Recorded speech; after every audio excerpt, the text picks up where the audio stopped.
Alright, so, you know what the hell's up. You clicked on the video. This is the most comprehensive guide that does exist and probably will exist because I may or may not be the only person who cares about the entirety of the MCU. Few things before we get started. This is not a review. I don't intend to be giving my opinion on these very often. I just want to state what happened as it happened and just kind of guide you through just the insanity that is the state of modern Marvel entertainment. This is a rather long-winded attempt at a video essay. Maybe it'll work. Maybe you'll click off. If you do, thank you for your support so far. If you don't, buckle up, I guess.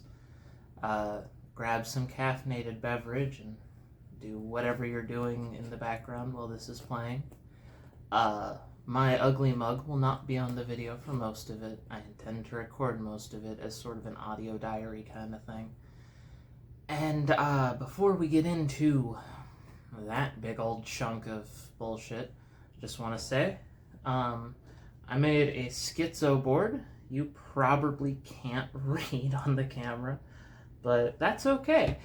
Because there's a link to the image somewhere in the description, maybe, possibly.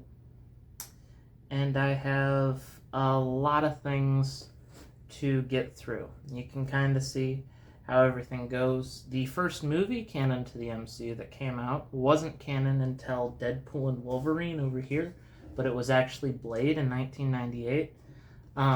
All this stuff is prehistory.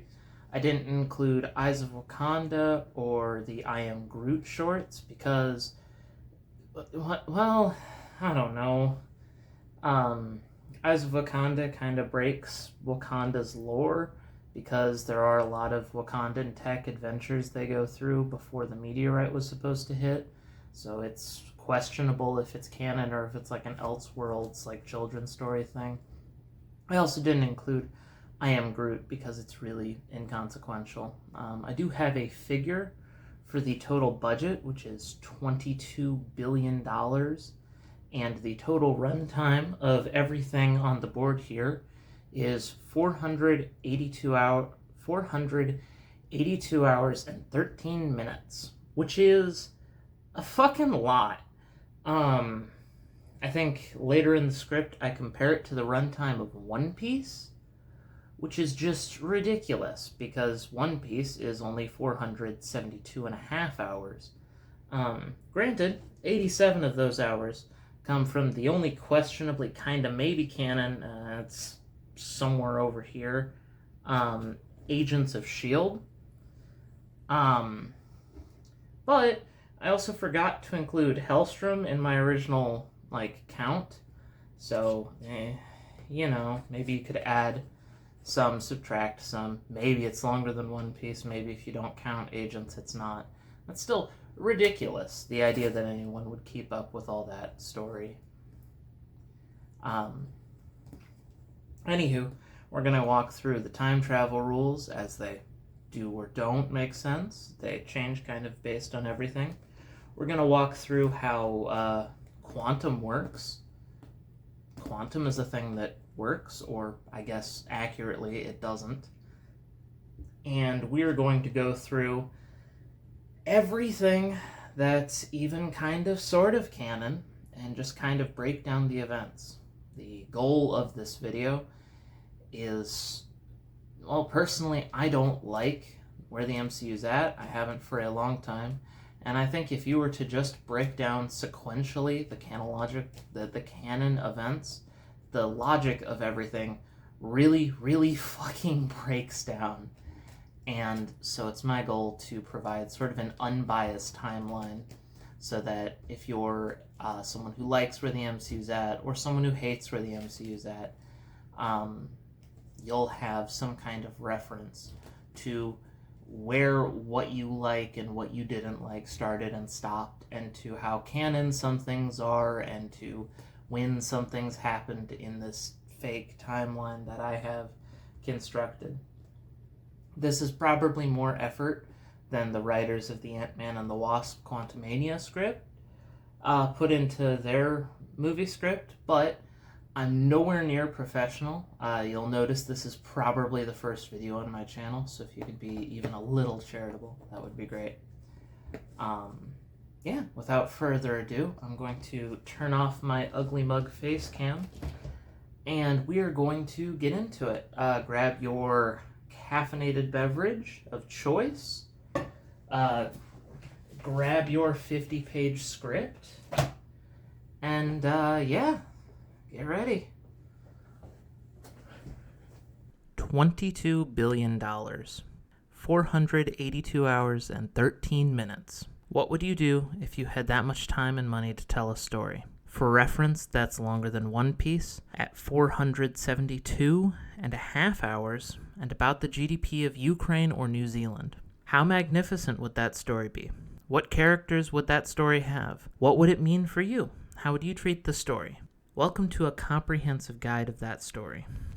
Now, why do I care, and why should you? It was PewDiePie and Martin Scorsese who said that Marvel movies are a lot like theme park rides. They have essentially nothing to say. You just go through the emotional roller coaster and feel the feel. There is nothing profound or artful to them. This was pushed back on, for many of these movies are beloved. For some, it's the simple joy of seeing a character you have known for years through drawings and motions with an actor trying to capture the feel of your heroes. For others, these movies are loved for the immense spectacle that comes from seeing a man in flying armor team up with a Norse god and a World War II veteran. And others still love these films for introducing them to characters that captured the imagination of generations before.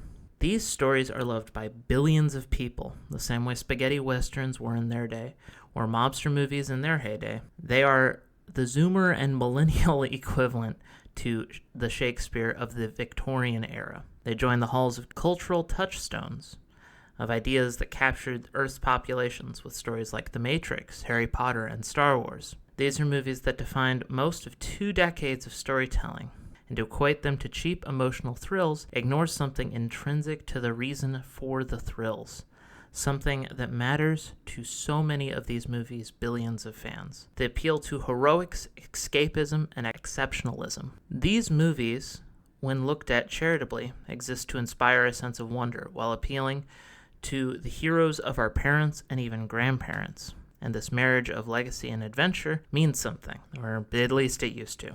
The stewards of these contemporary myths seems to have long forgotten that they are not pretty lights and emotional manipulation. In recent times, the shared universe has hit an all-time low.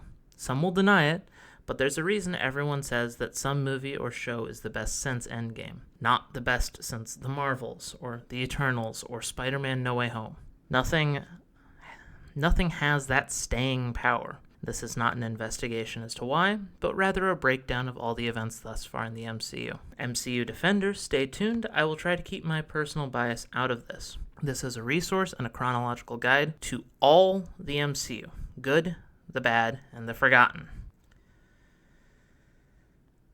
Alright, so, full disclosure, I think of about the 482 total hours of canon, there's maybe 100 hours of enjoyable story to it. Sometimes that bias will bleed through, especially for comedic effect. In the event that this is a prequel or involves time travel or renders something illogical or out of character or incomprehensible, later on, remember this is a list of chronological events. If a writer put it in the sludge, it is totally fair to bring it up in context with what happened around it. For instance, there's a time travel scene in the Miss Marvel show that breaks the time travel rules that are in Endgame? Are they different time travelers? Is it different because she doesn't use Pym particles? Do only Pym particles create alternate universes? We'll get into things like that as it starts to matter. Also, I am not perfect, nor an authority on this subject. I like to hope that I'm well researched, but there are a little over 800 named characters. Jeez. Regarding what we are about to discuss. So if I miss something or forget to bring it up, I am sorry, and I will issue a correction somewhere, someday. Bonus round, take a shot every time I say kidnapped, infinity, or quantum. Please don't. You will die. You will literally die. Please don't do that. That's a shitty joke from years ago that I stole from someone who stole it from someone else. Do not take a shot. Welcome to the prehistory of the MCU. I'm just going to go through vaguely some things that happened before time. Near as we can tell, the first thing that happened in existence, why existence, because existence fucking matters, was the Infinity Stones came about. That's it. Sometime after that, some stuff happened in the prologue to Eternals. Their god made the first sun. The celestial ego is a living planet, also called a celestial, came into existence around now. A celestial that looks a hell of a lot like Arstime uses a power stone to mow down a civilization like wheat in a field, or civilizations as it's said in the Guardians of the Galaxy. We don't know when these events happened, but we're pretty sure they happened around the creation of the universe, or I guess the destruction of the first civilization, my bad. We get to Thor the Dark World, which also has a prehistory event. Basically, somehow the Dark Elves existed when nothing existed, and they made the Reality Stone, also called Aether, a stone that alters the state of existence, which they made before existence, meaning they might have accidentally triggered the Big Bang by using the Reality Stone to turn dark matter into matter, making reality. But also the reality stone is almost exclusively used to make illusions, as we've seen it used by characters. So maybe the Dark Elves found the stone shortly after the universe came about and took credit for it. Thor the Dark World is a lot like Tenet. You know, if you've seen Tenet, you know what I'm talking about. It's just vaguely scientific and incredibly hard to follow. We have an event from Doctor Strange Multiverse of Madness. Chthon writes the Darkhold into being, meaning that Scarlet Witch was already prophesized to be a dark magic user. This is wild. Scarlet Witch is talked about before anything else exists. If you thought that was wild, in Thor Love and Thunder, the all black the Necrosword is forged to kill gods, which are kind of like Celestials, but not the Ego Celestial. Guardians of the Galaxy uses the terms interchangeably between Celestials and gods, but as Guardians are noted to be different because Thor is never called a god except by Earthlings, meaning that gods and god-killing exist, so do Celestials and all the weird Eternals lore, but it's unclear what the difference is between Asgardians and other gods, or if they're a kind of Celestial. Yeah, this is something that's going to come up a lot, but it's really unclear what the MCU's rules for mythology and gods are, and like I said, it comes up a lot. So here we go. Black Panther, Wakanda Forever, and Eyes of Wakanda all happen in prehistory. Basically, 2 vibranium meteors crash into Earth. One lands in Africa, and that one becomes Wakanda, and one lands in the Yucatan. The Yucatan is directly responsible for making magic plants that turn humans into water-breathing Tolkalani, avatar people, hinting that the herbs that Black Panther eats aren't magic, but space radiation from the meteor of vibranium, meaning that vibranium can alter humans to better suit their environment, in addition to the energy of absorption and indestructibility. This is count 1 of super soldier things that only get used by a few characters and never mentioned again. Also, the Runaways has a prehistory event. Basically, the Gibborim royal family gets exiled and wanders the universe as half-light aliens. Yeah. Add that to the list with Eternals and Celestials, but not the Ego Celestial, and the gods and the Asgardians, and prehistory is already getting pretty complicated. This is a good time to mention that anything that doesn't re-enter canon is treated like a closed canon loop. I'll mention things like, hey, this is where blank starts, but I won't bother summarizing it as much as others because it never comes back up. This is how I'm treating Agents of S.H.I.E.L.D. If you wanted a comprehensive breakdown of all the references to the MCU and Agents of S.H.I.E.L.D., I'm sure the lovely Agents of S.H.I.E.L.D. fans probably did that somewhere, maybe. I don't know. I will just go through the cliff notes of things that don't super matter, but do kind of reference things. We're still in prehistory, everybody. So, here are the things we need to get to before we get to the first canon MCU movie chronologically, which is, surprising absolutely no one, the Eternals. We gotta get through this before we get to the Eternals. Don't click off the video, I promise. We'll talk about Blade 1998 trivia at some point, and we'll get to talk about the X-Men time paradoxes, but please, I'll try to be quick. So, still in prehistory. Ego makes a human avatar from his planet to explore and impregnate the cosmos. The Eternals go to the World Forge, or something. It's an abortion metaphor. They get PTSD and dementia. Wakanda is officially formed, making it older than any other standing nation on Earth at the time the rest of the MCU happens. This is something that's a little wild, but the Wakandan meteor hits while things are in prehistory, making it older than China. Wild that it's lasted that long. Presumably, the Yucatan water avatar people have too, but whether you count the blue avatar mermen as humans or not, or as a standard civilization or not, is up to you. The Asgard War 1 happens. This is important because there's an Asgard War 2. Asgard War 1 involves Bor and his son Odin kicking some Infinity Stone-armed Dark Elf ass until the elves decide to hibernate in non-existence. Once again, it's kind of like Tenet. If it's non-existence, how do they go there? If it's not existing, how is it hibernation? Yeah, vaguely scientific things. It doesn't make a ton of sense. They do this until the next convergence, 1,000-ish years later. Hel is born, and Odin uses her to conquer and subjugate the 9 realms in Asgard War 2. So, 2 wars in Asgard's history. One of them, they fight the Dark Elves.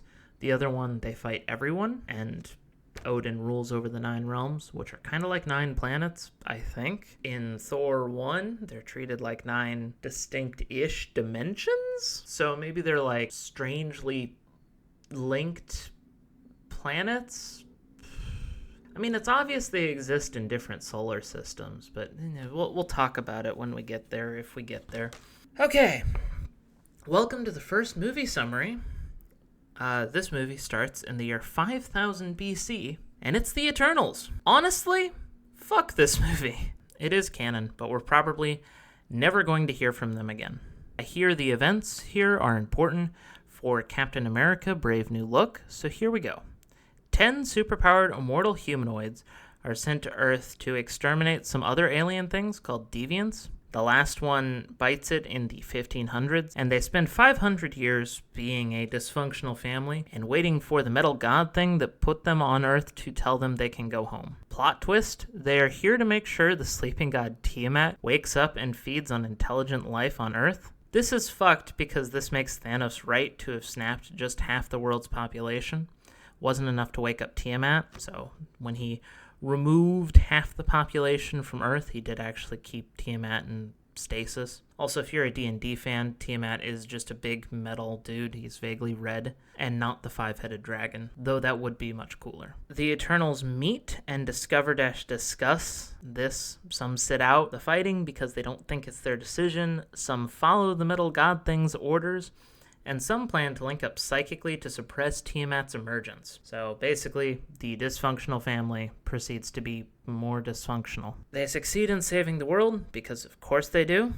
I mean, we're here in the MCU, I guess. Plot twist, you can't put it to sleep, so they instead just turn it to marble, because that's easier. This is weird, because it's a metal dude in Captain America: Brave New World, but maybe it's just the bones that are metal? It's hard to say. Some Eternals stay on planet, and some go to warn other Eternals, meaning there are several immortal, superpowered beings gathered around planets that have high collections of intelligent life, but we've never seen them in any Thor or Guardians of the Galaxy movie. Even when Thanos was wiping out half of all life, we didn't see any of the millions of immortal, super powerful beings. Also, Odin left an Infinity Stone on Earth, so he probably didn't know that the Eternals were here. What the fuck? What the fuck, man? This movie is so confounding. It literally can't fit into any conception of the MCU without making it markedly different as a universe. Okay, this is the first movie chronologically. Save all that universe criticism for later. I will have it.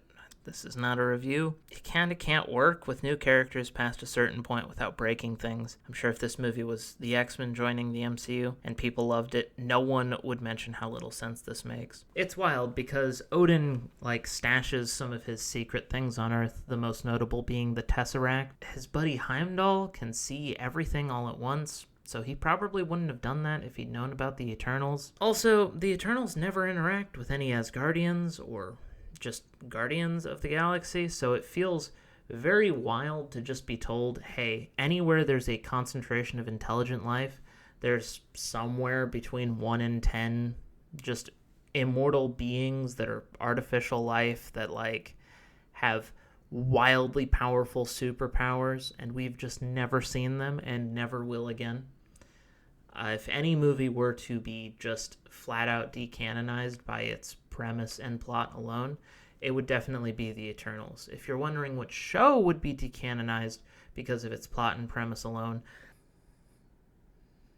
I don't know, maybe What If, because the TVA kind of means that it can't be canon, but it is in Multiverse of Madness.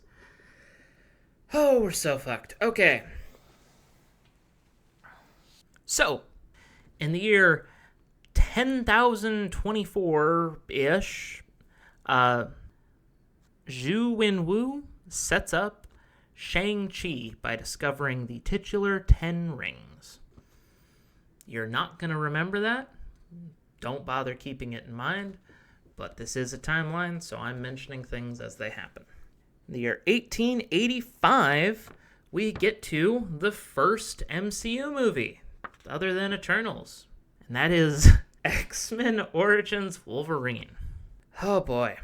So, in 1885, huge jacked man kills his father and goes on the run with Sabretooth, his adoptive biological brother. He then fights in the Revolutionary War, World War I, World War II, notably he fights in D-Day, and then Vietnam. After this, most of the movie takes place in 1979 and follows how huge jacked man got his adamantine skeleton. Notably, adamantine isn't given an explicit origin in any of the X-Men movies, but it is what Celestial's bones are made of in the Eternals, so I guess there's an argument that Wolverine has a god skeleton, which would have been really cool if they'd have connected it or set it up or in any way referenced one or the other. But I mean, I guess they couldn't have, because the Eternals, despite taking place, at the beginning of this universe, came out at the low point of it. So there's no way they could have referenced it in a movie that came out in the early 2000s. Anywho, while he's doing this, he gets his memory erased. That's right. The events of the X-Men movies, Wolverine doesn't have most of his memories of fighting in all of America's wars, I guess. At the end of the movie, he fights an amalgamation of a bunch of different mutant powers, calling itself the Mutant Pool, Deadpool, and Ryan Reynolds goes back in time and shoots it several times in the head. Honestly justified, because nobody wanted to see Deadpool with his mouth sewn shut, teleportation, and laser eyes. So in the events of X-Men, Huge Jack Man has a hole in his head and lost his memory from an adamantine bullet, but that shot only hit him because he was tired from fighting Shitpool. So keep in mind there's an alternate canon where Huge Jack Man either has his memory lost in some other way or just never mentioned it. Also, he never mentioned the Shitpool in Deadpool and Wolverine, despite Huge Jack Man most definitely being in a position to notice Deadpool having the same voice and face as Shitpool, the mutant pool, because the body they used for Shitpool was Ryan Reynolds as a mutant who had super reflexes and could cut bullets in half or some shit. Okay, well, that's fun. Moving on. In 1942, Kamala Khan, Miss Marvel, gets sent back in time to help her grandma reunite with her great-grandfather in a crowd, meaning that the first instance of time travel in the MCU is the Back to the Future version of time travel, where your past can affect your future. This is the first grandfather paradox. I'm not keeping a tally. You can at home if you'd like. 1943 happens, and the events of Captain America: First Avenger take place. So Steve Rogers takes super soldier serum that makes him strong and fast, but brings out his worst impulses. Fortunately, Steve Rogers has no worst impulses, and he uses his powers to kill Newtsies.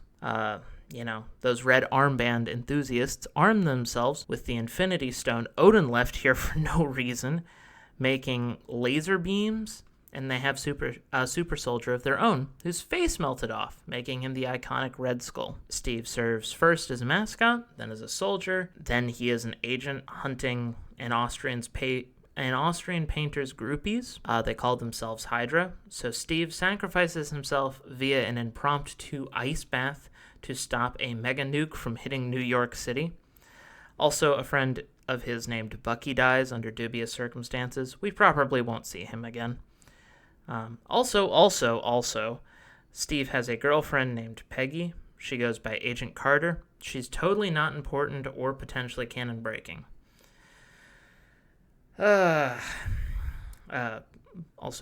why the fuck did I put so many alsos? Steve, surprise, isn't dead. He wakes up in 2012 to Nick Fury trying and failing not to surprise him because he recreated a 1940s hospital for him to wake up in. And the highly trained Captain America did not, in fact, fall for that. A quick aside, both Steve and Huge Jacked Man fought in World War II and potentially on D-Day. Probably never in the same universe. Maybe the multiverse doesn't make sense, but I thought it was worth pointing out.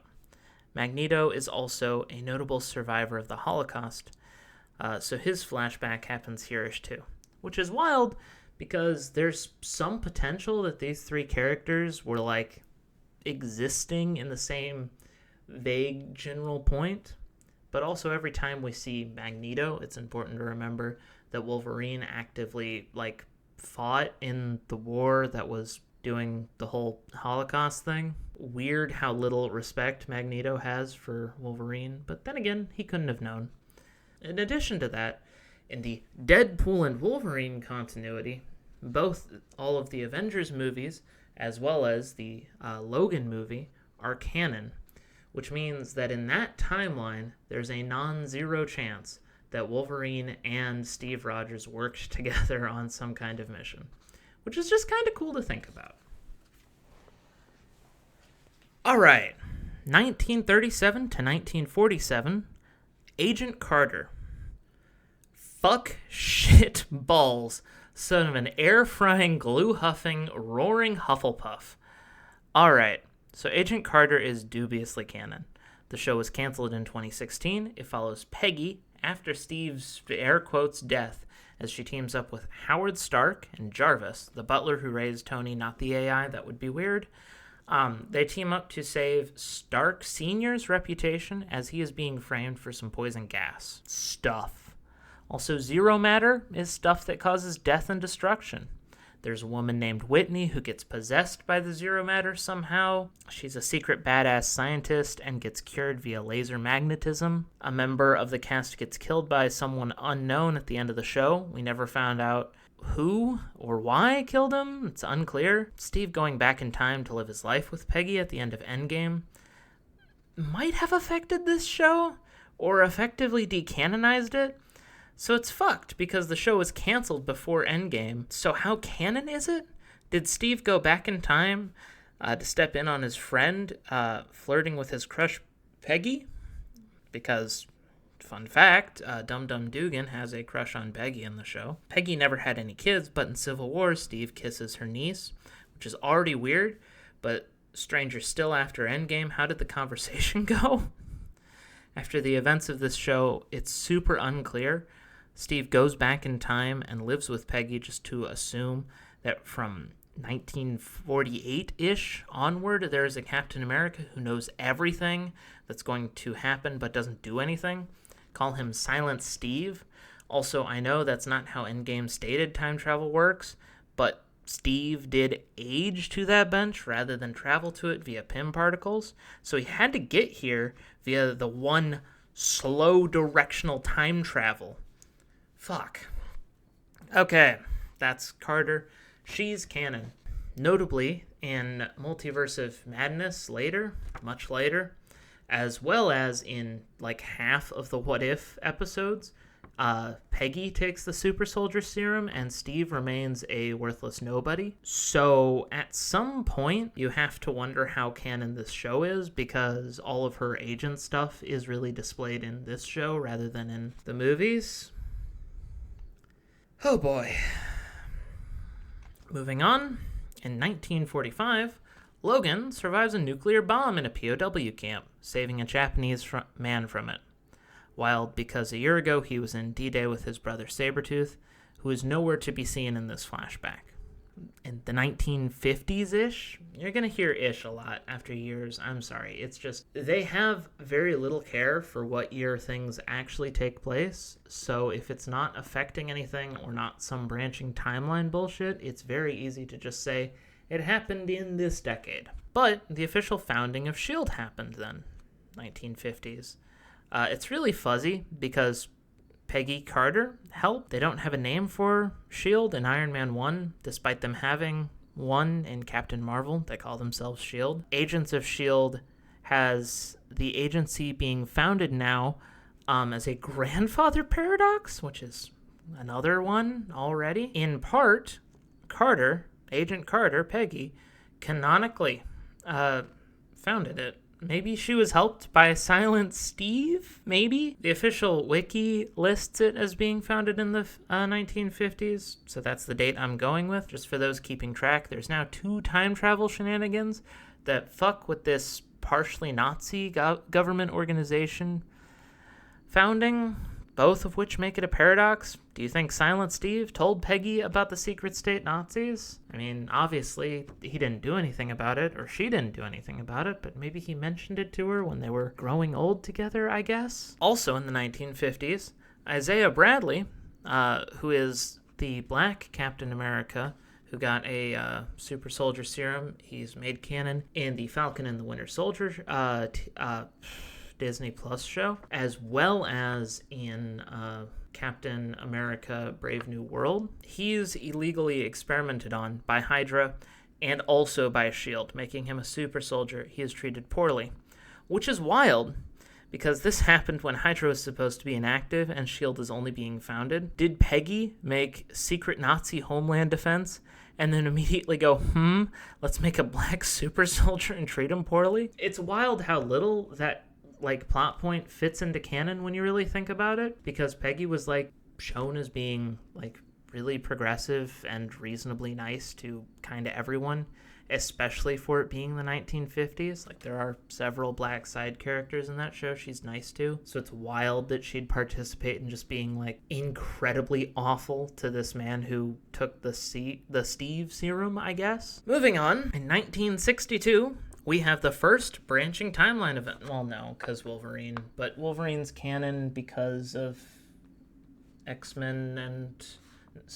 of Deadpool and Wolverine. Okay, regardless, we have X-Men First Class taking place in 1962. Charles Xavier starts the X-Men with his bros Magneto and Beast. The 3 of them have a love square with Mystique, where Beast, Magneto, and Charles all express interest in Mystique, who kind of flirts with the 3 of them back. There are others, but it's unimportant because no one remembers Banshee, Pixie Woman, Darwin. Darwin deserved better. Emma Frost is there alongside Nightcrawler's dad. I mean, kind of, sort of. Azazel's everybody's fan favorite for Nightcrawler's dad, but mutant genes don't work like that, and it's never directly stated. And in some comics, which aren't important to this, but in some comics, Mystique is Nightcrawler's dad and mom, but That's beside the point. The X-Men solve the Cuban Missile Crisis. Charles gets a bullet deflected into his spine, explaining why he's in a wheelchair. And Magneto kills a mutant who helped the Nazis in World War II with a coin. This is the timeline that Wolverine gets sent back to later on, so he's technically doing things in the background of this movie. He even gets a cameo. This movie makes a bunch of small continuity errors with the later X-Men films, because Charles acts surprised by Mystique despite knowing her very well, and Magneto gets his iconic psychic abilities blocking helmet off the mutant he murders with the coin, but in later movies, Charles is surprised that it blocks his powers. But, everybody kind of loved this movie, so nobody really remembers those errors in continuity. We are currently only about 10% of the way through the script, though. So if you're wondering, wow, that's a lot of continuity errors, I bet it gets better. No, it really doesn't. In 1963, Bucky Barnes, as the Winter Soldier, assassinates John F. Kennedy on November 22nd. Silent Steve lets this happen. Bucky was brainwashed, but Silent Steve chooses to let this happen. Wild, huh? In 1963, Magneto assassinates JFK on November 22nd, making the bullet curve to cover his tracks. He is caught and locked in the Pentagon. 2 things. 1. How the fuck did the US government catch Magneto? How did they figure out it was him, and how did they physically detain him in the 1960s? The guy controls fucking metal. Like, what did 1960s US government do to catch him? 2. In the version of the Fox Plus Marvel timeline Deadpool 3 takes place in, did Bucky or Magneto get the shot off? This is kind of one of those weird characters interacting with history things, but if Magneto's the one who killed JFK, and Bucky's the one who killed JFK, and in Deadpool and Wolverine, fucking Deadpool's universe is dying because his anchor being was Logan. So obviously it takes place in the Logan timeline, but also he talks to Happy in interviews for the Avengers, so obviously it takes place in the Marvel timeline. Which one of them killed JFK, do you think? Do you think maybe they both did? It's an interesting question. Anywho, in 1965, we have F4, Fantastic Four, First Steps. There are 2 canon X-Men movies. Sorry, there's 3 canon X-Men movies. One of them comes later, but came out way back in the early 2000s, and it's canon to the MCU because the Human Torch, played by Captain America, shows up in Deadpool and Wolverine. If you're having trouble keeping track of everything, just imagine how the script looks. Also, we have Fantastic Four First Steps, but there's a secret third X-Men franchise that's canon to the MCU, because there's a different actor who plays Fantastic Four in Multiverse of Madness. So keep all that in mind. There are 3 canon versions of versions of Fantastic Four to the MCU as of time of recording. In this Fantastic Four movie, the Fantastic Four have brought the world to a golden age of peace and technology in the 1960s, but a female version of the Silver Surfer comes down and the whole Galactus planet-eating thing happens. Galactus says he won't eat the world if he can take the son of Pedro Pascal's Mr. Fantastic and this version of Sue Storm. They try to say no, they fail to save the multiverse multiversal dimensional travel. They end up in the main timeline of the MC universe with the Avengers and Thanos and Doctor Strange and Spider-Man, but not the Spider-Man, but sometimes the other Spider-Man too. Ugh. In 1973, X-Men Days of Future Past happens. Kitty Pryde, she's the girl who can walk through walls. She learns she can send people back in time instead of just through objects. This only works if she's touching them, and she can only send them back to possess their past body. Wolverine goes back in time to stop Mystique from killing a weapons manufacturer because her DNA can be used to make adapting robots which cause a post-apocalyptic version of 2023, which the film starts in. Quicksilver, we're going to call him Quicksilver A because there's another one that shows up later. Quicksilver A kicks ass in this movie. They do a prison break for Magneto and start the new X-Men timeline by stopping the thing they are trying to stop. Charles has a drug that makes him walk but shuts down his powers, meaning every time we see him, he's choosing to be a wheelchair-bound telepath rather than a normie. Around now is when Jean Grey gets self-orphaned via car crash and the whole Dark Phoenix thing starts.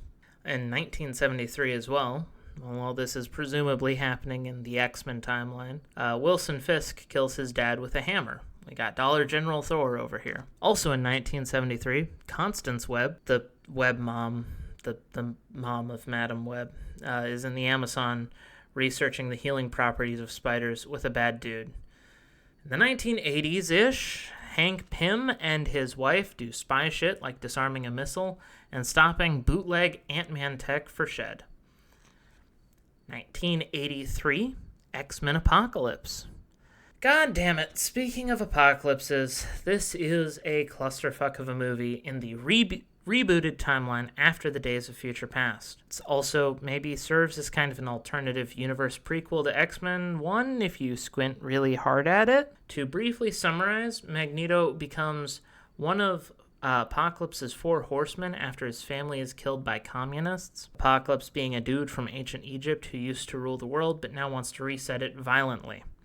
Quicksilver A is also in this film. This movie is also the main setup for Logan and maybe Deadpool as well, because we see a scary government guy steal huge Jack Man's DNA, which directly leads to the X-23 clone, which happens in Logan, which is, I think, the last movie I talk about. So if you forget by then, don't sweat it. I did too.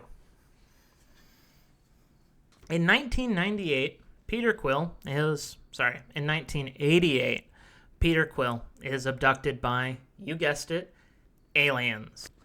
In 1989, Hank Pym doesn't want Shed replicating his tech, so he resigns. In 1992, the former king of Wakanda, because he has a double agent, finds out one of his undercover agents is selling vibranium to Claw under the table. He kills him for it, leaving future Killmonger fatherless. This is how vibranium makes it anywhere in the movie, except for Cap's shield, which is a gift to Howard Stark during World War II. In 1991, Bucky, the Winter Soldier, kills Iron Man's parents. Silent Steve remains. Could have really done something for any of your friends there, bud, but you do you, I guess.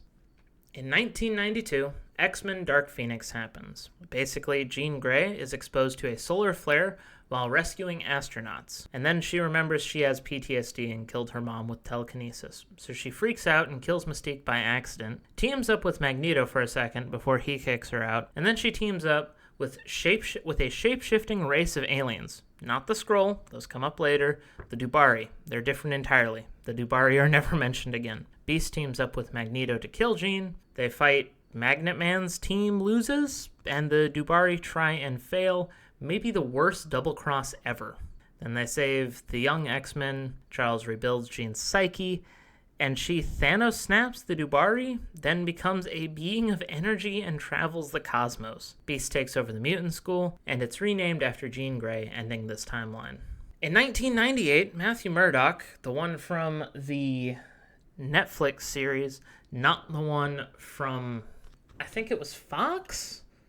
Not the Ben Affleck one, but the Netflix series one, gets blinded in a chemical spill. So Daredevil gets blinded in the 90s. In 1995, Captain Marvel happens. Captain Marvel follows an experimental space stone-powered airplane crash that makes Carol Danvers the strongest being in the MCU. There's some debate about that, but every time they have to pick an Avenger who's the strongest, for publicity reasons, they always pick Carol Danvers. She's definitely stronger than Thor. She's definitely stronger than Hulk. She's probably not stronger than Thanos because we see Thanos beat her on screen, but she might be stronger than Thanos without the Infinity Gauntlet. Anyway, she is then brainwashed by the Kree, who have a bunch of superpowered humans on Earth already, via the LSD mist in Agents of S.H.I.E.L.D. Yeah, there's this weird stuff that's blood and crystal and mist, and it makes people into Inhumans, which are like humans, but they have powers, kind of like the X-Men, but they're different from the X-Men. And some of them work with S.H.I.E.L.D., and some of them don't, and none of them enter the MCU. Notably, Kree DNA mixed with human DNA creates random superpowers, some of which can literally fix space-time, and some of which are super lame, like being able to see computer code. I don't know, I don't make the rules. The Kree already have an army of superpowered humans, but they're never mentioned and never touched on, so it's possible that that part of Agents of S.H.I.E.L.D. isn't canon? I don't know. Anyway, they have a bunch of LSD mist from Agents of S.H.I.E.L.D. They take her off-planet so she can train to exterminate the Skrull. Not the Dubari. They are different because the Skrull can copy superpowers. Cat eats a space stone and accidentally takes out one of Nick Fury's eyes. Danvers then stops being brainwashed, kills or subjugates the Kree with the help of Monica Rambeau, her friend from the Air Force. She then promises to help the Skrull find a new home planet and is last shown flying at light speed-ish, escorting the Skrull off-world. Secret Invasion picks up here. And we find out that Danvers, in fact, just kind of left the Skrull from the end of the movie. And the Skrull blame Nick Fury for not having found them a home planet. So from this point forward, assume that anything Nick Fury does could be a Skrull doing it for him. And this is how he becomes the director of S.H.I.E.L.D. Also, from this point forward, there are always between 100 and a million Skrulls on the world. Some are world leaders. Lovely. 1995, Black Widow, Natasha Romanoff, goes to the Red Room for training after some undercover work with her fake family. She is very young at the time. Wild, because I, until this project, didn't realize just how ageless Carol Danvers was in the MCU. But, I mean, she's already basically Superman with ray gun arms, so why not at this fucking point? 1998, the events of Blade happen. There's only ever going to be one Blade. Well, mayhaps. We'll see. The MCU has retconned every rule that they have made, so this first Blade follows the titular Blade as he hunts and kills vampires. The man himself is a Dampier, a Daywalker, a half-vampire, due to some complicated circumstances behind his birth. It's a fun, gory 90s action movie. The plot involves the heroic death and then turning of Whistler, a human vampire hunter, Blade being a badass and killing a bunch of vampires because they killed his mom. She's actually not dead. She got turned, and Blade fights and then kills his mom. And a woman named Karen, not Karen from Daredevil, who tries to cope with being bitten by a vampire. There's also a guy named Curtis Webb, who is probably not related to Madam Web, but how cool would it be if it was? Strike that, the Sonyverse is terrible. How cool would it be if it wasn't? The year 2000. Aldrich Killian is left alone on a roof by Tony Stark. Aldrich Killian swears revenge. This is count 1 for Tony Stark being rude to someone and creating a supervillain. Also in the year 2000, we have X-Men. This is the first X-Men movie to come out, but it's like the 5th chronologically, the 4th chronologically. So, the Prime X-Men timeline kicks off, and Huge Jack Man, post his first memory wipe, sans the time travel, because we're assuming that the whole Deadpool thing didn't happen and Origins happened fine, teams up with the X-Men to stop Magneto from using Rogue. She can kind of take mutant powers and life force by making physical contact with people. Magneto is using her as a battery and a metal generator that makes humans into mutants and then kills most of them. This movie introduces us to mutants. It was the first X-Men movie. There are 2 time travel events that makes this movie only possibly canon. Mr. Reynolds killed the mutant pool, Ryan Reynolds, so Sabretooth and Wolverine might still know each other because it's possible Wolverine never got his mind wiped. Also, the Apocalypse timeline gets averted in Days of Future Past. So, is it canon? Well, I mean, some of the actors who played the X-Men in this movie are cast as those X-Men in Doomsday, so assume this movie is quasi-canon in the sense that it will get referenced even though it's been retconned. 2001, Spider-Man. Peter Parker is bit by a radioactive spider, gaining super strength, wrists that shoot webs, and the ability to sense danger. He juggles his senior year in high school with becoming an underground wrestler. Then his uncle gets shot. In a petty move, he lets an asshole get robbed. That robber kills his uncle. And Spider-Man, great power, great responsibility, was born. Meanwhile, his friend's dad is doing his best Captain America and Iron Man impression, meaning he is both an arms dealer and takes some variety of megaroids in a gas station super soldier serum, gives him a worse personality than Jeffrey Dahmer, maybe 50% of the time.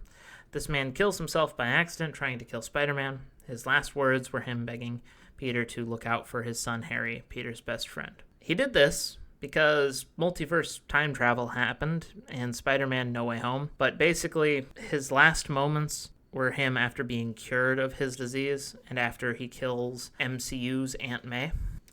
This is going to be a theme of all the Spider-Man movies, but Spider-Man No Way Home kind of inserted itself into the end of all these arcs. So when Goblin dies at the end of this movie and goes, look out for Harry, it's, or don't tell Harry, it's not Green Goblin, it's, Willem Dafoe's character after his Green Goblinness has been cured by Peter Parker and he's been sent back in multiverse time.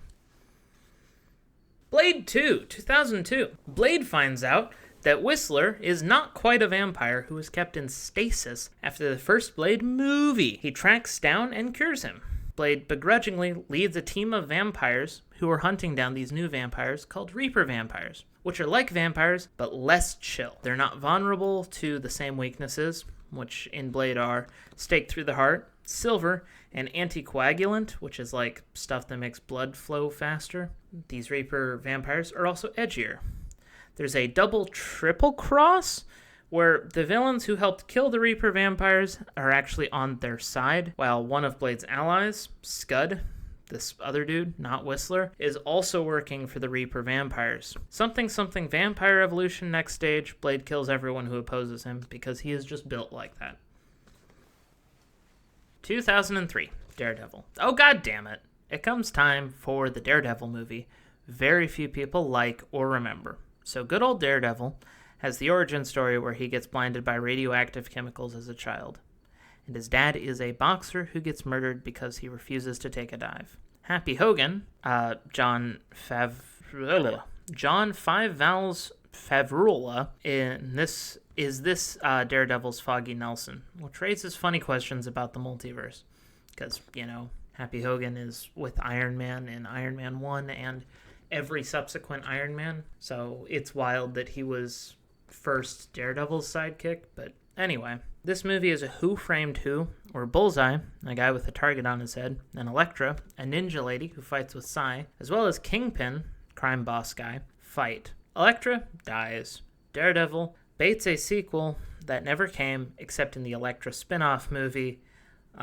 And all this movie has very little impact, but is technically canon because Deadpool 3 brought this version of Elektra into the fray. Big sip of coffee, because also in 2003, we have to talk about Madam Web. So, speaking of things no one liked, Madam Web technically and canonically takes place in 2003. So here we are. And before you ask, this movie is directly connected to at least one Spider-Man movie. We see a Spider-Man get born at the end of it. Oh, god fucking damn it. So, The Amazing Spider-Man is 8 years old when this movie is taking place. Tobey Maguire's Spider-Man from Spider-Man 2001 and I think 2003 is 18 years old and has already fought Doc Ock. Tom Holland is 2 years old and is in a confirmed other fucking universe, which might make him 7 because of how the universes are connected. One is 5 years off because of the time skip in Endgame. So it's a 4th canceled Spooter guy. It's more of Sony not keeping frickin' continuity. It's supposed to be one of the 3, maybe. Morbin Time and Venom make this movie very canon, though probably never again referenced. Think of this movie like Agent Carter, with about as many paradoxes, I guess. Cassie Webb has a near-death experience, and because her mom was bitten by spiders before Constance gave birth to her, she has visions of the future now. He was in the Amazon with my mom while she was researching spiders right before she died. It's an evil Spider-Man thing that can see the future sometimes. He introduces this movie to the aforementioned paradox because he sees 3 fully suited Spider-Girls kill him in his future. But they don't wear these suits when they kill him. So when he sees the future versions of them killing them, he tries to stop them, but they wouldn't have met without him trying to kill them. So they tried to do the self-fulfilling prophecy thing, but the prophecy doesn't self-fulfill? Coincidentally, that's the whole plot of the movie, but it's unfortunately worth mentioning that what Deadpool 3 or Endgame does for the MCU, this movie does for the Sonyverse. Some online will tell you this movie is unconnected to the Sonyverse. But I say, in a planned lead-up for the Sinister Six movie we're never going to get, this is the only movie that sets up a connection between the Sonyverse and either Tom Holland, maybe, or a fourth Spooderman. A Sony man, if you will. It's the only movie that even attempts to hint that these Sony movies might be going anywhere. And that was Madam Web, everybody. If that sounded confused and broken, just imagine watching the movie. I promise it's worse. 2003 is Spider-Man 2. Meanwhile, in a better 2003, years later, another one of Peter's science friends accidentally turns himself into a rampaging killing machine, and Spider-Man's relationships fall apart as he tries to confront a man with 4 mechanical tentacles on his back, controlling him with a faulty AI chip. Spider-Man briefly loses his powers and tries and fails to fix his relationships with his Aunt May and Mary Jane, a girl he really liked in the first movie. Peter's friend Harry finds out Peter is the man who killed his father, air quotes, because his father killed himself, and our Doc Ock with an element which is never mentioned again and causes miniature solar flares. And this is the experiment that broke the arms and the chip the first time. Spider-Man loses his final fight with Doc, only for Mr. Science to have a change of heart and sacrifice himself so that the mini sun he made doesn't kill a bunch of people. He had this change of heart because he was briefly switched to universes and got his chip fixed right before he died getting sent back to this universe.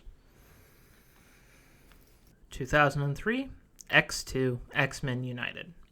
Meanwhile, in the maybe canon, but maybe not, and some actors are cast for Doomsday timeline, Stryker, the guy who blinged up Wolverine's bones, has apparently had a mutant son since X-Men Origins Wolverine. So his son can psychically control people. So Stryker uses his son to get a teleporting mutant named Nightcrawler to intentionally fail at assassinating the president. So Stryker has the approval to break into the X-Men mansion to kidnap Wheelchair Charles so that Stryker's psychic son can brainwash Charles into killing all of the mutants. This plan is foiled, but Jean Grey sacrifices herself so they can escape alive. To do it, Magneto and Mystique actually help the right side. Magneto converts a guy named Pyro to join Magneto's side of the mutant superiority debate. And that's the movie. 2004, Spider-Man 3. Pizza time. Okay, this movie is such a clusterfuck. But basically, there are 3 villains. Harry, who is young Goblin and gets amnesia. Venom, who is an alien that Peter wears as an upgraded version of his spider suit, and now it can use spider powers. It makes Peter Parker edgy. Cue the emo dance meme. He got rid of it, and it landed on one of Peter's insufferable coworkers, who happens to hate Peter. And also Sandman, a guy who had the rough luck to be made out of sand. He just wants to be able to see his daughter, but he needs to be cured first, which means lots of crime for money, I guess. Peter struggles with his identity and his relationship is on the rocks. He puts on an alien and does the dance. Young Goblin teams up with Peter for a big fight with the other 2 villains. The movie ends with things returning to the status quo, but Sandman has the same thing as Doc Ock in the first Green Goblin happen, and this is the end of this version of Spider-Man.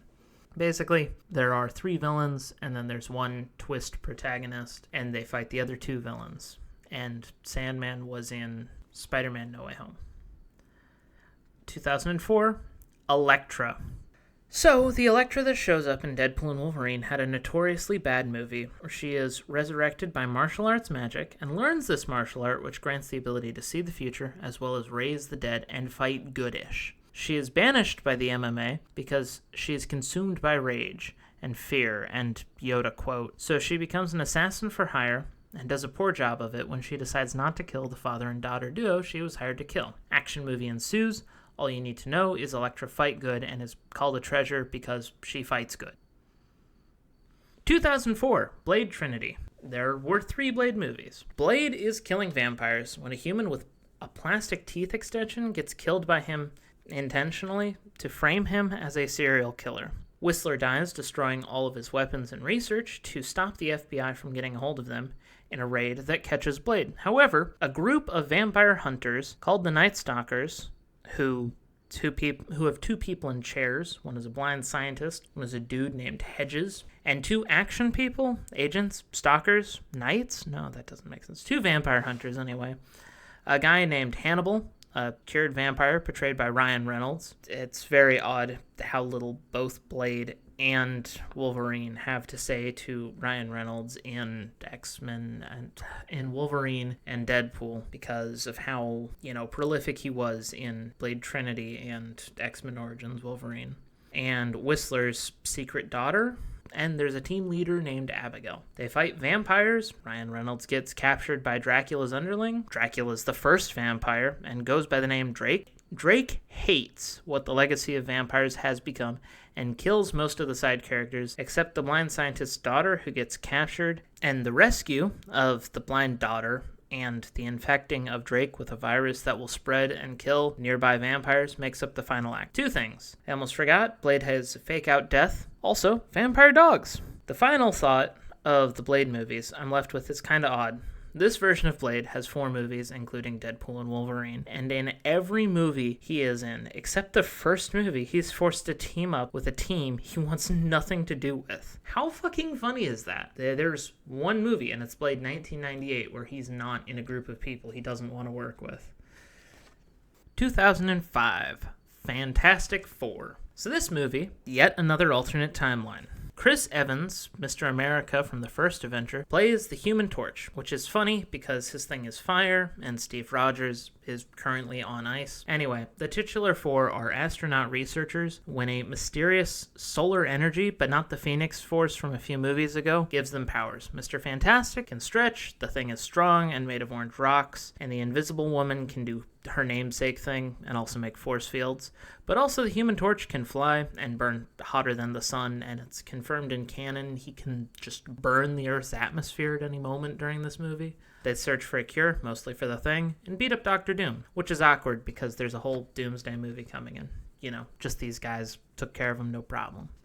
2005. This is also the year Banner joins the project that makes him the Hulk. So that's going on in the background, making the Hulk at least a little older than Natasha Romanoff. Checks out with, I think, how things work in the comics. But it's weird because they're all presented as vaguely in their adulthood-ish era, It's rare that you see a MCU member have a canonical age and interact with other canonical ages the way someone would in real life. When we see Bruce and Natasha interacting in especially the first Avengers movie where they were gonna go for a will they won't they style romance, it's wild to think that I think Bruce is 5, maybe even 10 years older than Natasha when that's going on, which, not a questionable age gap at all, but is definitely a weird thing to think about because they're presented as being at least more similar in age or being vaguely ageless. Side tangent aside, if you haven't noticed, this whole thing is mostly side tangents because that's most of the MCU at this point. 2006, X-Men: The Last Stand. So, there's a mutant whose DNA cures mutants of being mutant. Some want to be cured, like Rogue from the first movie, who can't touch people as long as her powers are active. Some are indifferent, like Wolverine, and some see the cure as the worst thing that could possibly exist, like Magneto. This leads to an all-out war where Magneto convinces a bunch of mutants to risk cure and death to kill the kid whose DNA makes the cure, to fight the government with cure guns. While the X-Men try to save the kid and find a solution that makes the most people happy, we meet Beast for the first time. He's important in all the X-Men time travel timeline movies. Somehow, Jean Grey returned, but she is different, and she kills Cyclops, the usual acting leader of the X-Men, and Charles Xavier in a later scene. The movie ends with Wolverine killing her because her suppressed personality is just too strong and apocalyptic. Once again, time travel stuff makes this kind of hard to talk about. Did any of the versions of Charles die? Did any of them live through this movie and the ones we'll see later? We don't know. I don't think anyone does. There are a bunch of X-Men movies coming up where Charles is obviously still alive. It's implied a mutant power brought him back, but it's never shown, and we have no idea who could have possibly brought him back to life. So, 2007, Fantastic Four, Rise of the Silver Surfer. This is a direct sequel where the four are met with an uber-powerful being known as the Silver Surfer, who interrupts Mr. Fantastic and the Invisible Woman's wedding. The Torch confronts him, loses, but the Torch makes contact with Surfer Dude, and now he switches powers with his teammates at a touch, because reasons. The four team up with Doom, who the Surfer revives, and they detain the Surfer, who tells them about Galactus, who's coming to eat the planet. Doom betrays the party. Shocker. Doom becomes the Surfer. The Torch touches all of his teammates, and with their powers combined, takes out Doom. Invisalign has a fake-out death, where Surfer decides that even though everyone on his planet might die, he will help the four attack Galactus. So they do, and Galactus gets swallowed by a void caused by all the powers, Torch, and the Surfer somehow. This is wild because that means that Galactus might be the same one as in First Steps. Surfer has a fake-out death, and the Torch lands on Earth. He goes back to just being able to light the planet on fire. He doesn't actually do it, but that's in his power set. So, 2008. Iron Man. Alright, we can finally talk about the movie that made the mainstream love comic book movies. The suit, boots included, the only movie that Black Sabbath wrote the theme song for years prior to its script ever being written, Iron Man. The movie that needs no tagline. This movie would have a longer section and be written first, for instance, if it was about the MCU's movie's impact, or quality, or release order. But alas, this is a timeline, so here we go. Tony Stark is a billionaire, playboy genius inventor who recently assumed management of his father's weapon design and manufacturing company. The guy who was managing it for him to grow up enough to take control is a guy named Obadiah Stane. Shit Stane hires some Afghan terrorists to abduct Tony while he's out on a missile test-sales pitch. Tony, wounded by one of his own missiles, leading to him needing an electromagnet in his chest to keep the tasty bits from shanking his heart. Tony's translator helps him make a miniature arc reactor to serve as this electromagnet in a cave with a box of scraps. Tony also makes the terrorists an armored death suit instead of a missile in secret, and instead of handing it over, kills them with it. But not without the self-sacrifice of his translator, Dr. Ho Jensen. Tony then halts all weapon manufacturing and perfects his suit, while Carpet Stain gets more and more fed up with Tony. Tony saves a village from terrorists that abducted him, and Mr. Stainglass recovers Tony's first suit from the desert. Finally, things come to a head when Stainer Man temporarily paralyzes Tony with a scrapped piece of sonic weaponry and steals the arc reactor from his chest to power Stain's refurbished death suit. Tony puts a spare in his chest, not his test, that would be awful, in his chest, that his assistant Pepper Potts kept as a keepsake, and fights and kills Stain on the roof of his building by exploiting Tony's original design flaws in the suit and shooting a giant blue beam into the sky. Cue Marvel meme where that happens in a lot of the early Marvel movies.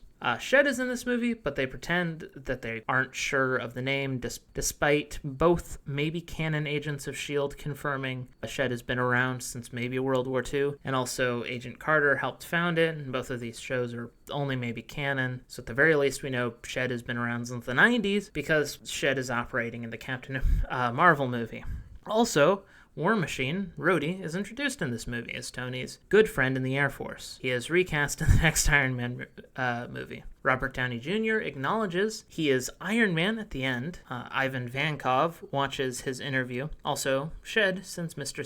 Stark a recruitment letter via the fraud himself, Nick Fury. Stainmonger guy yells at someone who's in Mysterio's team in this movie. In the iconic scene where Obadiah Stane is yelling at some guy, Tony Stark was able to build all this in a cave, yada yada yada. That guy actually shows up in No Way Home as one of Mysterio's goons. So if you're counting, the accidental Tony villain count is up to 2 now. 2008. Meanwhile, Kraven the Hunter's mom game ends herself. I put that there. Okay, moving on. 2010 is an event in the MCU referred to as Fury's Big Week. The next 3 movies take place in the same week. It was a hell of a day at the office of Nick Fury.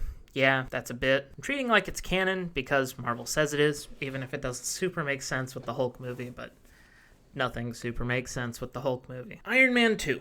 So the US government is desperate to seize control of Iron Man's suit, while at a public hearing to turn the tech to government property, Stark embarrasses this guy named Justin Hammer, who's a rival and much worse weapons manufacturer. This is happening simultaneously with Tony's chest light killing him, faster than cigarettes kill zoo enclosure monkeys, and a man named Ivan Vankov making a bootleg arc reactor and some lightsaber whips to kill Tony.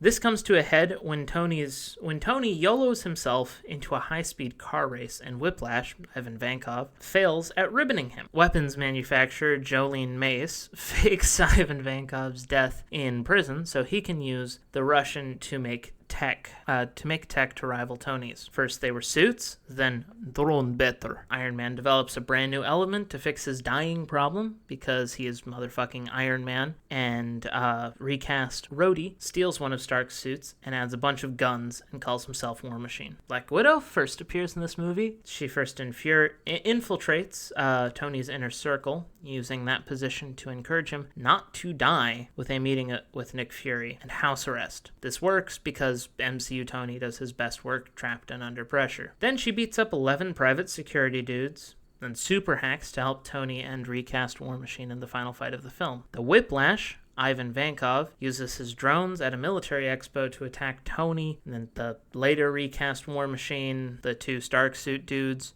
wipe the floor with the drones, then beat up Whiplash, who built a Hammer Tech suit like Tony's, but with glow whips. Stop! Hammer time. Hammerman says he will be back, but the Copper Dude's drones and the J-Mallet are never seen again. Also, Tony is deemed by Fury to be too unstable to join the Avengers, despite the team consisting of maybe the Hulk and a man who has just escaped a hospital after a long-term coma at this point, which is wild to say. Imagine being told you're more unstable and unreliable than the motherfucking Hulk. Also, Tony Stark names a dude's hologram technology Barf.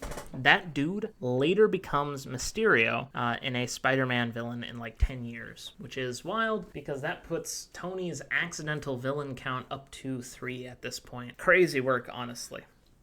Also in Fury's big week, we got Thor. So while all that's happening with the US government and the Hammer Tech and all that, there's an arrogant, greedy, selfish boy who is hundreds of years old and almost made king of Asgard. His brother secretly let some frost giants, big dudes that are the reason Earth had an ice age, in to spoil the moment. This leads to Thor disobeying his father king's direct orders to try to genocide the frost giants, armed with nothing but a cool Helmer? Ugh, I'm with a cool hammer and the help of his brother Loki, as well as Lady Sif and the Warriors 3. This fails utterly, and Odin banishes Thor to Earth, a backward planet no one cares about, except for the Infinity Stone Odin put there, and the Eternals, and the Skrull, and the Kree-bred Inhumans, and sometimes Captain Marvel, all of which Odin should know about at least, because his loyal servant Heimdall literally perceives everything that happens in the universe all at once. But sure, Earth, or Midgard, is a backwater where nothing a lost Asgardian can mess up is. Also, this means Heimdall saw what Hydra did with the Infinity Stone Odin put there, and either didn't tell Odin or didn't care,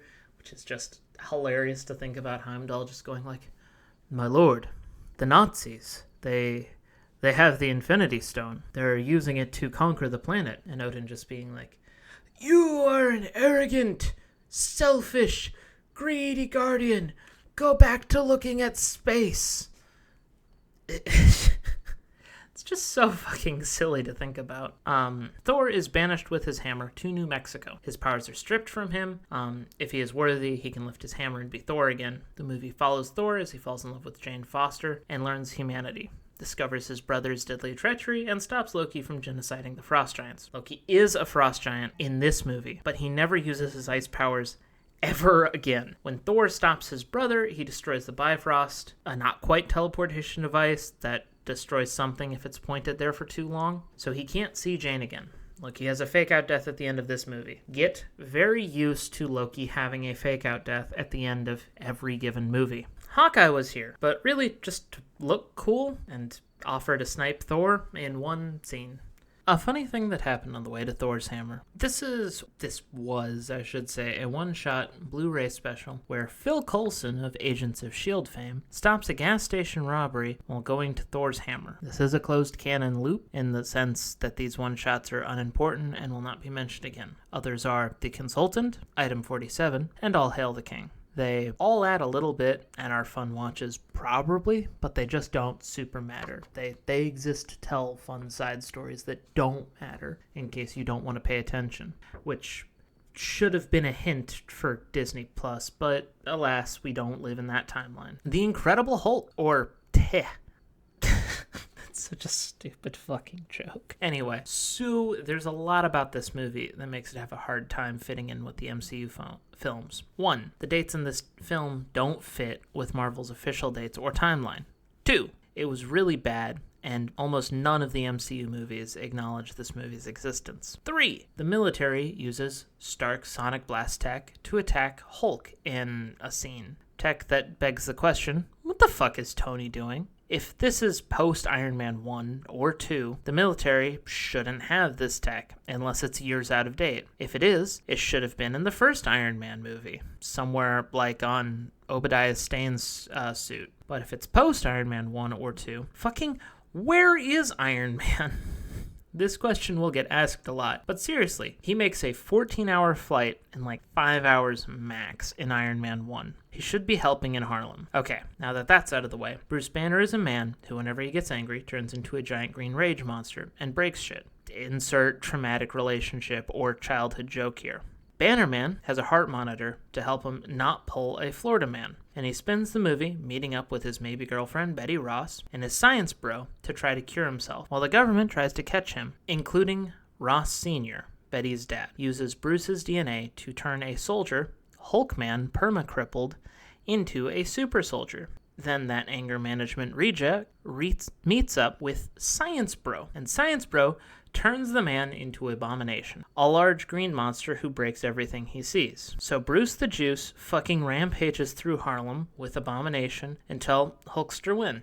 Then Hulk flees at the end of the movie. Banner uses meditation to teach control of the Hulk. Also, some of his blood ends up on a soda bottle that gets drank by Stan the Man Lee, and this gives him gamma sickness. This will matter later. It doesn't super. The Stan Lee cameos, at one point, I think they had some conception that, at least in the MCU, they would all be this one guy, but they're definitely not now, despite him being a mailman in more than one of them. But there's some version of Stan Lee out here in the MCU, because we learned that blood either kills you or gives you Hulk powers, and we obviously see Stan Lee in movies after The Incredible Hulk, so unless it's a different person, that means that there's a non-zero chance that Stan Lee can turn into a Hulk, which is a little crazy when you think about it.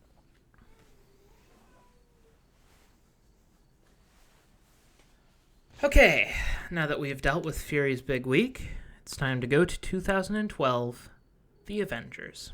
It's time to assemble. So Loki meets up with Thanos, who offers him use of the Chitauri, an alien race of warriors. If Loki can conquer Earth and steal the Tesseract for Thanos, the Tesseract is the Space Stone that was used by the Nazis in World War II. There's a plot where Loki needs unlimited power to open a non-Bifrost gate to Earth for the Chitauri, and it involves hijinks, like Loki stealing an eye to open a retinal scanner so he can access unlimited power. Tony Stark. Loki also manipulates the Hulk into attacking the Shed helicarrier, kills Phil Coulson, and uses the Mind Stone to control Hawkeye and Science Uncle Guy from Thor 1. Loki getting the Mind Stone is a little odd because he was given the scepter by either the Chitauri or Thanos. Neither make a ton of sense. Also, this is just where it sort of spawns, and with all the other stones having more backstory. Maybe the Mind Stone was how Thanos got the loyal following of the Chitauri and his other followers we see much later.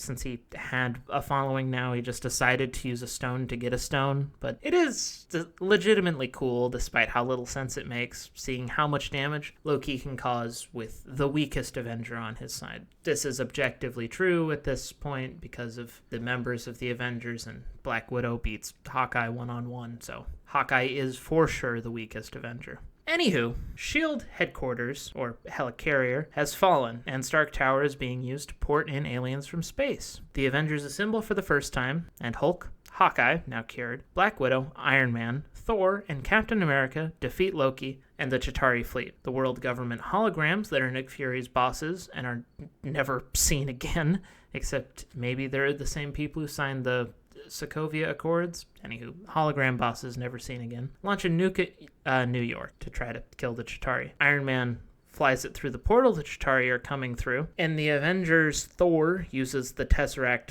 Space Stone to transport Loki and him back home. Iron Man later gets PTSD for, taking a nuke into space, passing out, and, not dying from it. And, that was the first Avengers movie.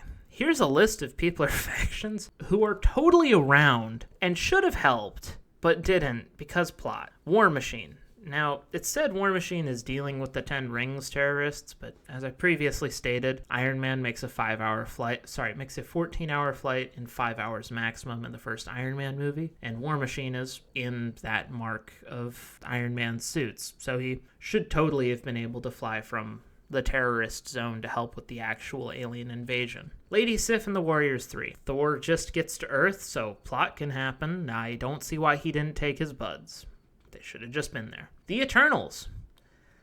I have no fucking clue why the Eternals aren't here. They're immortal, super powerful beings. Their job is to fight aliens that are on Earth and threatening to extinct the intelligent life on Earth. These are, in fact, aliens from not Earth invading, trying to conquer and subjugate the intelligent life on Earth, which, considering most of the Eternals are at least kind of sympathetic to the human cause, you'd think at least one or two of them would have maybe shown up to help at some point. One of them has super speed. There's no excuse for that one not being there. If you didn't know, Earth is currently going through an alien invasion of Skrulls during the events of this movie. There's somewhere between 100 and 1 million Skrulls on world at the moment. Maybe they're the fuckers who launched the nuke. Maybe Fury was a Skrull when he said, given it's a stupid-ass decision, I've elected to ignore it. If you're gonna say they've been here the whole time, maybe they'd have something to say about the other alien race that was invading. They really don't like the Kree, and the Skrull and the Chitauri are a lot like the Kree in the sense that they're an alien force invading. Captain Marvel. She can kind of just teleport at super light speeds across the universe whenever the fuck she wants. So there's literally no reason for Nick Fury to hit the button and for Nick Fury to not hit the button and call Captain Marvel here. It makes exactly zero sense that he doesn't. That's a thing he could have done here. He could have done that when the Hulks were rampaging through Harlem, and a couple other times. But this is the biggest time, I think. Come on, Fury, what the fuck are you doing? The Sorcerer Supreme at the time. Yeah, bald lady from Doctor Strange 1. She says, ooh, the Avengers protect the world from physical threats. We handle the mystical side. But their purview is the Time Stone. They guard the Time Stone specifically, which the Space Stone is just in use, and so's the Mind Stone. I don't fucking get how the Time Stone qualifies as a mystical threat, but the Mind and Space Stone don't, somehow. So they should have been there. Maybe Wakanda. This is admittedly the weakest include on the list, but we do see that they care because they did help in Endgame, and despite them being seclusionist and not wanting to interact with the world, you'd get the sense they'd probably have something to say about the Chitauri conquering Earth, or maybe they'd just hang out in Wakanda and wait for the Chitauri to get there. 50-50 shot. It depends on who's writing the Wakandans. I did think it was definitely worth pointing out that, hey, Wakanda should have probably helped, maybe. Kind of. Hard to guess. Also, Silent Steve is still in existence. He's 103 years here. He could have warned Fury about this attack. He could have also prevented 9/11. He didn't, because Silent Steve, say it with me now, sucks. All right, 2012, during this whole Avengers fight, Kate Bishop sees Hawkeye in action and aspires to be like him. She's a little girl who is saved by Hawkeye in this movie, and she decides she wants to be an archer superhero, I guess. Also in 2012, we have The Amazing Spider-Man. So, Peter Parker is trying to unravel the mystery of his parents' untimely departure from life. Notably, this is a different Peter Parker, played by a different actor, in a different timeline, with different villains. He lands himself in Oscorp, tracking down his parents' cross-species research. He gets bit by a spider and gets spider powers, doing the whole high school relationship thing. At some point, he fights the Lizard, something decay rate algorithm, something No Way Home gives Lizard a redemption arc right before his defeat, and his uncle dies because chocolate milk costs 2 cents more than Peter Parker wants to pay. I'm not joking, that happens. Peter Parker tells his high school girlfriend he is Spider-Man, and in some version of all that order that happens. Also, Gwen's dad, Peter's girlfriend, his dying request was that Peter stay away from Gwen Stacy to keep her out of danger. Peter does this for maybe a week. This will turn out well.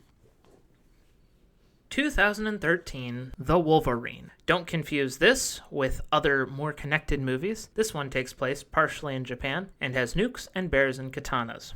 Logan is coping with depression from killing Jean Grey in X-Men The Last Stand by being a drunk and living with a bear. The bear dies. A guy Logan saved from a nuke in World War II, referred to earlier in the video, is dying. He reaches out to Huge Jackman.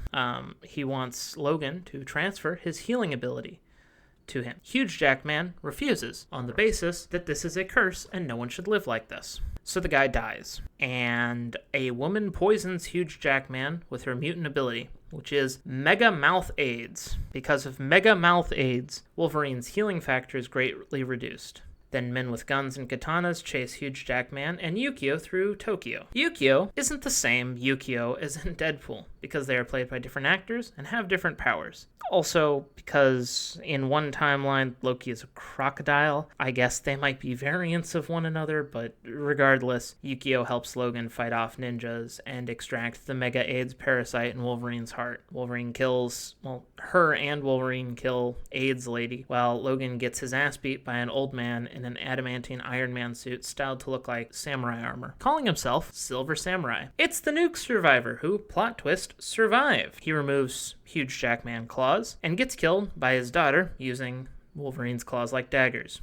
Yukio promises to be Logan's bodyguard, and she is never seen again. And Charles and Magneto approach Huge Jackman about something coming that may lead to mutant extinction. We have no idea how he survived death in X-Men 3, and that something coming is the thing they traveled back in time to prevent, making this the last movie in that timeline in the X1, X2, X-Men Last Stand, Wolverine Origins, and the Wolverine timeline. This is the last movie in it, because the next one is Days of Future Past, which happened already, which reboots the timeline. Are you confused yet? Good. Moving on. 2013, Thor 2: The Dark World. Oh, cunt waffles.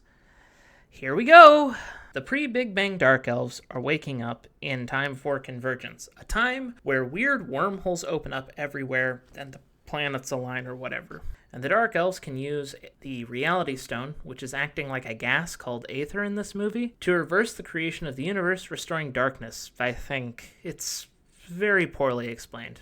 Again, it's a lot like Tenet. Jane is investigating the wormholes, Jane Foster from Thor 1. The Aether possesses her, and Thor brings her up to Asgard to be healed. He now can because the Bifrost just got fixed. Meanwhile, Loki is tried for his crimes and is throwing a tantrum in his jail cell. The Dark Elves invade Asgard looking for Jane. They kill Thor's mom while kidnapping her. So, Thor and Loki team up to find the Dark Elves.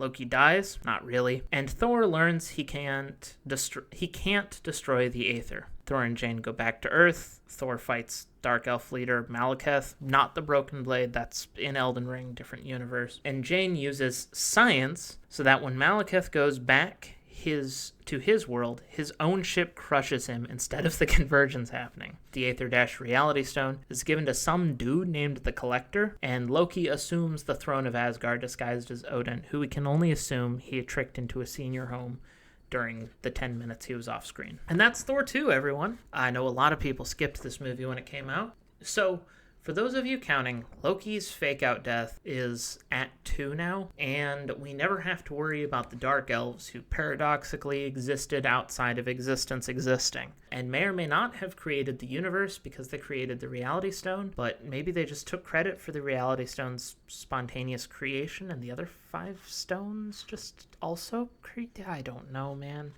I don't know. What's next? Iron Man 3. So there's some paid actor pretending to be a terrorist to cover for Aldrich Killian, who's the accidental villain Iron Man created, #1. Aldrich Killian cured full-body paralysis and amputee patients. That cure tends to get very hot and explode, hence the paid actor's suicide bomber cover. The real mind behind it is that dorky dude, Aldrich Killian, who Tony offended, which has happened 3 times so far, like I already said, if you want to count Mysterio yet, which you should. This dork, Aldrich Killian, is planning to assassinate the president live on TV, so his puppet, the vice president, will take office, and his slightly volatile super soldier serum, and bringing about a new age in war and evolution, and Tony Stark is having regular panic attacks from when he flew a nuke into space in the last movie. Despite all this, he manages to rescue President Matthews from the pyrotech bros, blowing up all his suits in the process as a way to tell Pepper Potts he's ready to start taking chances again. Iron Man also briefly befriends a boy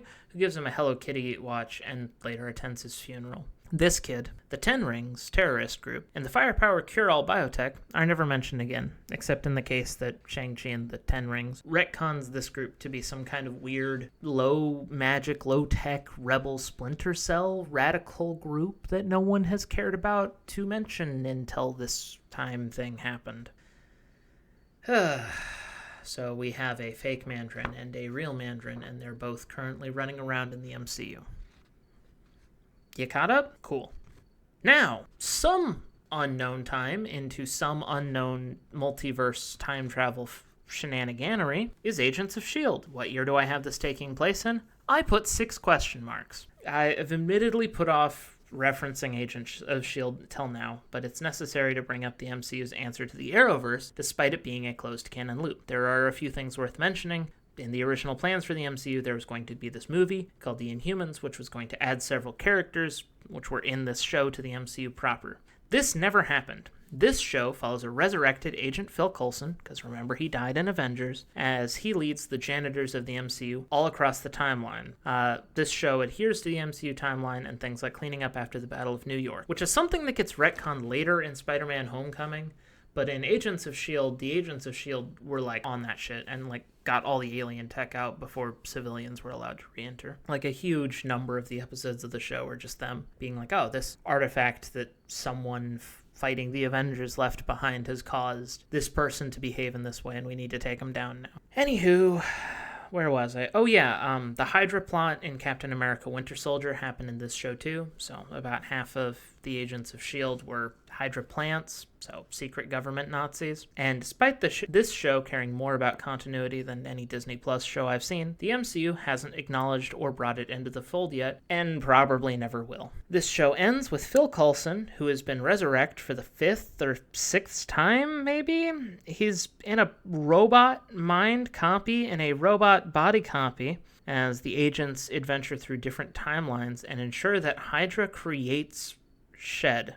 It gets horribly convoluted, but this show does end in a way that makes it canon to some version of the MCU somewhere, maybe. Essentially, we see the agents in a time spaceship rejoin the sacred timeline, but Loki made it now and always a tree. So it's anyone's guess if this even kind of counts. Here's a list of some notable cameos and comic book characters that are in Agents of S.H.I.E.L.D. And if you're wondering why they weren't in the MCU proper or didn't get their own movies or weren't referenced in Deadpool and Wolverine, this is why. So, Ghost Rider, Deathlock. Deathlock's like a cyborg killer dude. Absorbing Man, normally a Hulk villain. He can kind of copy anything he touches. Quake, the main character of the show, she starts as a hacker chick, becomes a hacker Black Widow chick, and then she gets the ability to create tremors.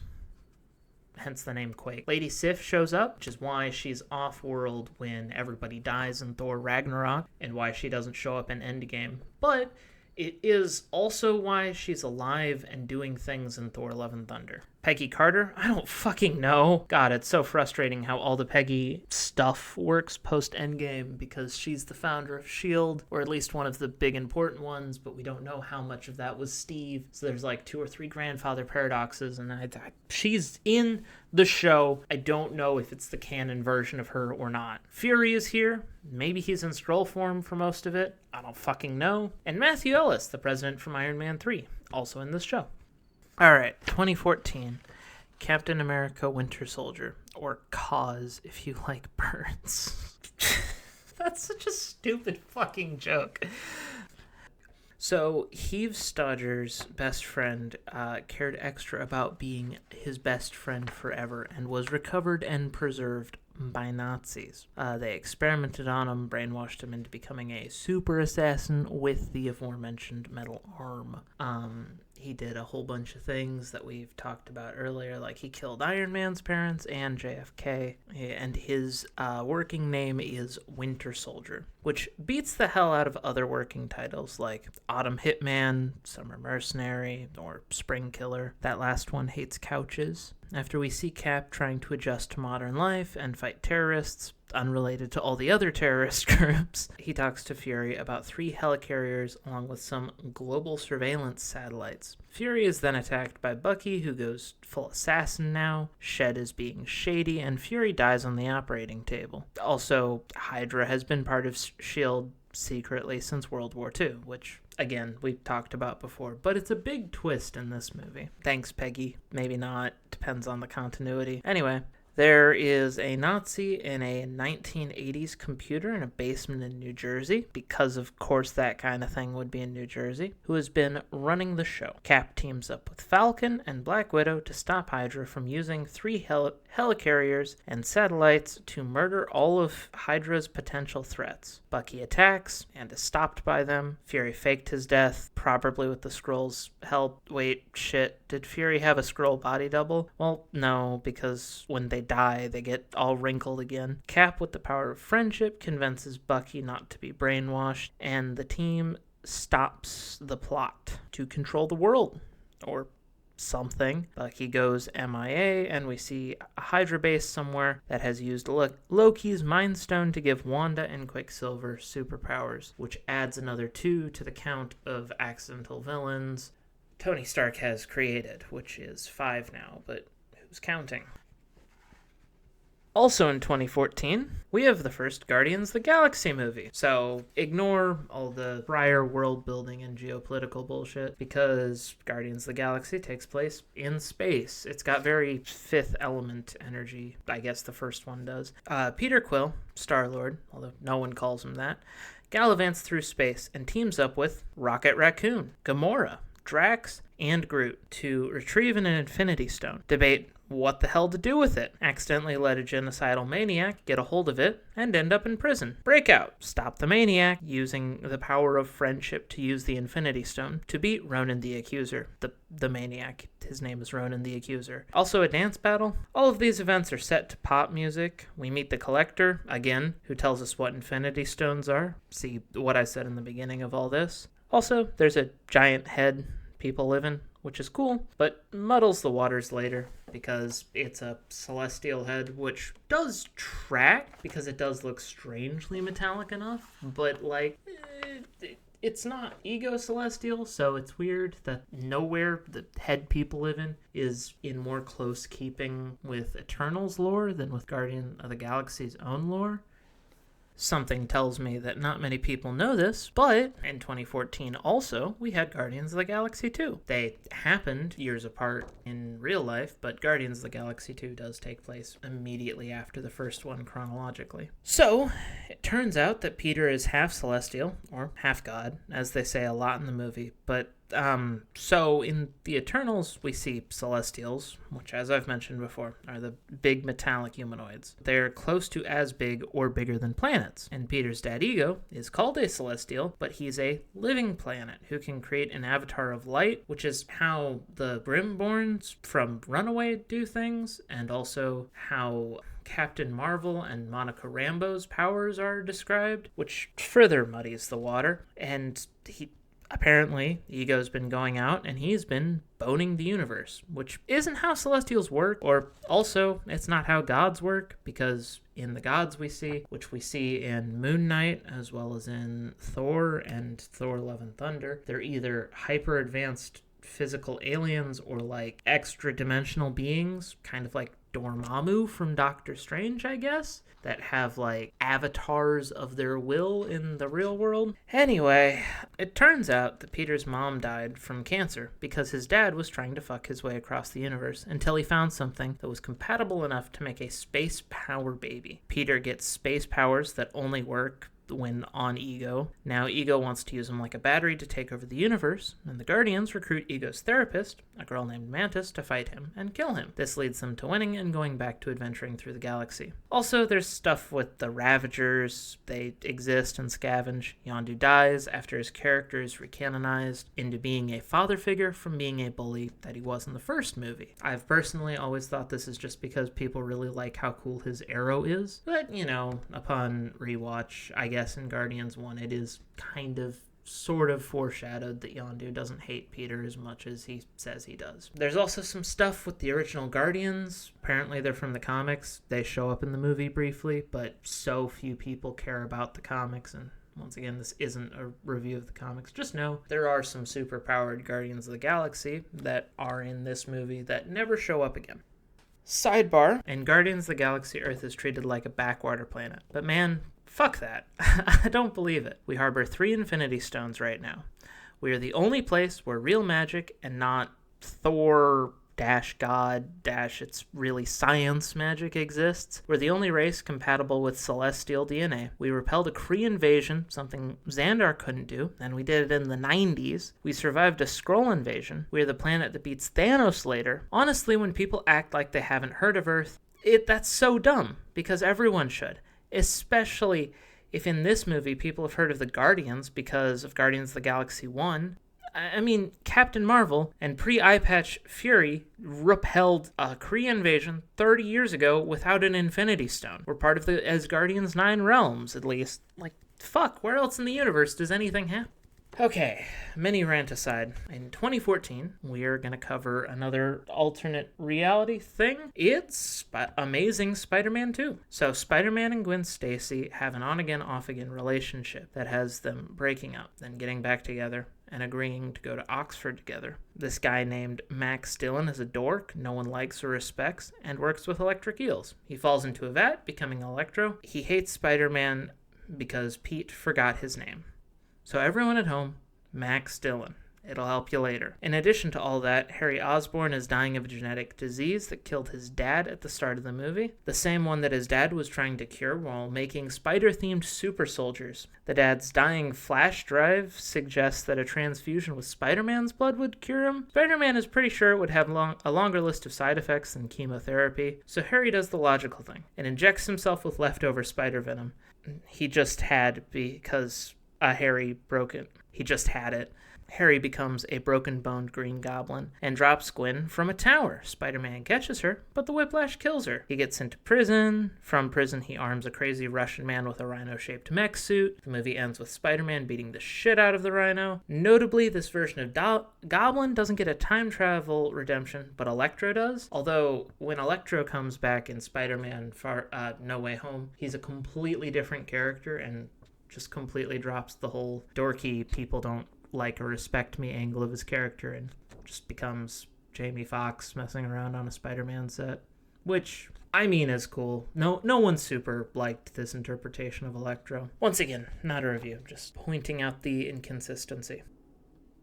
In 2015, we have Daredevil. Now this is notable because Daredevil started off the Netflix version of the MCU, which there was plans to connect to the main line, I think, around Endgame. They didn't happen because Daredevil was the only one that was received super well. So there's a whole bunch of like abandoned plot threads and weird mumbo jumbo, but that's beside the point. So this version of Daredevil is less Daredevil than the one nobody liked. Basically, post-Battle of New York, Hell's Kitchen, not the Gordon Ramsay version, the neighborhood area, is still a shithole. But a blind lawyer ninja is going to work out his anger issues by beating up ninjas, human traffickers, drug cartels, hitmen, and most importantly, corrupt city planning and development. This is wild, but yeah, basically Kingpin is running all the criminal organizations, and it seems like corrupt city planning and like squandering funds to rebuild New York is actually the biggest plot of the show, despite there being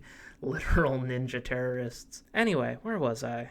Oh yeah, so Matthew Murdock, aka the Devil of Hell's Kitchen, aka Daredevil, but not really, because no one really calls him that, struggles to do all his unhealthy street fighting while also being a Catholic and claiming to care about the law. His secretary, a reporter, has a love triangle with him and Foggy Nelson. This version is notably different than the Happy Hogan version. Foggy Nelson is his best friend since college, also a lawyer. Most of these criminals are working together under the boot of Wilson Fisk, the Kingpin, and that's where I'll leave it, because that's all that affects things going forward. I'll touch it up as it matters, because there are 3 seasons of Daredevil. In 2015, we also got the start of Jessica Jones. So this one is less canon, but Daredevil definitely is here. So here are some cliff notes. Jessica Jones is a private eye with super strength. She sometimes fucks Luke Cage, a man with unbreakable skin. We'll get to him. There's also a guy named Kilgrave, her 7th evil ex. That was a dumb joke. This dude can control minds as long as you're not too high. Notably, getting high is part of how she beats him later. Cage leaves because Jessica Jones killed his wife under Kilgrave's control in the past. We find out that Kilgrave got his powers because of child abuse? Maybe he's an inhuman, but I don't think they cared to write these powers into the MCU, so child abuse is the origin story we get. Grim, dark, and gritty hijinks ensue, but eventually Jessica Jones kills Kilgrave and shoots Luke Cage point blank with a shotgun, knocking him out because he got mind controlled, and, unbreakable skin is not gonna break to a shotgun. Anyway, 2015, Avengers Age of Ultron. Alright, it's time to assemble again. Too fast to assemble. Revengers. Built. Hold the instruction kit. In this movie, Tony Stark made an artificial intelligence named Ultron, which was supposed to be a suit of armor around the world. But, as with all stories about AI, Ulti over here decides after one long look at the internet that the best thing for humanity is to reset life, dinosaur rock style. We see Cap come close to lifting Mjolnir, Thor's hammer, Scarlet Witch, a woman who can create illusions, control minds, fire blasts of reddish energy, along with telekinesis. Her brother is a guy who can run really fast when he's not tired. Notably, they somehow got their powers from the Mind Stone. They are introduced as the Maximoff twins, and they hate Stark because he was a weapons dealer. The accidental villain count is up to 6 now, because Ultron and then the Maximoff twins add another 3 to Mysterio, the guy Obadiah Stane yells at, and Aldrich Killian, which means Iron Man has effectively created 6 villains at this point. Crazy. So they start off wanting to destroy the Avengers, but when Ultron picks up a city because he has a vibranium composite pillar, and he plans to use it like a big reset button, which should concern the Eternals, Skrulls, the Wakandans, the Sorcerers, yada yada yada. They turn on Robot Man. The Avengers, +3, fight Ultron, who has hijacked a bunch of Nazi robots left over from the whole Hydra thing in Captain America Winter Soldier, and plans to stop the Avengers with the Ultra Fodder bots. This is stopped. In turn, among the stoppers is Vision, who is a hybrid of Ultron and Jarvis's AI. He's the 3rd edition. A perfect artificial vibranium flesh composite body thing with the Mind Stone in his skull. Turns out humanity is worth saving, and Scarlet Witch, along with Quicksilver and Vision, they team up to defeat Ultron. Quicksilver dies due to bullets and running jokes. Running joke. What, you didn't see that coming? Vision could totally self-replicate like Ultron does, but doesn't, and Jarvis gets replaced by Friday as Tony Stark's AI. Also, the Hulk flies off-world in a Quinjet, because he can. So, there was a second near-apocalyptic event, and the Avengers beat it while recruiting some people, if you wanted the cliff notes. 2015 brings us to Ant-Man. Mission Impossible with ants, and it's mostly a comedy movie. Scott Lang is trained by the old Ant-Man, Hank Pym, and his daughter to use and fight in an ant suit. There's also an evil man named Yellow Jacket who develops a gun that can instantly kill anyone by crushing their atoms together and making an extra small paste. This is seen as a failure because it's not a shrink ray like he was trying to make. And due to the efforts of Ant-Man, this technology is never seen again, along with Yellow Jacket, who is never seen again. There's a heist, it fails, there's a tiny superhero fight at the end of the heist, a Hydra agent gets some bootleg Pym particles, the shrinky, timey-wimey stuff. Scott wins, learns you can survive going subatomic while he wins. So the Ant Fam plans on rescuing the original Wasp from the quantum realm. Ant-Man beats up Falcon and robs the Avengers compound. The tower and helicarriers are down because nothing survives for more than a movie or two. This is why Ant-Man's in Civil War, because he beat up Falcon. Lots of characters to keep track of. Just assume, if I say a character's name, they've come up before. I'll say, hey, here are some new characters when they haven't. Now, we are going to go through what I like to call the Netflix slog. This is, in fact, the closest to giving up on the project I got. Most people would probably expect that this was the Disney Plus shows, but actually the Disney Plus shows don't have that long a runtime, and barely anything happens in them. However, the Netflix shows have longer runtimes, and lots of things happen in them. Some of them involve, like, pretty convoluted conspiracies, and they're also less popular or maybe less controversial than the Disney Plus shows, so there's less resources for finding out what the hell happened in them online. So we got a bunch of Netflix shows right in the row, because after Age of Ultron, I guess they just had a bunch of Netflix shows come out while they were trying to build hype for the next big blockbuster-style superhero movies. So we get Daredevil Season 2. So Hell's Kitchen is dealing with another crime problem. This time, the Irish and the mob have replaced the Chinese Yakuza, the Russians, and Filson Whisk from Season 1. This guy named Punisher is a veteran who survived a shot to his head. This leaves him in a constant state of fight-or-flight mode. And somehow he always chooses fight. Also, his family was killed in a gang shootout, so this dude has been killing off criminal gangs, and he fights Daredevil over Matthew Murdock's belief. Frank Castle, the Punisher, kills Matt's client, a sole survivor of an Irish gang, and Karen, the reporter-secretary from Season 1, discovers Frank's head wound and tragic backstory. Frank Fortress ends up in prison and kills most of the prison at the urging of Kingpin, while Matt is off with his sexy ninja ex-girlfriend, discovering a magic plot that involves harvesting children's blood of one kind or another. Elektra, that's Matt's ex, not the one from way before, she's this thing called Black Sky, a magic martial arts weapon thingy, which is different than a treasure, which was the thing original Elektra was. It's not super explained very well, but I know it's definitely different. She's murderous by nature because of being the Black Sky thingy, but she sacrifices herself to save the devil of Hell's Kitchen before any of that super matters, leaving an escaped Frank Tower and Matthew Murdock to fight and supposedly kill a figure known as the Blacksmith. Karen writes a story humanizing the Punisher, and Foggy Nelson goes off to be a big shot lawyer.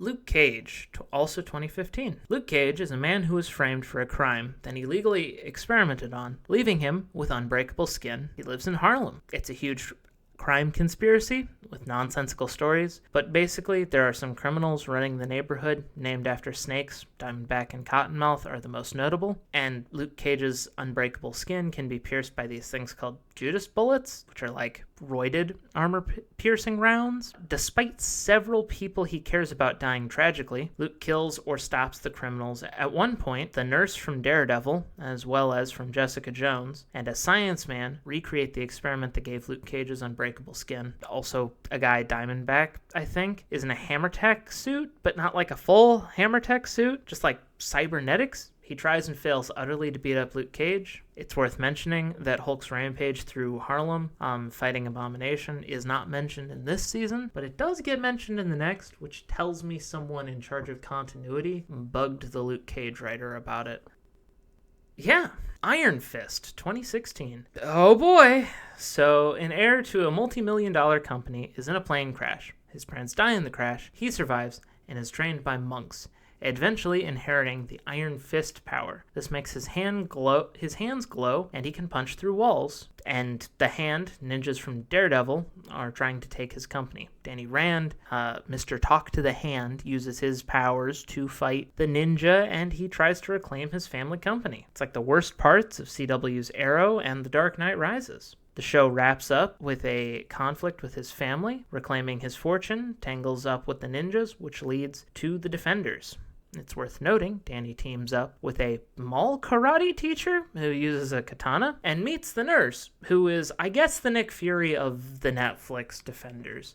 Also, he was supposed to defend this one temple and just left it to go home and be a millionaire because he wanted to do that instead. So all these like Iron Fist powers he has, he's not supposed to be using for his own gain. He's supposed to be defending this super important place.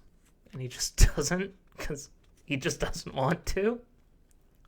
2016, The Defenders. Once again, I'll say it for the 8th or 9th time, this is not a review, but this is certainly the first impactful Marvel loss. Thor 2 and the Incredible Hulk were widely disliked, but that never really stopped the Marvel ball from rolling. This show stands out as a big crossover Netflix show, several years and millions of dollars in the making, and was not well loved by the audience. This show doing poorly is probably why the Disney Plus shows don't reference these shows, with the exception of stuff that happens in Daredevil, and also why it never made it into the MCU proper.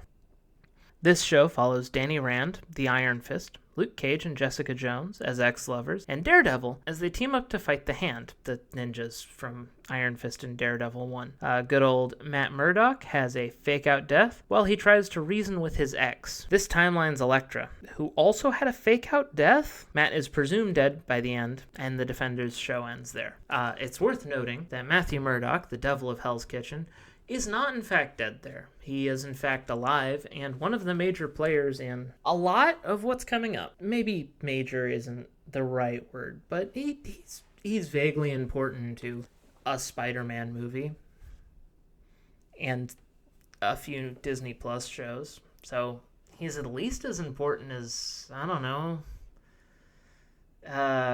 Loki coming up? Well, Loki's really important, but he shows up about as often as Loki coming up. 2016, Captain America Civil War. This is supposedly a Captain America movie, but it's generally considered a better Avengers movie than Ultron Age or whatever. It starts off with Wanda, the Scarlet Witch, accidentally killing some humanitarian workers while deflecting a suicide bomb away from Steve Rogers, leading to the Sokovia Accords, which basically require government approval for the Avengers to operate. Which is wild to think about, because Captain America, Hawkeye, Falcon, and Black Widow are all government agents until Captain America Winter Soldier. The Avengers only ever seem to operate when Fury fucking begged them to cooperate. But hey, conflict arises, with Cappy trusting his judgment more because he just found out SHIELD was a Nazi group from the start in the last Captain America movie, and Iron Man trusting the government more because Tony did make Ultron in the last Avengers movie. Both of them make good points, and both of them recruit people with vested interests in the outcome, and also Spider-Man, to each of their respective sides.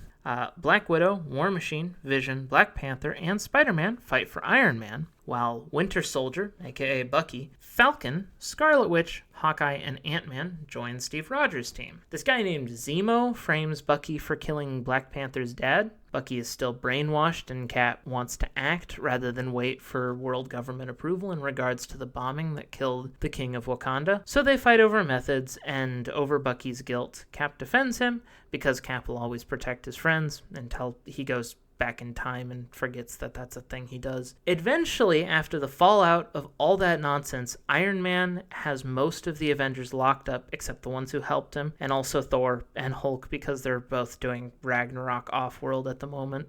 Iron Man abandons Team Iron Man to track down Bucky and Cap, who are tracking down the other Winter Soldiers, those of which are in stasis in a secret base. Plot twist: Zemo killed all of them and shows Tony a video of Bucky killing Tony's parents. There's a three-way fight. Bucky and Captain America win, partially because Iron Man doesn't go for any of his insta-kill shots, like his laser or his mini-missiles. Cap drops the shield at the request of Tony and walks off. Zemo tells Black Panther, aka T'Challa, that he won and goes to kill himself. T'Challa stops him, which is ironic because Iron Man just tried to kill the guy who killed his dad, and Black Panther chooses to save his family's murderer for justice rather than, the movie ends with Marvel Spider-Man trying out a Stark gadget, Bucky going to Wakanda for mega therapy, and the Avengers broken by one man, Zemo. Some few things to leave this movie with. Steve kissed his future time travel girlfriend's wife's niece, which is almost as bad as the Luke and Leia kiss. Well, almost. At least half as bad. And Vision paralyzes Rhodey from the waist down. Notably, that's the last time we actually see Rhodey as in War Machine in the MCU until Secret Invasion, because after this paralysis while he's in the hospital, he gets swapped out for a Skrull who's a girl. So there's a female Skrull doing all the War Machine things from now until, I think, 2026. So for the next 10 years Marvel time, and for the next 5 years IRL. Simultaneously with Captain America Civil War, we have 2016 Black Widow. This movie came out after Endgame as kind of an epilogue piece to Natasha Romanoff dying in Endgame, but it takes place not simultaneously. I don't know why I fucking said this. It takes place right after Captain America Civil War while Black Widow is on the run. So this guy named Dreykov, not the Drake-Dracula from the Blade trilogy, somebody completely different. He has a bunch of pheromone brainwashed women called Black Widows who were trained from a young age in this thing called the Red Room, where they had to do some messed up stuff. While fleeing Thaddeus Ross during the events of Civil War, Natasha meets up with her adopted sister Yelena, who just showed up. She was exposed to a chemical cure for the pheromone brainwashing by a Black Widow she killed. Yelena mails this shit to Natasha, and they are ambushed by Taskmaster, a woman with a computer chip in her head that lets her copy fighting styles. It's not about accuracy to the comics. It's not about accuracy to the comics. Okay, one thing leads to another. Milena, Natasha and Yelena's adopted mom, and Red Guardian, the cheaper Captain America knockoff from Russia, which means that between Red Guardian and Isaiah Bradley, there are in fact 2 Captain America knockoffs, end up on a flying fortress ruled by Dreykov, where all the Black Widows are trained. Apparently Dreykov has had a helicarrier this entire time. Dreykov controls an army of Black Widows worldwide from his desk, but it turns out that Scarlett Johansson just needs to break her nose, and the whole flying conspiracy ship comes crashing to Earth, literally. ScarJo frees all the onboard Black Widows from the chemical's control, and also Taskmistress, after fighting her in freefall. Natasha tells Yelena to free the others, and then gets arrested by Ross from the Hulk movie. And that's the Black Widow movie. So just assume that happened. Also, Yelena should have totally been in Endgame. I think she got snapped at the end of Infinity War, but there's no reason she shouldn't be here. Basically, whenever Black Widow cares about or does something, there's no reason her sister shouldn't. But we're just going to pretend she's not caring and she's rounding up Black Widow as well. The following events happen.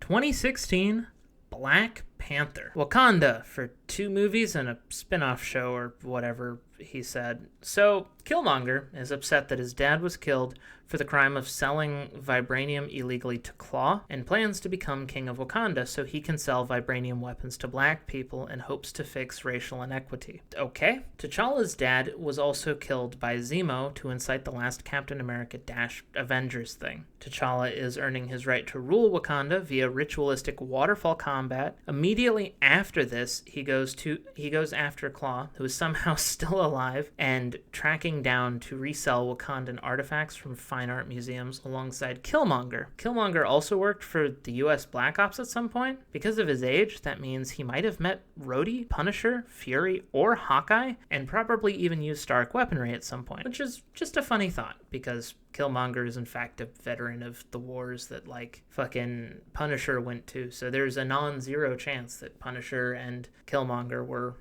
at one point, comrades in arms. An FBI agent is injured during the whole shootout thing, and T'Challa takes him back to Wakanda for super advanced medical treatment. Then Killmonger kills Claw and brings back his body to Wakanda, challenging T'Challa for the throne. He wins, throwing T'Challa off the waterfall and burning all the leaves that give Black Panther his enhanced physicality after Killmonger gets the last dose. Killmonger plans to ship high-tech vibranium weapons to black people all around the world in hopes of profiting off of a race war. Turns out T'Challa wasn't dead. He is given some flower juice that was stolen before the others were burned, and he fights and kills Killmonger before Mr. Trigger Happy can enact his plans. All is well, Wakanda goes public and sets out to do humanitarian work. Bucky is seen recovering at the end of the movie. The FBI agent does literally nothing. We're not sure why Bilbo Baggins was included, but he was in the movie.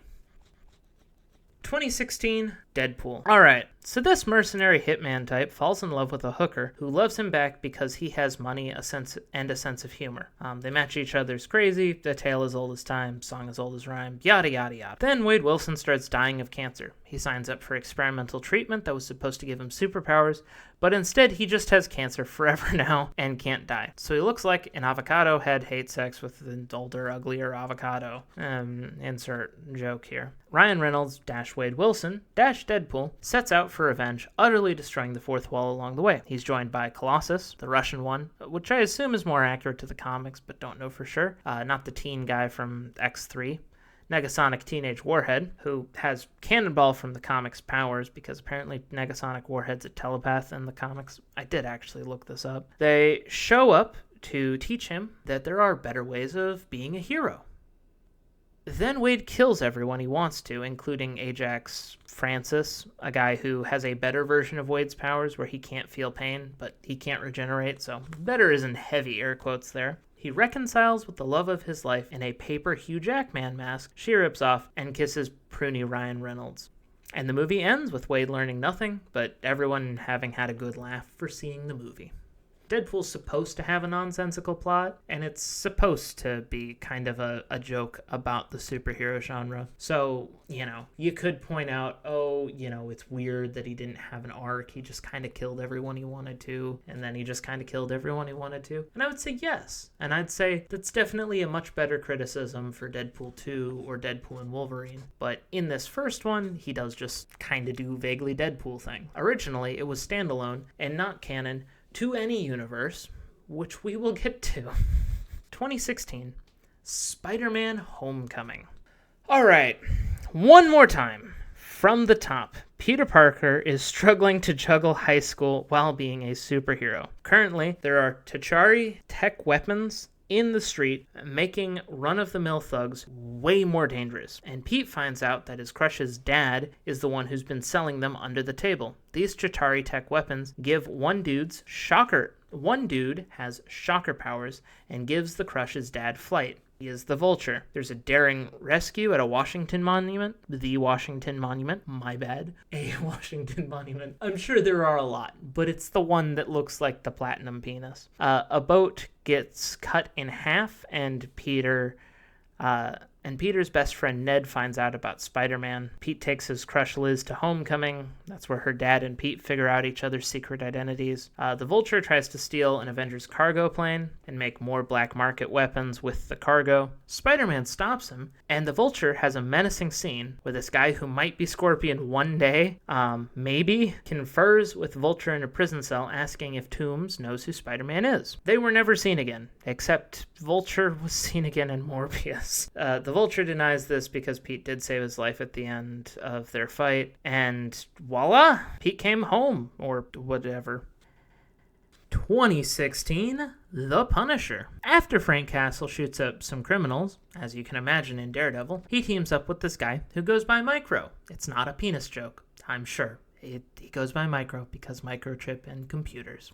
He also teams up with Karen Page from Daredevil to track down some war criminals from Frank Fortress's past. There's a group called Anvil, one called Cerberus, Anvil's a private security firm, and Cerberus is a military group Frank was a part of for a while. There are a lot of gunfights and military conspiracies, but it ends with a bunch of citywide bombs that Frank gets blamed for, and his buddy with PTSD planted and kills himself with. Frank nobly sacrifices himself for a family, and a fist-knife fight on the carousel Frank's family was brutally murdered on. Frank removes this guy's face, concluding with Frank Parpet once again seeing if he can heal while he's trying to be a ghost because, he killed a lot of people, then escaped from prison, then he killed a lot of people.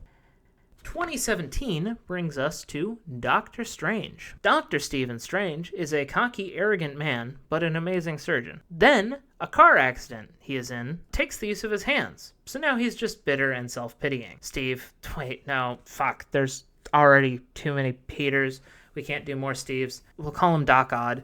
Doc Odd over here tracks down any chance of recovering his hands. And before he finds Wakanda, the fire biotech from Iron Man 3, the ninjas from Daredevil and Iron Fist, the guy who can replicate the thing that healed Luke Cage from his gunshot wound and gave him powers, the guys who made Bucky's old arms, or likewise technology, I know S.H.I.E.L.D. has something better than 1980s-ish Hydra, Kree DNA, or any number of other things that I'm sure I forgot about, Mr. Weird finds actual magicians, which is wild, because Thor is just an alien with really advanced tech who lives a long time. But these wizards use actual magic to protect the Time Stone, which they say is protecting Earth from mystical threats, while the Avengers protect the world from physical threats, which is great and all. But how is Thanos a mystical threat, and Loki conquering the Earth for Thanos to acquire the Space Stone is not? And also, why is the Time Stone's safety considered mystical when the Mind Stone, the one in Vision's head, and the Space Stone, the one that was just in some random temple Odin put it in, are not? If these guys have always been here, why didn't they help with the Infinity Stone to armed Nazis in World War II? Okay, I'm done asking questions that the continuity of this movie will not answer. So, unusual medical diploma persuades the wizards to teach him magic, and he hopes to get the use of his hands back. But instead, he goes soul-searching through the multiverse, fights a bunch of dark wizards, learns how mirror dimensions work, befriends a cape, masters sling rings. They open wormholes to places you've been or can picture, discourages a Lovecraftian horror from conquering our world, or reality, maybe. It's unclear. He does this via time loop, talks someone through his own life-saving surgery, and finally becomes the Sorcerer Supreme. At the end of the movie, Carl Mordo kills a low-level wizard who uses magic to regain the use of his legs. And he says, no more wizards. This version of him is never seen again, and is presumably still killing off wizards and witches. Maybe he went to Hogwarts. 2017 brings us to Jessica Jones Season 2. Jessie here has been overworked with boring jobs since the killing of Kilgrave and the whole Defenders debacle. Things change when a guy with super speed, calling himself the Wizard, I wish I was fucking joking, is killed in front of her, referencing the origin to her powers.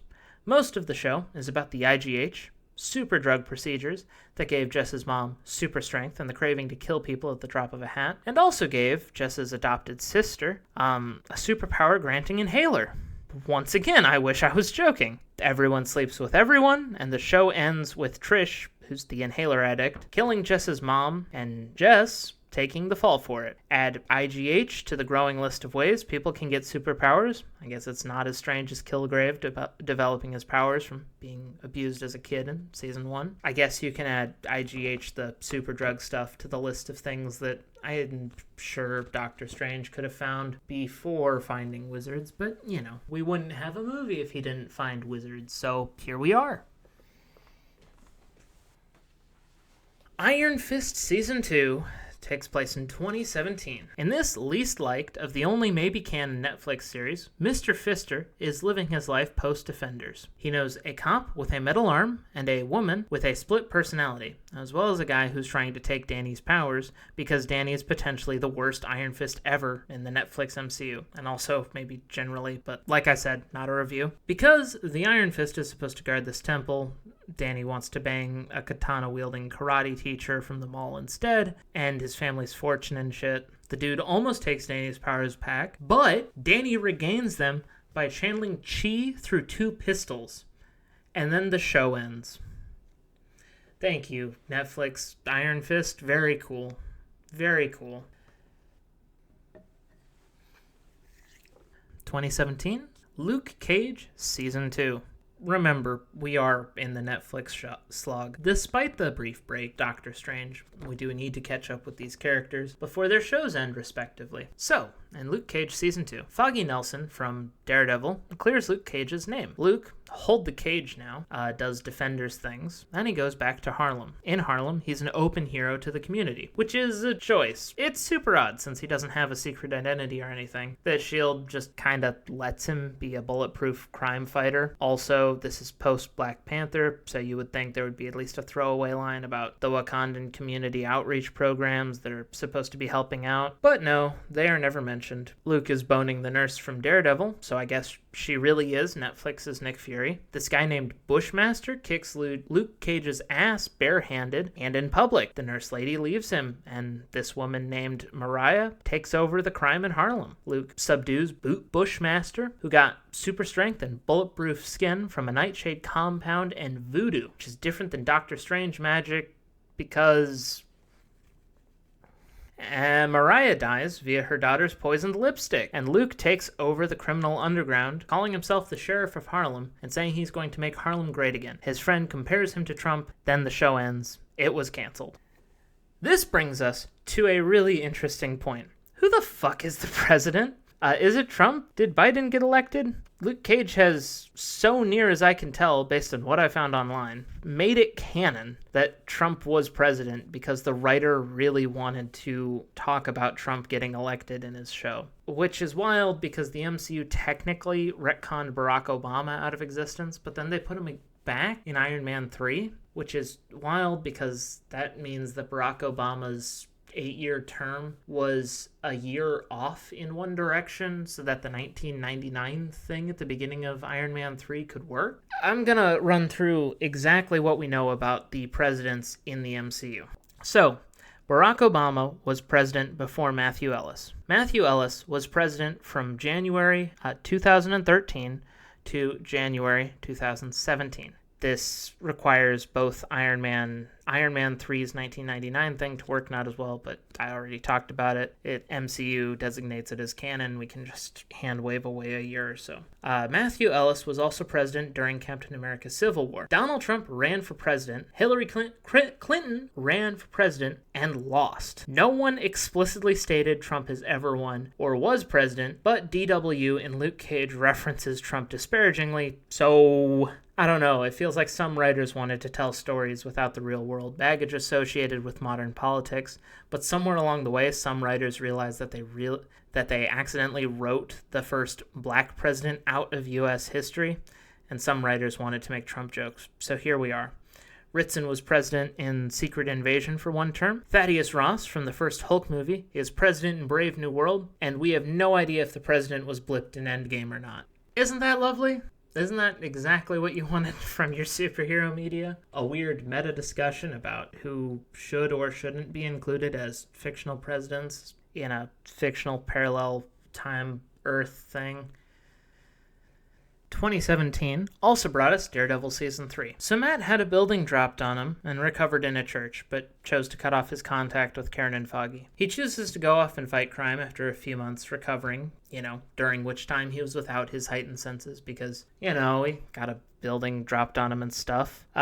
Meanwhile, Kingpin orchestrates an attack on himself so he can get moved to house arrest, where he starts rebuilding his criminal empire. Matt reconnects with his friends, and Kingpin takes over the FBI and gets an FBI sniper to start committing murders dressed as Daredevil. Normal stuff.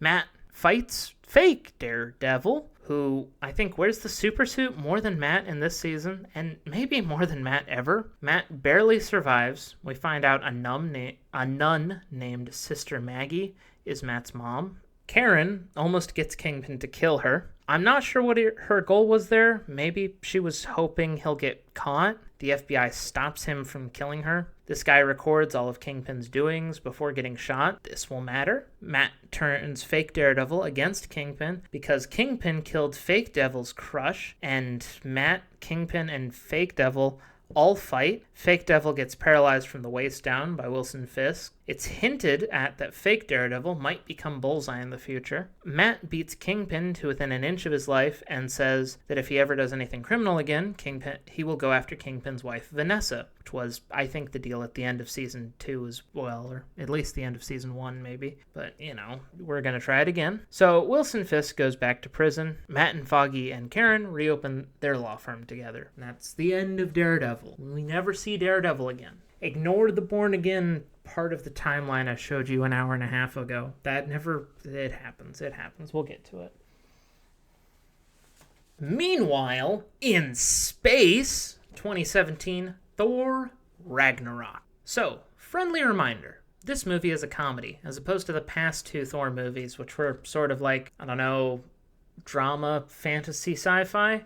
Thor realizes that his brother has secretly been leading Asgard, all in an Odin guise, and forces Loki to take him to Earth, where Loki hid the brother's dad. It's never explained how Loki kidnapped Odin and hid him in a senior home, but I will maintain that this is Loki's single greatest feat. How do you covertly relocate and brainwash the King of Gods in like 10 minutes? Anyway, Doctor Strange wants Loki off his planet, which raises the question as to why the wizards didn't help the first time Loki was there, or care when Odin left the Space Stone in Norway. But anyway, Odd Medical Diploma finds Thor's dad Loki, and Thor go there. Odin dies, turning into glowing golden dust, and Hel, Odin's oldest, say that 10 times fast, had her imprisoned in a pocket dimension, I guess? Anyway, Hel's Odin's daughter, who helped him conquer the 9 realms in Asgard War 2. Thor and Loki try to fight her, but Hel destroys Thor's hammer, and Loki and Thor get kicked out of the Bifrost, leaving them in a trash arena planet called Sakaar. Thor finds and fights Hulk here. Loki, Thor, Hulk, and Valkyrie, one of the Valkyries who helped Odin and Hel conquer the 9 realms. She's very drunk and catches Thor for the fighting pit originally, joins him later. They escape Sakaar together. Thor takes his posse to Asgard, where he learns 3 very important things. 1. The Warriors 3, but not Lady Sif, Heimdall, as well as most of Asgard's military, is dead due to Hel's army of undead and her giant dog. 2. He is the god of thunder, not the god of hammers. Cue Immigrant Song by Led Zeppelin. And 3. Asgard is a people, not a place. So Thor, Hulk, Valkyrie, Loki, and other rescued slaves from Sakaar kickstart Asgard's apocalypse, and Surtur the fire giant kills Hel. Asgard falls, destroyed, but they at least have each other. Thanos shows up approximately 5 minutes later and kills Loki and most of Asgard, looking for the Infinity Stone that Loki has, because, of course, Loki took it before Asgard fell. While all that was going on, we now have the Huluverse, which is kind of wild. I think it's worth pointing out that Marvel has had, at this point, attempted to make its thing TV shows 3 times, and none of them have ever hit much mainstream appeal. But we have the Netflix shows, we have the Hulu shows, and we have the Disney Plus shows. You could argue, because Agents of S.H.I.E.L.D. actually got to be a live TV show, that they did that 4 times and not 3, but I'll include Agents of S.H.I.E.L.D. with the Netflix era because I'm feeling nice. It's wild how little Marvel learned from that mistake, because there was never any super big interest or critical appeal for these, blockbuster heroes to do basic TV procedural things. But now that we're out of the Netflix era, we still have some stuff with Jessica Jones to do, and of course Daredevil becomes part of the Disney Plus shows later, but we're mostly out of that era. We have to talk about the Hulu shows. The first one listed is 2017's The Inhumans. So this scrapped movie was turned into a very often forgot about series, and is another example of closed canon, like Agents of S.H.I.E.L.D. and The Runaways. Gosh, I remembered this show existed, like someone remembers a bad dream. And this was the second to last addition I made to the script, actually. So it follows The Inhumans. They're like X-Men, but with weirder powers. They get kicked out of their moon base, and hijinks ensue. Like I said, it's closed canon. The only thing worth bringing up is they technically still exist in the main MCU continuity, like the Runaways, and their existence raises weird questions about the Kree blood crystal DNA superpower things from Agents of S.H.I.E.L.D. It's also worth noting that Black Bolt is an Inhuman, and he does show up in Multiverse of Madness. He gets one shot by Scarlet Witch, but he does show up for a second. Moving on. 2017 also brought us Marvel's Runaways, mentioned many times by me 5 minutes ago, and no one else ever. It's another example of a closed canon loop. All that stuff. Runaways follows some teens fucking around, sort of adjacent to the MCU. So we know this show is at least kind of connected because it references both Wakanda and Stark Industries. Also, the cleanup crew that cleans up superpowered fights in the Netflix shows is in this show too. The characters included are Alex Wilder, who is Robin, Nico Minor... We'll just call her Nico. She's a goth girl with the Staff of One. Gives her busted magic powers, if you think about it. Carolina Dean is an alien with light and flight powers. She has two Captain Marvel ripoff parents too. They're also Hollywood stars who are actually aliens. Gert, she has purple hair and a pet dinosaur and is a social justice advocate. Chase Steen, he's a tech guy. And Molly Hernandez. Her only description for skill set or power set is youngest of the group, is super strong. The kids fight their parents, who have a group called Pride, basically the Illuminati, but for super bad parents. Morgan Le Fay from Arthurian Legend is here, making Arthurian Legend also canon to the MCU. Interesting questions that are never brought up ever again. Moving on. I think this is the second to last Hulu show we will talk about, because it's the second to last Hulu show that is canon. 2017 also brought us Cloak and Dagger. Alright, so Runaways crossed over with this show before they were both canned. This show follows Tandy and Tyrone. Tandy can shoot light daggers, not as in low calories, as in made of light. She's like a worse Psylocke. And Tyrone can make portals in the shadow. They got their powers because an oil rig blew up next to them, and they take down the corrupt company that does that. Later, human traffickers, something, closed canon loop, something, they team up with Marvel's Runaways, or... No, who do they team up with again? Let me look at my thing. I was right. They do team up with Marvel's Runaways briefly. 2018, Deadpool and Wolverine. You thought I was going to talk about Deadpool 2? Fucking shitballs and stovetops. This movie is such a freaking mess. It takes place both in the Marvel timeline and in the pre-time travel Fox timeline, but also in the Logan timeline, which is post-time travel X-Men timeline bullshit. But I'm going to summarize it later because it takes place in MCU 2024. It has 3 simultaneously canon years and is the only movie ever where every MCU movie and every X-Men movie is canon, as well as a bunch of the other properties I had to summarize here for vague reasons, like Blade and Elektra. You liked hearing about Elektra, didn't you? All right, 2018, Deadpool 2. You thought I wasn't going to talk about Deadpool for a while. Well, fuck you, because Deadpool 2 also takes place in 2018. Now, does this make sense with the clear time skip between Deadpool 2 and Wolverine and Deadpool? That's the funny thing. It doesn't. All this mess with Charles walking when they recruit Jean Grey, and Charles coming back to life, and then the disappearing Yokio, and was them trying. Deadpool was them not. They don't give a fuck. Nothing Wade Wilson does fits nicely into any timeline, except maybe his own, but that's even hard to tell because of this movie, frickin' Deadpool and Wolverine taking place in the same year that isn't supposed to exist because of Days of Future Past, but we know that it does because Ryan Reynolds goes back in time and shoots Badpool in the head, which is something he shouldn't be able to do unless this is the X-Men timeline, so fuck.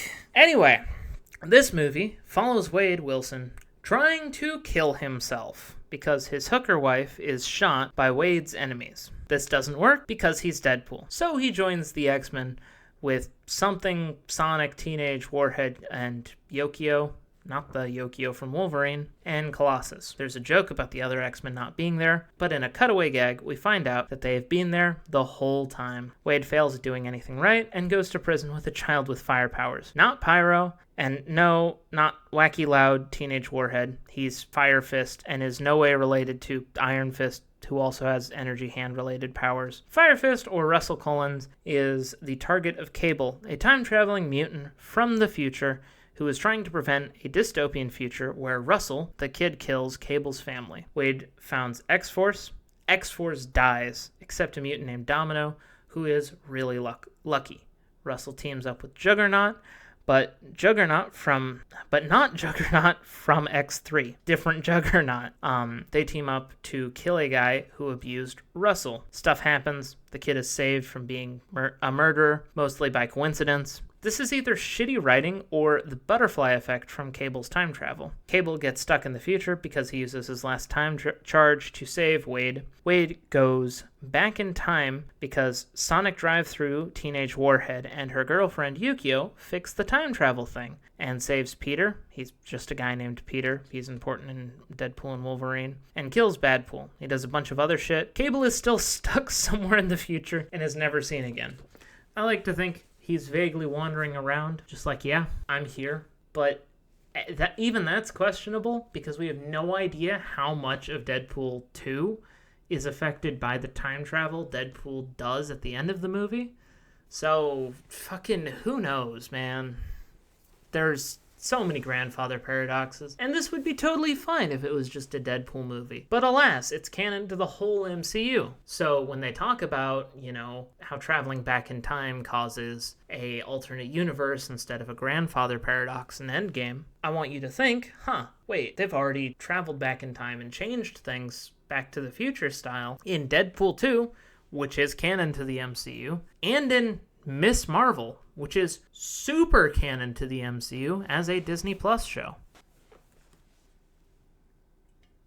2018 brought us Jessica Jones Season 3. Something sensical now, right? Right?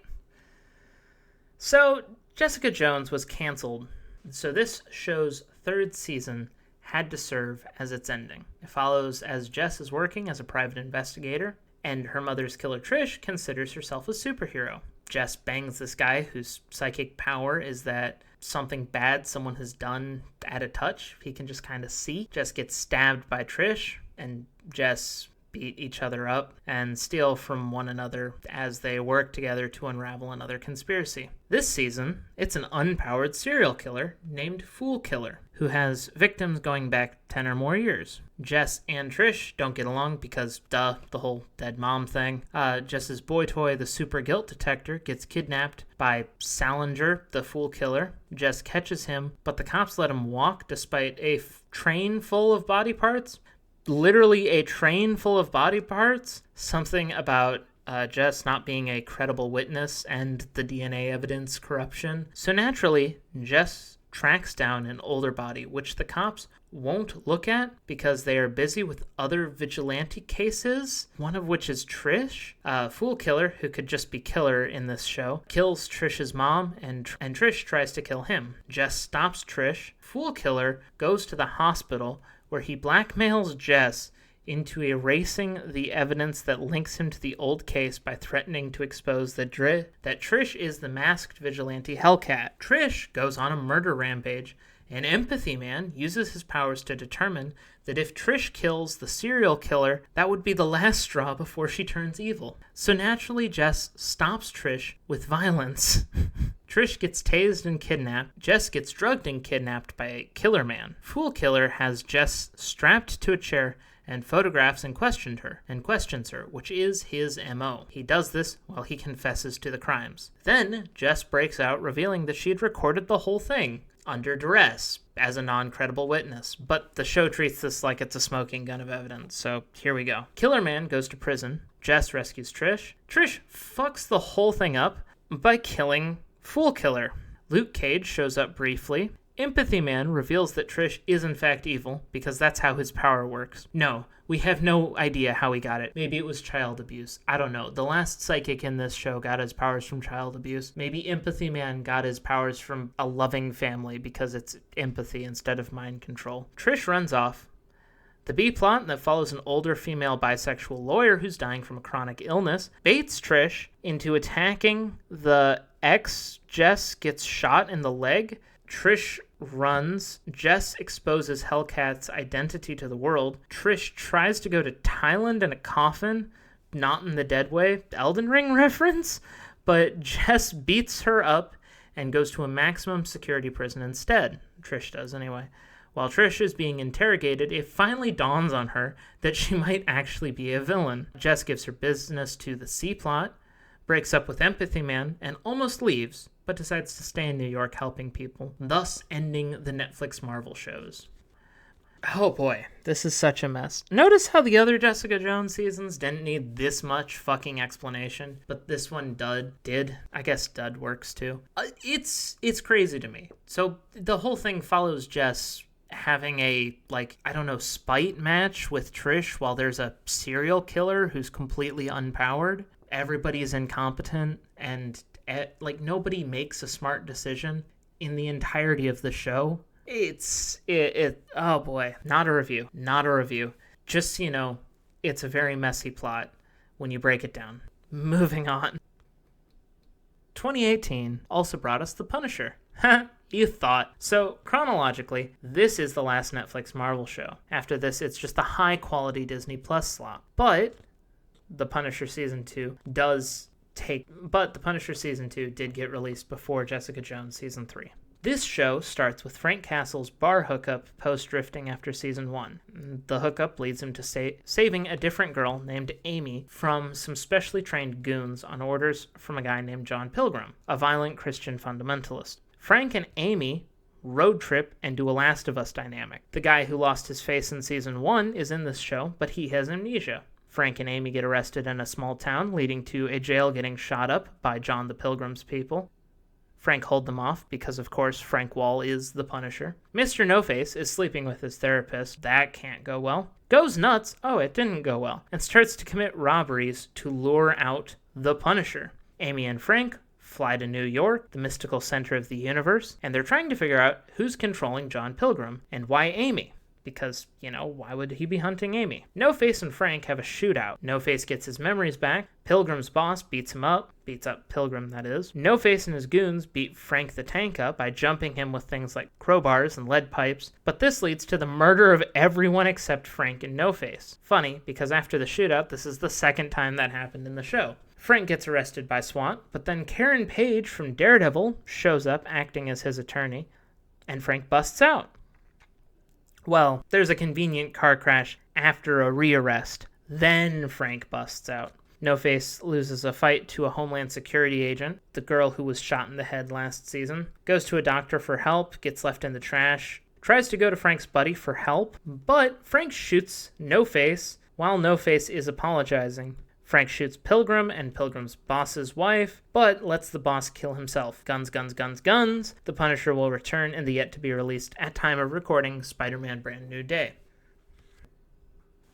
Well, that's a bit of a low note to go out on, but that is the end of the Netflix era of Marvel. From this point forward, every other TV show I cover will either be a Hulu show or a Disney Plus show, which I'm sure Disney Plus, with its prestigious reputation for having the most world-coherent plots imaginable, will have a wonderful selection for us.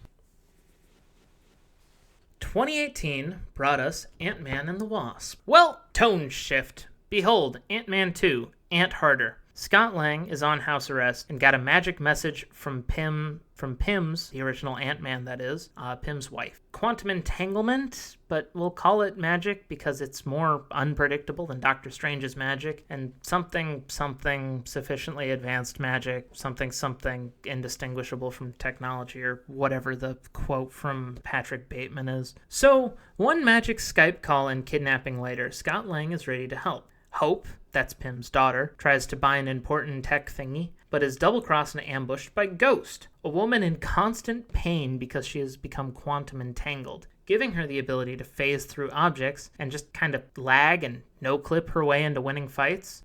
Because of what we know from Endgame, I'm pretty sure she should be able to phase through time the same way she phases through physical space, because the quantum realm she is entangled with is how time travel works in the MCU. So realistically, she should never lose a fight, but this is poorly written magic, so what are you going to do? That's never talked about. Ghost steals Pym's mini-lab. They find the lab, and Ghost captures Hope, Pym, and Scott. Ghost and a science guy who doesn't matter are going to use Pym's wife's quantum energy to unentangle Ghost, killing the wife, Janet. Magic, what can I say?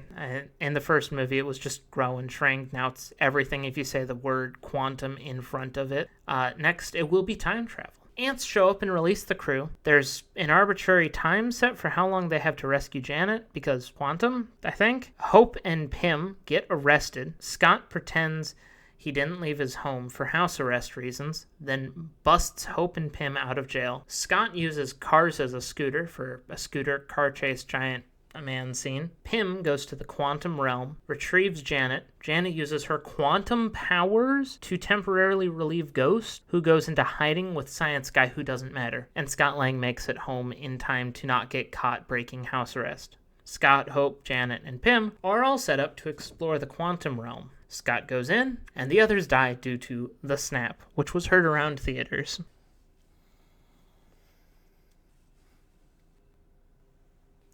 Well, speaking of the snap, it's time to talk about it. Avengers Infinity War, 2018, chronologically Marvel time. So, Thor has lost his home and his hammer, as well as the love of his life, his mother, his father, but he still has his people and his brother. Thanos kills most of those pesky Asgardians and his brother. Then he dogs on the Hulk, claims the Space Stone. Asgard really went from being the most powerful thing in the universe to cannon fodder, didn't it? So Thanos has control over space and power now, because he got the Power Stone first. The Space Stone allows for instant transport anywhere, as seen in the first Avengers movie. And this one, and Ronan the Accuser, can destroy planets with the Power Stone. Thanos' goal is to randomly eliminate half of the universe, so he can just do that now, because he has the space and the Power Stone, but I guess it would take too long, or the Time Stone could reverse it, so Thanos goes on a rampage to get the other stones, and not just the Avengers, but the Guardians of the Galaxy, Doctor Strange, and all of Wakanda team up to try to stop Thanos. Hulk suffers from the superhero equivalent of erectile dysfunction, because Thanos thoroughly beat him up. Iron Man has a nanobot suit and is still not on speaking terms with Cap, and Thor forges a new hammer. In no particular order, Thanos fought Iron Man, Captain America, Thor, Black Widow, the Hulk, War Machine, the Falcon, Scarlet Witch, Vision, Spider-Man, Bucky Barnes, Mantis, Peter Quill - Star-Lord, Gamora, Drax, Groot, Rocket Raccoon, Nebula, Black Panther, Wong, and Doctor Strange. Thanos won or stalemated every fight and acquired the Reality Stone from the Collector, where it stopped behaving like Aether, sacrificed his own daughter, along with the chance for any satisfying end to the love story between Peter Quill and Gamora, to get the Soul Stone. Doctor Strange looked at 14,605 possible futures, and saw one where the Avengers win, and that was by giving Thanos the Time Stone, and half of everyone collectively losing 5 years of their lives. Also Tony killing himself to win, but I'm getting ahead of myself. Actually, he saw the one version of the future that didn't involve the TVA erasing their universe, maybe? Vision had the last stone, which ironically Thanos had first, or at least the Chitauri did, because it's the one he gave to Loki in the first Avengers movie. Not Captain America First Avenger, and not Captain Marvel either, but Avengers 2012. Regardless, Vision has it in his head in Wakanda, and Thanos removes it, killing him. Wanda kills him first. The Time Stone will repair it, and it does. The Time Stone, while it was in Loki's staff, could control anyone when it made contact on the skin. So why on earth didn't they at least try using it on Thanos? We know Mantis's emotional manipulation thing worked on him, but, they just don't try it. Then Thor with a new hammer almost stops Thanos, but alas, no head. Thanos snaps and deletes half of life from the universe. Fury calls Captain Marvel, which he had reasons to do at least 6 times by fucking now, including, I don't know, while the Avengers were fighting Thanos and there was half a chance she could have gotten there because she could basically fucking teleport across the universe, but he calls her now as he gets snapped out, and half of life is gone. But not the Eternals, because they're artificial life, and it's stated in the Eternals movie that they were unaffected by the snap. And maybe not the gods either, but that's really unclear, because Asgardians are gods, and Thanos killed them, maybe? I don't know, I guess we never saw an Asgardian get snapped, but, like, Thor is basically the only one, aside from Valkyrie, that's named. I don't know. Also, the Eternals makes Thanos more right than logic because of the celestial fetuses that feed on intelligent life. Thanos did stop several would-be apocalypses for 5 years. Thus ends the first half of the Infinity War. And if you thought that summary was underwhelming because you really liked Infinity War, I'll remind you, this is not a review. This is a summary. I'm sure the culmination of all the emotional arcs that happened in Infinity War was very hype to watch, but like when you're just saying the events that happened, it's just like Thanos fought these 15 or so characters and won every time. He had some witty dialogue exchanges. There was a guy with telekinesis. He was called Squidward. Spider-Man was in space. Moving on. So, before we get to Endgame, we have all the stuff that happened in between the Avengers Infinity War and Avengers Endgame time skip, which is kind of crazy to think about, but there is 5 years of time there. So you might ask, well, I mean, if they weren't making Marvel movies in between those two, which they weren't mostly, what could you possibly have to talk about that's canon? 2018 brought us Venom. So, there is a 5-year time gap between now and Endgame, so maybe something interesting is happening in the Sonyverse. Oh god, please no! Eddie Brock is an investigative journalist, supposedly. He illegally reads his attorney wife's classified documents about some human trials in relation to 4 symbiotes that a company called Life Tech recovered from space. Brock gets him and his wife fired. There are some hijinks that involve SWAT, dead kids, rotting internal organs that will never be brought up again, an MRI machine that can instantly separate host and symbiote, also never brought up again, and a lobster tank. At the end of the day, a lot of symbiotes and hosts die, leaving Eddie to save the world from the one who possessed his wife's boss, who plans to go up in a probe and bring back all the symbiotes. But Venom decides humans are cool, actually, because random lol, and Eddie and Venom save the Earth from goo. I must say again, not a review. Not a comic adaptation thing, but Venom without Spider-Man feels as weird as a Reverse Flash movie without the Flash in it. Would be like Venom and Eddie Brock hating Peter Parker is the point of the symbiote. Venom even loses the spider in his chest. It's just very off-putting. But we're not done. In 2019, the events of Venom Let There Be Carnage take place. So there's actually a lot of inconsistent info about what year this movie takes place, but the most compelling argument I've found is the first movie took place in 2018 because it coincided with the release year. But there is a flashback to 1996, and it says 25 years later afterwards, which can't be true if this movie happens in the year 2018. That would put it in 2021, so fuck you, Sony. If you're going to insist on ruining Spider-Man's rogue gallery, at least try to maintain consistency in this clusterfuck. Regardless of what year it takes place, Venom gives birth to a Red One, which means his kid is stronger than him. I'm calling Venom him because it's a male voice actor. Sue me if it's too general. Odd, because color didn't seem to matter with the 3 now dead goos in the first movie. The Red One ends up sticking to known murderer Cletus Cassidy, making Carnage. There is a fight, Venom loses, but wins in the end. Cletus has a sordid love affair with Shriek, a woman with sonic screams. She is a mutant in the comics, but because of copyright, they gave her the compelling origin story of...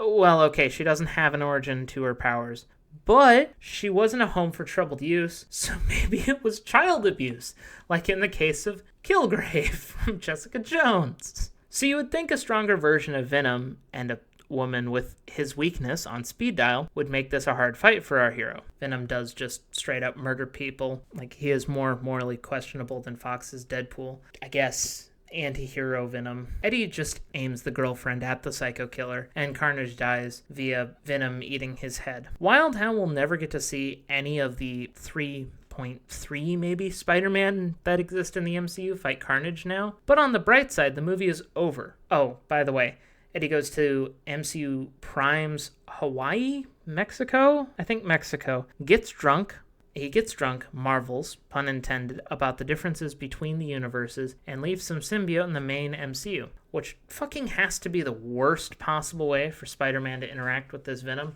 But now there's some symbiote out there, and I'm guessing it has something to do with Brand New Day, but the Sonyverse is over now, so maybe it just gets deleted. Who knows?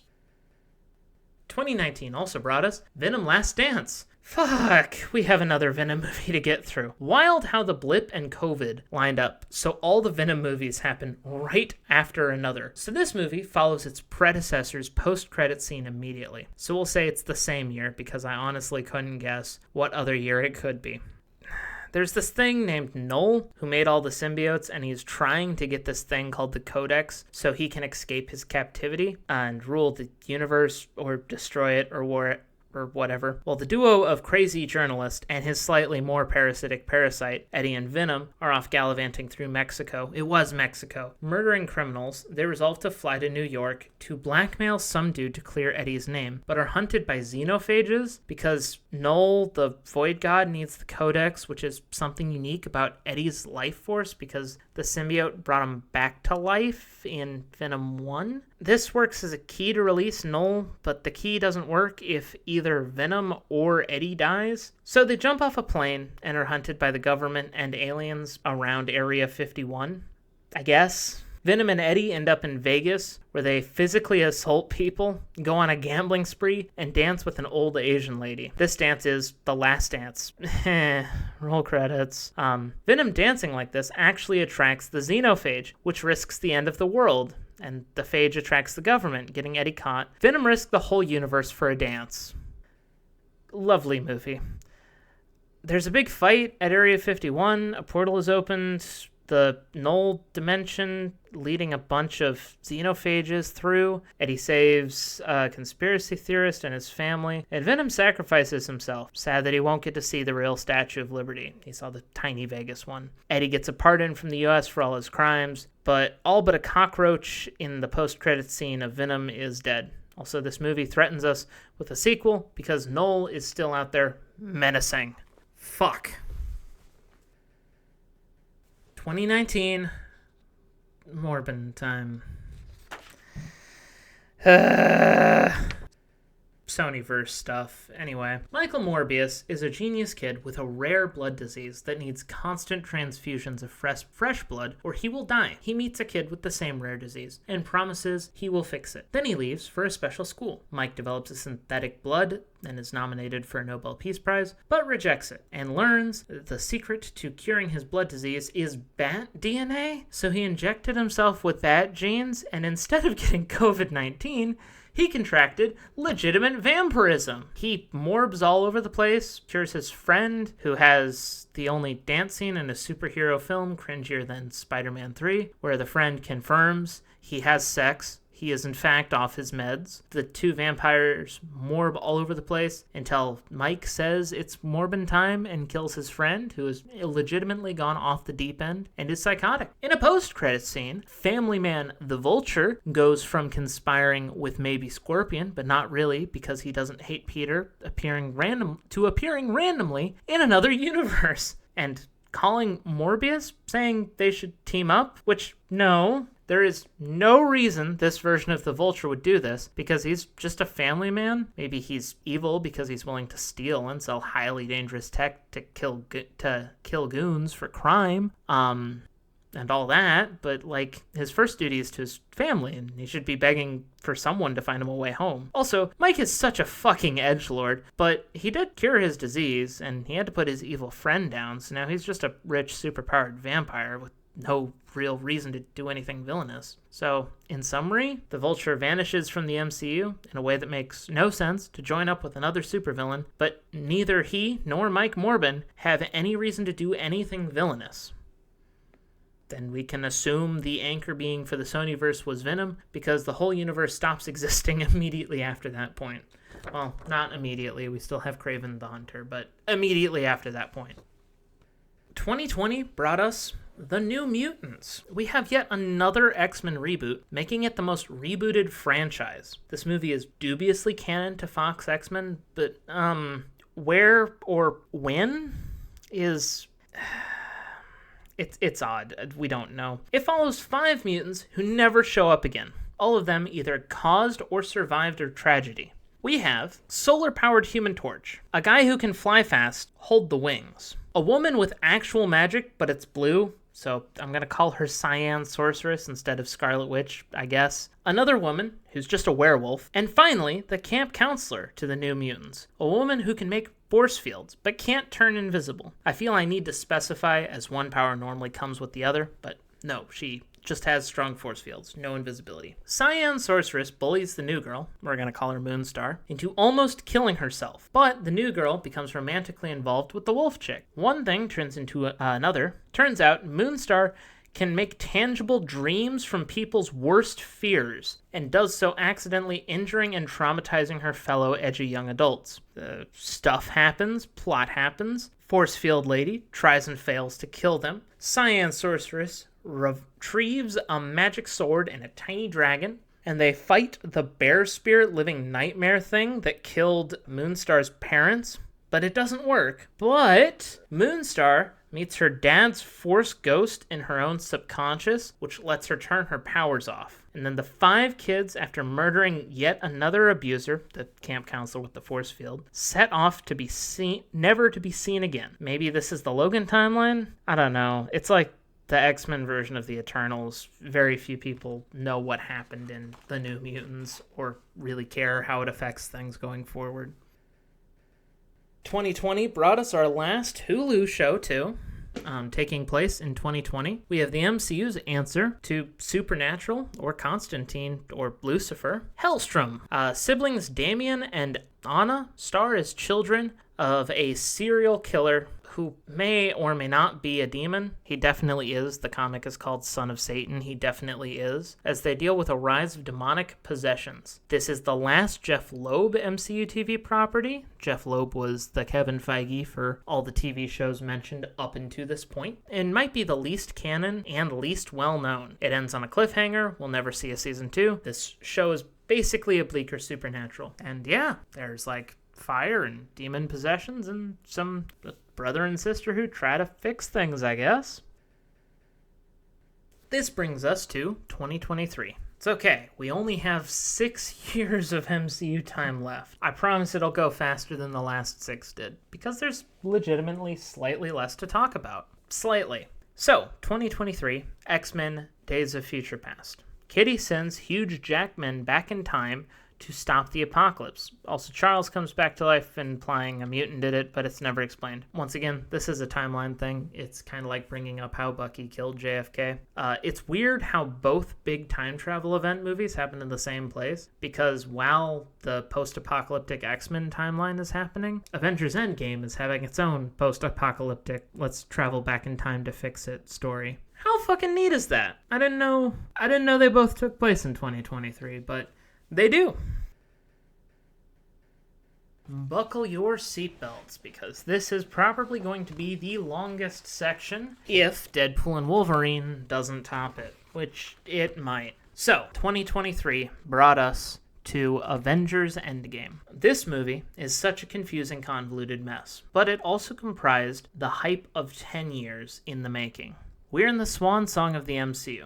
We're talking about the thrilling conclusion that single-handedly destroyed 10 years of barely held together continuity. We're in the endgame now. So, the remaining Avengers kill Thanos after he uses the stones to destroy the stones, reducing them to atoms. We'll get into it. So 5 years of peace pass. Captain Marvel comes back to Earth, briefly for the first time in 30 years, and does nothing about the Skrull, but supposedly is helping other planets. This is never acknowledged in the Marvels or in Guardians of the Galaxy 3. Thor is fat and depressed. Stark has a family. Hulk skips his character arc and goes from having super erectile dysfunction to merging Banner and the Hulk's personality, becoming Professor Hulk. And finally, Black Widow is coordinating Wakanda, S.H.I.E.L.D., and the remnants of the Guardians of the Galaxy and the Avengers. Something half the population disappearing has led to world-galaxy-wide peace and prosperity. The Eternals are immune to the snap, so they don't do shit. And the Wizards are AFK until Doctor Strange comes back to life.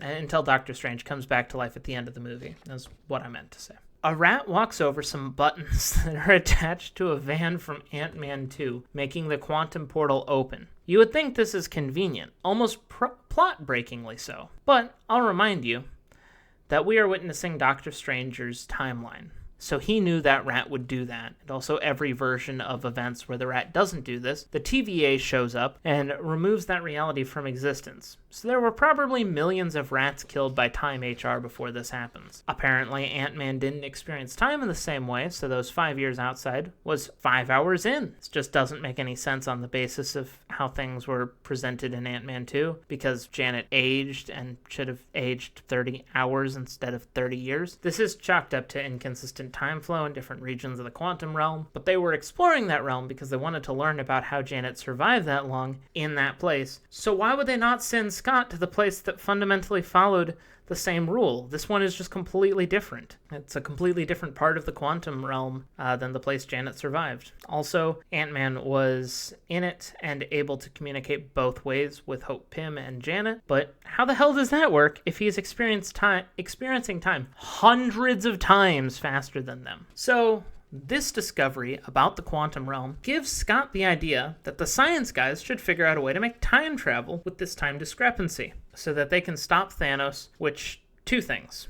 One, Ant-Man can shrink down to atom size. Why couldn't he repair the time stone by reclaiming its atoms and reconstruct the stones with the time stone? Two, if they have to get the stones from the past, which is their idea, couldn't they just go get the time stone and reconstruct the other stones with it? Why did they go get all the stones? Anyway, Scott convinces the science team to make a time machine because quantum is magic. But hey, wait a minute. Professor Milk explains how time travel really works in the MCU. And he says, and I have to quote here, if you travel to the past, then your past becomes your future, and your former present becomes your past, which can't now be changed into your new future. Gods of Asgard, that's such a shitty way to explain anything. Basically, going back in time doesn't change your future, it creates a separate universe where everything is different from how it was based on how you changed it. So let's say the Hulk goes back in time and tries to bring back the Space Stone to the future. This is what happens. 1. Hulk has the Space Stone in the timeline he travels back to, making a new timeline. 2. There is now a universe where Hulk doesn't come back. 3. There is now a universe without a Space Stone in it. 4. There exists a universe where the Hulk doesn't do any of this. This replaces the Meet the Robinsons or Back to the Future idea, where your actions affect your timeline because they don't. They just screw over or help an endless multiverse of timelines. I know I'm using multiverse and timeline interchangeably here, despite that only being the case in about half of the MCU canon, but I'll get to the differences when we get to the fucking multiverse. Now they don't have a name. The leftovers of the Avengers? The Infinity Stone Time Abduction Team? Or ISTAT? Sure. The ISTAT get over the differences and go back in time to get over their differences and go back in time to steal Infinity Stones from the past and put them back before anything goes wrong. I will say there's a few problems with this plan. 1. On the basis that the butterfly effect has made infinite versions of the Avengers who started this heist slightly before or slightly after the group, but still share the same past timeline to jump back to, there should be an infinite number of Avengers fighting for the stones in different parts of the past as they go back to. 2. Because Thanos from the past fights the Avengers in the future, and it's a near thing, there are now infinite universes where the Infinity Stone stopped existing because Thanos and the Avengers never fucking put them back. 3. This is the one timeline Dr. Odd saw after millions of looks into the future where the Avengers beat Thanos, but he couldn't have seen it or any other version of the future that exists because that can't be your new past. This movie's time travel logic prevents looks into the future from doing anything meaningful, because you're just looking into the future where you didn't look in the future in the first place, which can't be the case because time traveling can't affect your past or future due to how the multiverse works. Look at it this way. There's a cat in a box, and it may or may not be dead. Doc wants to know what would happen if he opens it, so he looks into the future and sees either nothing because the future can't affect the past because Hulk says so, or he sees all of the possible infinite multiverses and all versions of himself that look into the future to check on the cat.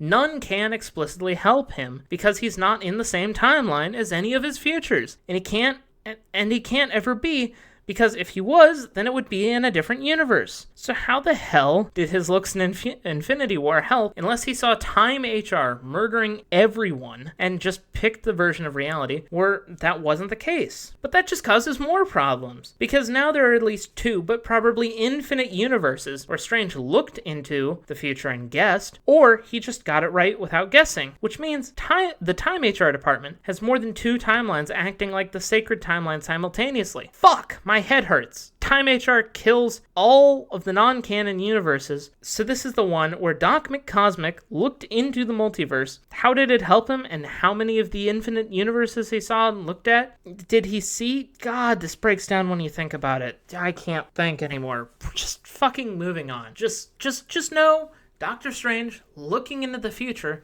just can't physically help under multiversal time travel theory, because that's not how multiversal time travel works. You have to have a Back to the Future style time travel for looking into the multiple futures to help in the slightest. Where was I?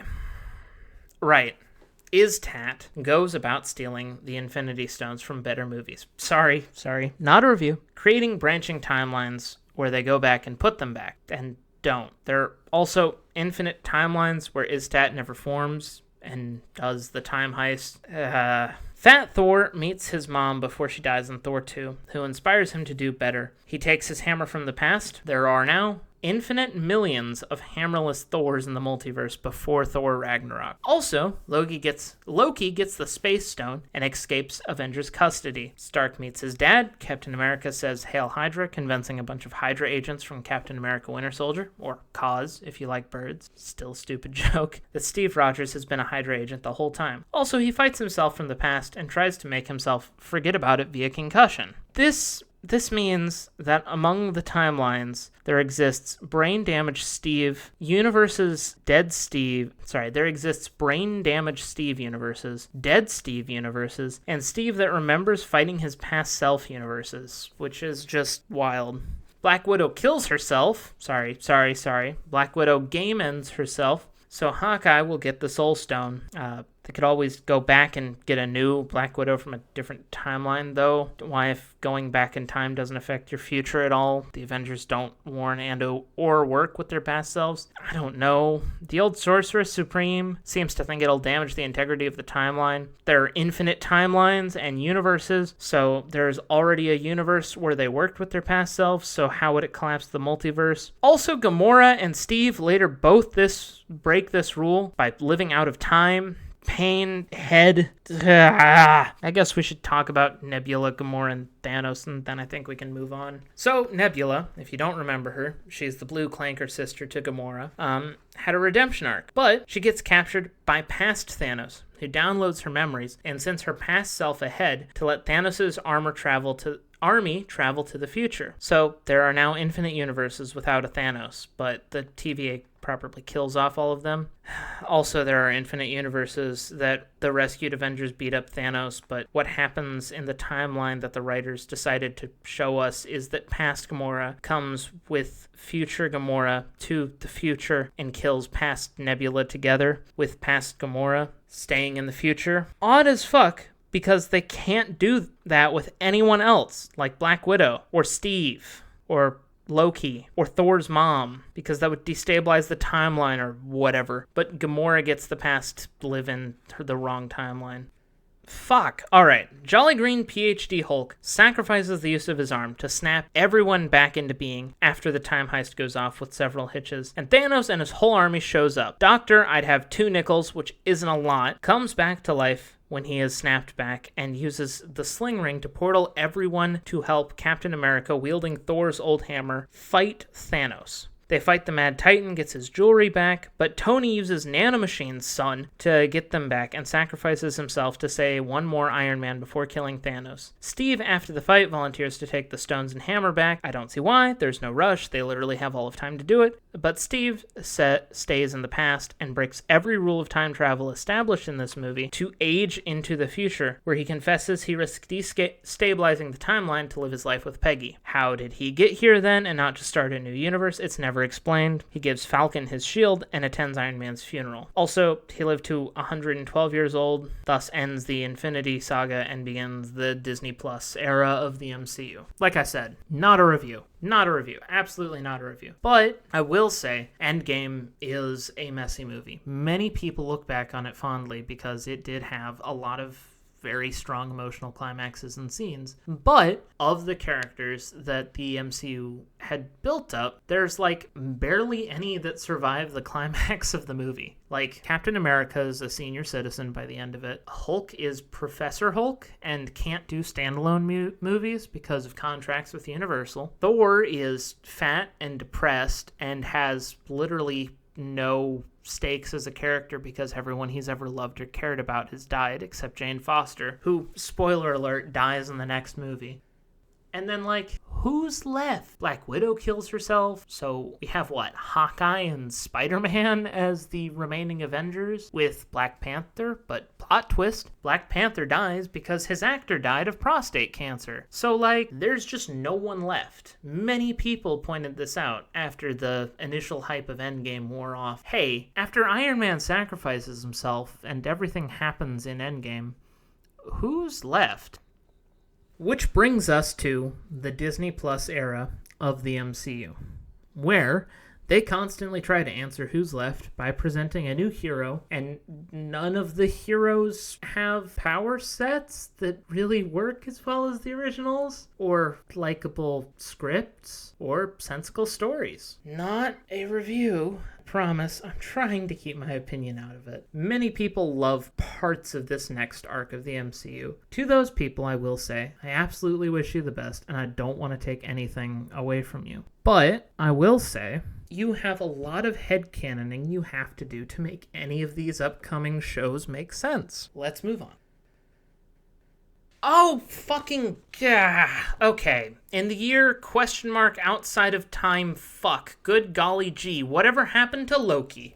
We're going to talk about Loki Season 1 and Season 2. Both seasons take place out of time, so technically I could have brought them up first or last, or I could have superimposed them onto the spectrograph of this fucking video essay, so you'd have to look at it in another dimension to be able to know what happened in the show. Which, all of that, would only be mildly less confusing than the events of Loki. Let's get into it. Loki dies almost as often as Charles Xavier or Timmy from South Park. In the Loki show, we learn that this guy named Kang used a big smoke monster to win a war against an infinite number of himselves in an event called the Multiverse War, and founded the TVA, Time Variance Authority, or Time HR, as I've been calling it thus far. He picked his favorite course of events and had his time officers banish anyone or anything that violated this sacred timeline to the Void, a wasteland at the end of time where he keeps his giant multiversal smoke monster. So yes, every one-liner, every heroic decision, every continuity error, it was all Kang. No one has free will, there are no stakes. If anything even slightly deviates from Kang's vision, he has HR kill off everyone. This show follows Loki just after the Avengers when he runs off with a space stone in Endgame. He meets evil people who have murdered countless infinities worth of people in different versions of himself called variants. One is a reptile, one is a murdering child, one is old school comic Loki, and one is a woman. Loki is force-fed all of his previous memories, making him good again, in air quotes. He learns that Infinity Stones are paperweights. Okay. Learns advanced string theory physics, and falls in love with his female variant, which is admittedly in character for Loki. We find out Loki is bisexual. Loki gets kicked in the balls a bunch of times by Lady Sif, and he time travels accidentally in a place where time doesn't exist. Fucking somehow. We get a lore dump from Kang explaining the aforementioned multiverse war. Loki has a building level telekinesis we never see before, or again, he just catches a building. All of the Lokis have magic, which is the first instance of the writers retconning someone distinct power set into vague magic, as Guardians up until this point have always used sufficiently advanced science, as explained in Thor 1. Even Thor's mom, a self-proclaimed witch, had a power set that was explained as advanced technology. But this show has every Loki variant explicitly described as having magic, even going as far as to have magic dampeners on the TVA site to stop Loki from using his powers. Which, wild. I guess Earth isn't the only place with magic now. Asgard has it too. Maybe there are other magic beings out there in the universe. Or maybe it's just our gods. Who fucking knows?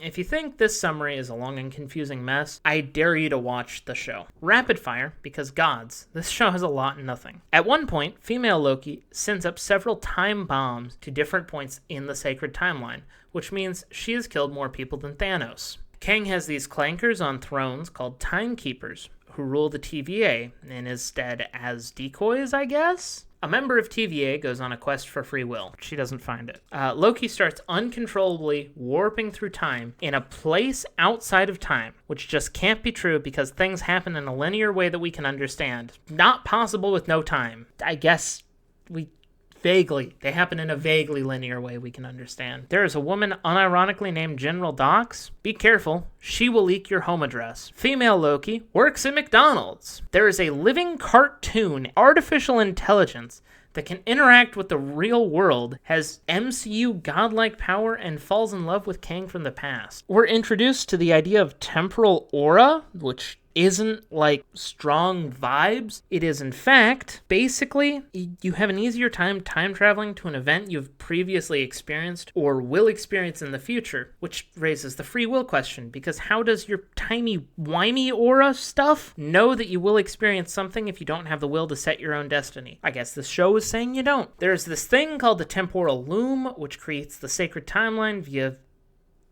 timey-wimey magic, I guess? How do you physically make a concept? You spin it in a space-age loom in the fourth dimension, I guess. When the temporal loom has too many alternate realities, some turn into spaghetti to make room, because I guess that's how the sacred timeline works. Random branching realities just get squashed to noodles. Thanks, Kang, for killing countless trillions because they don't do what you want them to do exactly. Loki stops Girl Loki from killing Kang so that the multiverse doesn't spaghettify. Loki uses magic to destroy the timeline and make it into a tree, which allows some free will, maybe, but lets Kang's variants loose that might start another timeline war. But because Jonathan Majors is a alleged sex pest, that never happens. But notably, time is a tree, and it always will be and always has been a tree. So all the sacred timeline mumbo jumbo is irrelevant because we have a vaguely tree-shaped timeline now.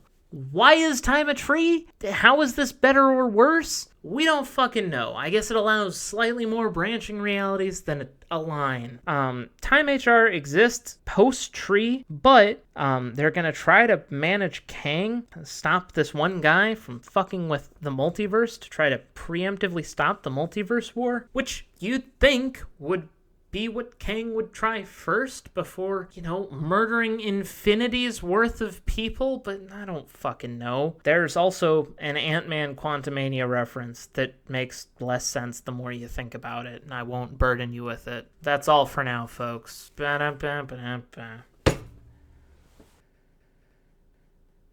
Alright, well, now that timey-wimey bullshit and the year 2023 is over in MCU time, let's see what happened in 2024. Kraven the Hunter. Fuck! Okay, can't be anywhere near as bad as Loki. Let's go. Sorry, not a review. Here we go. Okay. Listen, I know. I thought the Sonyverse ended with Morbius or Venom 3, but this is a chronological breakdown. So this mess was in 2024, near as I can figure, but honestly, this timeline makes less sense than Deadpool and Wolverine's timeline. Back in 2008, this kid's mom game ends herself, and his dad's idea of grieving is a lion hunt. That hunt kills his son, Kraven, for 3 minutes before a magic potion brings him back to life while he's holding the Strength Tarot card, which features a lion. I wonder why. Kraven runs away from home with powers. His eyes have the zoom lens feature from the iPhone. He has slightly, vaguely better than human strength. Think like Captain America level about. Enhanced reflexes and enhanced speed. Also, he has chill vibes. Much like the capybara, animals are just chill with him. He uses his powers to kill hunters and poachers and sneak into prison and kill mob bosses. Just kind of vaguely kill bad people and live in the wilderness in harmony with the animals. Kraven has a hit list and teams up with the potion lady from earlier, who's a lawyer now, to take them down. Also, his brother gets kidnapped. Also, Rhino is here with his second film appearance where he demonstrates that he's a bulletproof dude like Luke Cage. There's a dude with super speed who wins a fight against Kraven utilizing non-lethal poison, but when he goes in for the kill, Potion Lady is a surprise badass and saves him at the last moment with an arrow, and then she uses her last potion to save Kraven. She can't make more potions because her mentor didn't teach her. Becoming a lawyer was more important than learning magic, kids. Then Kraven fights Rhino, who ODs on his Rhinoroids, becoming Rhino, bad CGI Rhino. Less Luke Cage, more Bulk from the Incredible Bulk movie. CGI Rhino dies because of a single weak point in his roid hide and a stampede of water buffalo. Dimitri, the brother, gets rescued by Kraven. Turns out this whole thing was a plot by the dad, so Kraven leaves the dad to death by bear. Kraven meets up with his brother, who, because scientists did it, that's all we get, scientists did it, he can change his shape now. The brother is a crime lord and is based on the comic book character Chameleon, putting him at odds with Kraven. The end. Though it threatens a sequel, it won't happen. Since this is the last time we're in the Sonyverse, I just wanted to point out how odd it is that twice folk magic gives a main character their powers. It's just odd. If it's not alien or bioengineering, it's folk magic. Once with the uncontacted Amazon tribe spiders, and once with the voodoo that did the Kraven thing. Also, here are the Spider-Man characters we won't see in the MCU because of these movies. Kraven the Hunter, the Chameleon, Madam Web, Venom, Carnage, Anti-Venom, Shriek, Rhino, Morbius, the Vulture, Scorpion. Old Pete's Rogues Gallery is looking real slimmed down, especially when you factor in all of the Spider-Man villains from No Way Home. There's like little to no one left. Huh. Anyway, what else happened in 2024? WandaVision. Well, this is one of the shows ever. So, Wanda is really sad about the whole robot boyfriend dead to Thanos thing. Despite there being so many ways to bring him back in Endgame, the same way Gamora was brought back, they just don't. So Wanda grieves by torturing a town of people to live a fake sitcom life with her fake robot boyfriend and her illusion kids, who are twins, named Tommy and Billy. Monica Rambeau, later important to the Marvels and the little girl in Captain Marvel, and Jimmy Woo, the house arrest FBI agent from Ant-Man. Also Darcy, the college student from Thor 1 and 2, investigate the torture bubble around Westview, a small town. Wanda's brother shows up, but this fake illusion version of Quicksilver B from Avengers Age of Ultron looks like Quicksilver A from the X-Men timeline. Why would Wanda do this? Anyway, this side character from all the sitcoms is a witch named Agatha Harkness, who steals other witches' powers for magic and life force and stuff. Agatha says that Wanda never had powers granted by the Mind Stone, but it has been chaos magic the whole time, making the second time a character's distinct power set has been retconned to just be vague magical powers. Wanda and Agatha fight, Wanda wins, and brainwashes Agatha. White Vision is a resurrected Vision who fights fake Vision. This illusion Vision downloads his memories into White Vision. Wanda abandons the town, releasing them from the torture brainwashing, except for Agatha, and rather than looking for White Vision, who has the same body and memories as the one she fell in love with, or her two illusion kids, which are perfectly alive after this. She decides to research dark magic. Also, Monica Rambeau got superpowers from the spell over Westview. This will matter later. Yeah, Monica Rambeau just walked into the bubble that several hundred people were being exposed to, and the magic just gave her control over life. Not life, light. My bad. That was WandaVision. Yay. 2024, Deadpool and Wolverine. Alright, buckle up in your shitty product placement car, because this is going to be a long one. So, post Deadpool 2, the timeline is fucked.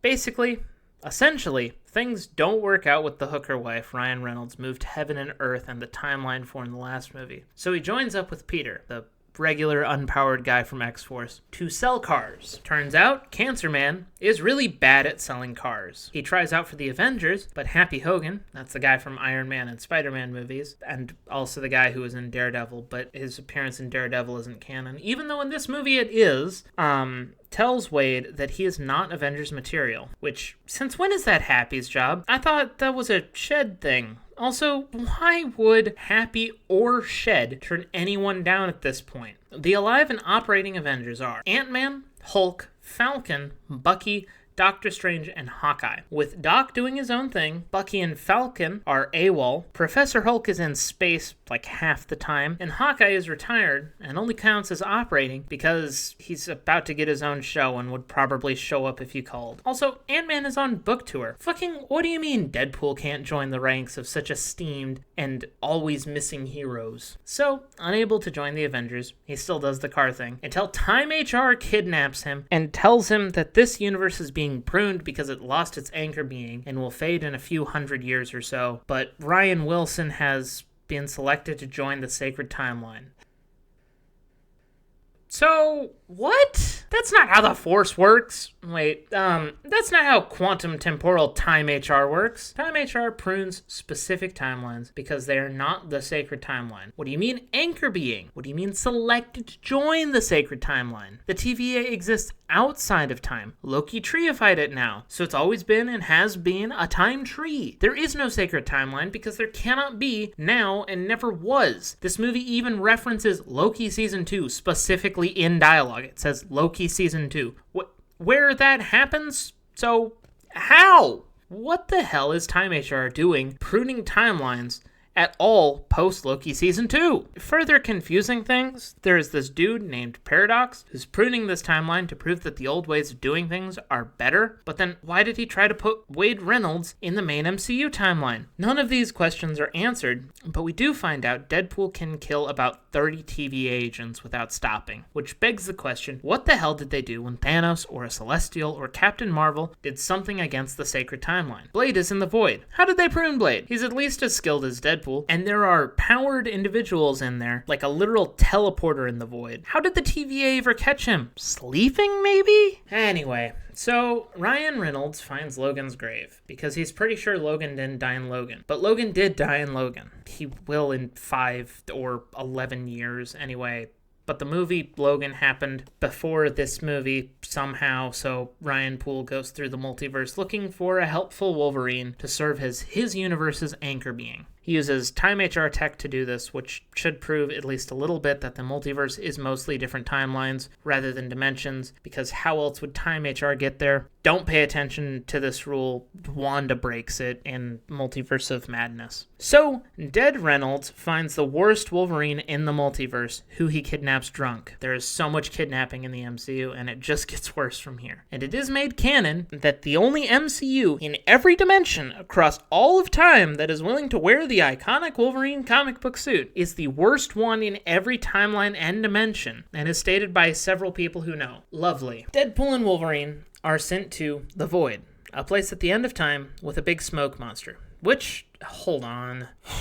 If the Void is at the end of time, why are people living and surviving here as if they had been here for a long while? How? Time ends here, so they should all exist simultaneously there for exactly 0 seconds, because for it to be the end of time, based on the bastardization of multiverse theory, that we've been told there would need to be no way for you to make a decision that alters other people's lives or the environment. That's not the case, because later a character escapes the void, and that action nearly wipes out all of time, which means in some reality she did. Wait, no. We'll get to that later. But anyway, the void doesn't make sense. In the void, the worst Wolverine and Deadpool team up with Elektra, who was pruned after her movie. Presumably Daredevil, but not the Devil of Hell's Kitchen, is in the void somewhere, or dead in the void. Blade, there has only ever been one Blade in all the multiverse, and there's only ever going to be one Blade. You know, that Blade. Presumably, he's been here a long while, because Daywalkers don't age like humans, and he's old, being here since at least the end of Blade Trinity. And Gambit. This version of the character was pruned before he existed, but is somehow still an alcoholic in an apocalyptic wasteland. Gambit. Which, how? How do you get aborted into being... I don't know. Also, X-23 from Logan is here, killing people, meaning that the end of Logan was really her getting pruned. But we'll get there. They're all briefly joined by Chris Evans' version of the Human Torch. He is captured by Pyro, last seen in X3 Last Stand, and killed by Casanova for a joke. Odd, because this version of the Torch could burn hot enough to fry the atmosphere off the planet, but he doesn't because... Anyway, the Void is ruled by this woman who can control atoms, the way Magneto can control metal, or her twin brother Charles can control minds. She remarks that no other Wolverine has ever been voided, but hundreds of Deadpools have. We'll call the most ambitious superhero crossover ever X-Force 2, because Deadpool, Elektra, Blade, Gambit, Wolverine, and X-23 team up and to use Juggernaut's helmet, kinda the one from X3, to suppress Casanova's powers, to force her to use a sling ring to send them home. This one sling ring has the time and reality stone stored in it, so it can portal through multiverses now? Fuck, that's lore breaking. Why didn't Thanos have an army of Thanoses? Well, maybe the TVA couldn't even stop a Deadpool, somehow pruned hundreds of Thanoses that tried that. Maybe the multiverse didn't exist before Time Tree thing started, but now that it's always been here, there are so many more questions than answers. But they go through the sling ring portal. Wolverine can't anchor being Casanova, uses a multiversal bomb to try to destroy all of time so that it's only void. And it's a near victory with Deadpool and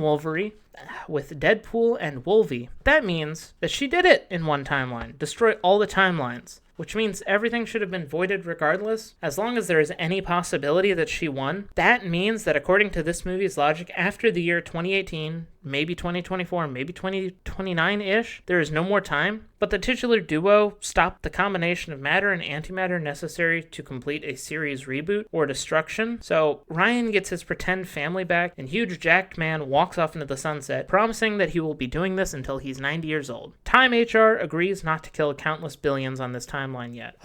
We're still not done. I saved this for last because I couldn't really fit it in with the events of the movie as I was revealing them in order of lore breaks. But there is a scene where hundreds of Deadpools fight just Deadpool and Wolverine win somehow. I don't fucking know. Also, the Void makes less and less sense the more you think about it, because the TVA kills universes when it prunes, erasing all life that deviates from the sacred timeline, even a little, meaning that the Void should have countless impossibly large numbers of everything you can imagine, and I don't care how big the smoke monster is, it can't possibly eat several infinities worth of life. In the universe, if it attacks at the pace it does. In the movie and the Loki show, I mean, at some point, someone will kill it. It's odd because I'm pretty sure that most people remember this movie for its fourth wall breaks and Deadpool fighting Wolverine, and Like a Prayer playing while the duo sacrifice themselves to save all of time. But actually, what it is it's one last shitpost that tears into any chance of any interpretation of canon for these movies making sense, while also being the final return and ending 26 years of superhero movies. I will leave this movie off with one last thought. It's the true sequel to Endgame. It's bigger and messier, and it has more crossovers. It was the culmination of 26 years of superhero movies. And now Ryan Poole is canon to the MCU somehow. Shang-Chi, 10 Rings for real this time. Also in 2024. Okay, maybe this is a normal movie. So there is an immortal guy who has 10 magic rings and sets up a shadow organization called the 10 Rings that rules from the shadows. This group is the real group, not the Splinter Cell from Iron Man or the paid actor from Iron Man 3. This group is a lot like the Hand from Daredevil, despite not being the same organization from the Iron Man movies, but also being the same organization from the Iron Man movies. Caught up? Great. So after about 1,000 years of ruling the world from the shadows, Wenwu meets a kung fu waifu, settles down, abandons the whole magic ring and tyranny thing, and has 2 kids, Shang-Chi and Jiling.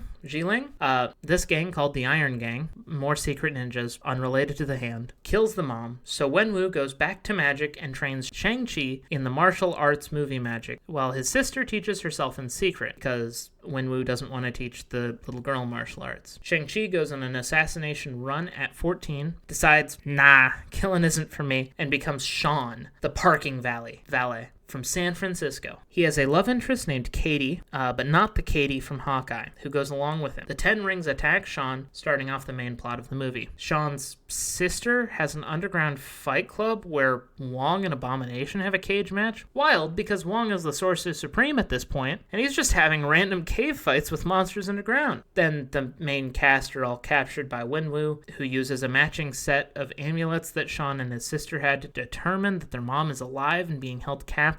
Wenwu's plan is to destroy the village he thinks is holding her, but Sean and friends object, so they are thrown into a secret prison where the actor for the Mandarin from Iron Man 3 is. He was kidnapped and put here for impersonating a member of the 10 Rings. Then actor Sean's girlfriend, and Sean's sister all go to the dimension where Chinese mythological creatures exist. Thousands of years ago, 2 big dragons fought over the control of this dimension, and the good one, well, he won. He put the bad one behind the gate when was convinced his dead wife is behind, and the bad dragon, is trying to use Wenwu to unseal it. So Wenwu shows up, beats everyone up. Sean is revived by the good dragon, and Wenwu gives Sean the 10 rings in some ultimate sacrifice with the power-up, and the good dragon, the bad dragon, is killed. Later on, Wong summons Sean and Katie to talk to holograms of Bruce Banner and Captain Marvel to talk about the rings, as if this movie will ever get a sequel, and say the rings are acting as a beacon to something mean. Meanwhile, Sean's sister takes over the global cabal of terrorists and decides to add women to their ranks, because feminism. Okay.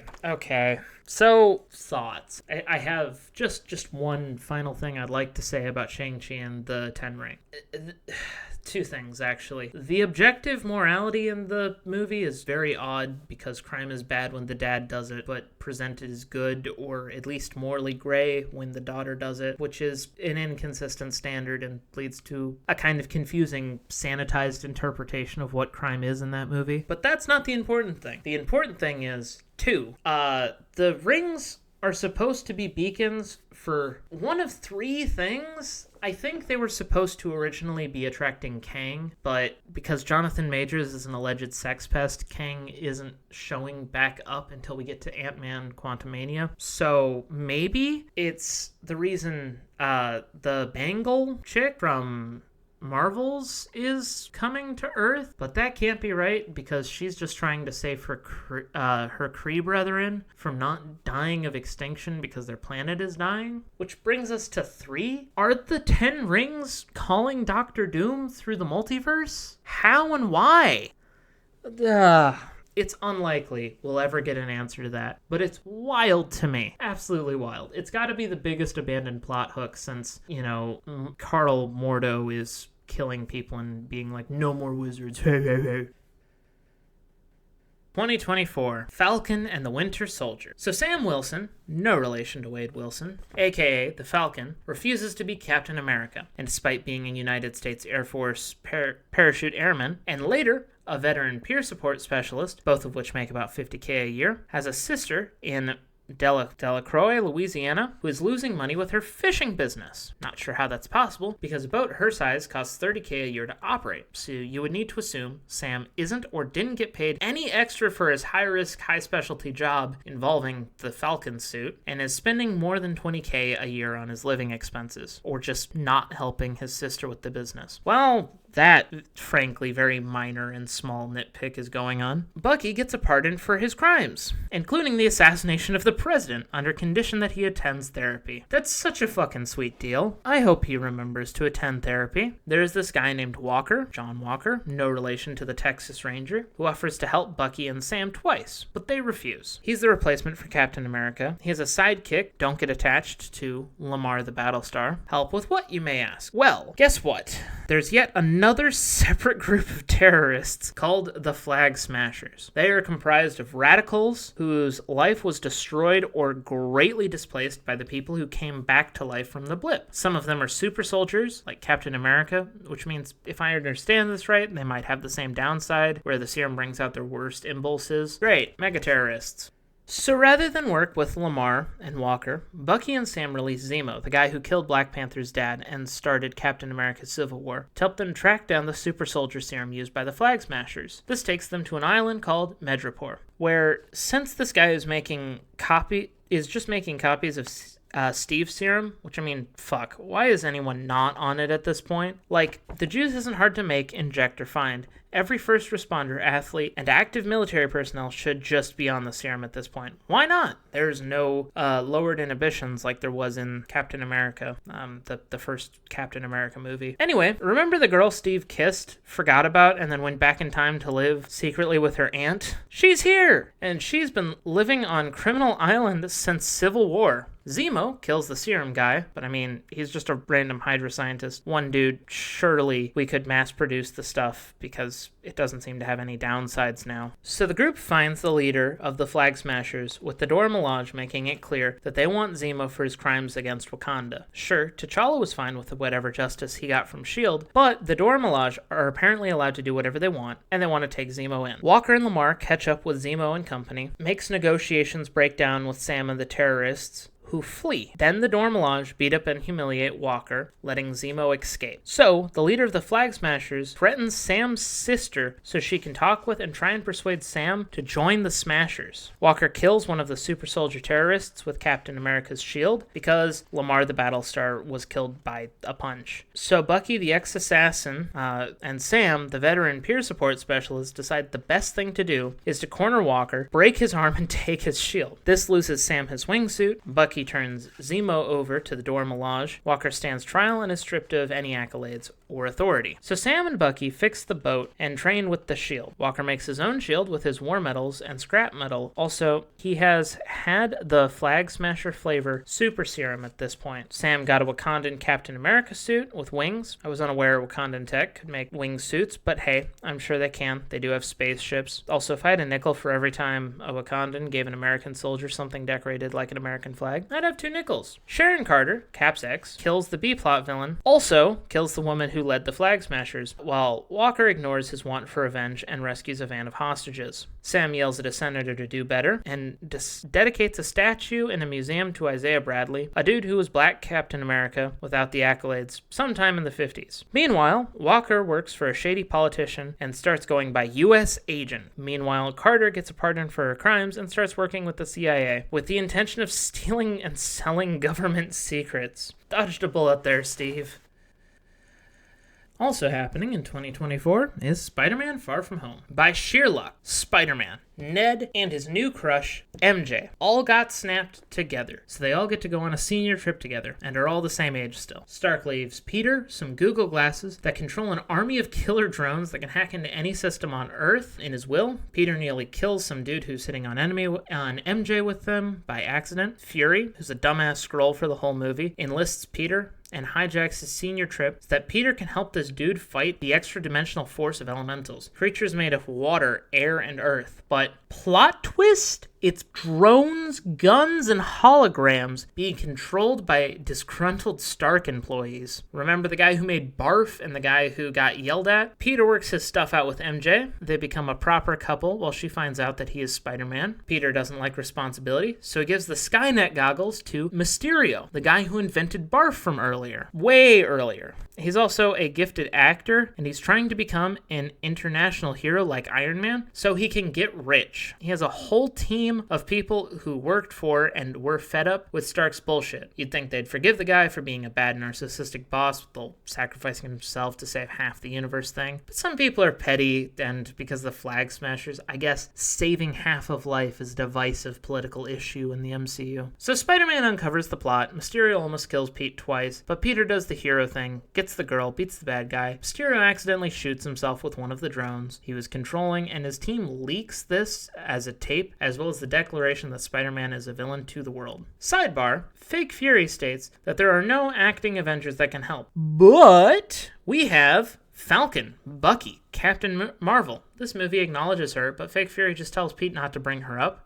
Hulk, 50-50, he's in space, but still. Shang-Chi, he's just there. Doctor Strange, hey, Wong is the Sorcerer Supreme and it's time for random-ass cave fights, so don't tell me Doctor Strange is busy. Also Wong, because he has time for random-ass cage fights. The remaining Eternals probably care if these elementals turned out to be real. Wakanda, why wouldn't they help? They were there in like a day when Zemo was released. This thing happened over at least a week. White Vision, he's still there. Wanda, maybe? Hey, I'm sure she would kind of care? Maybe not. Monica Rambeau, she has powers and isn't active. Ant-Man and the Wasp, they're just there. They could do things. War Machine, look, I know he's a Skrull, but he's trying to pretend to be War Machine, and there's literally no reason why Fury wouldn't call him in for this. Hawkeye, I know he's in retirement. Refer to the War Machine reasons. Pepper Potts was in an Iron Man suit the last time Earth was threatened, and would probably care if Peter got, murder nuked. He was a good friend of Stark's. I can't imagine she wouldn't help.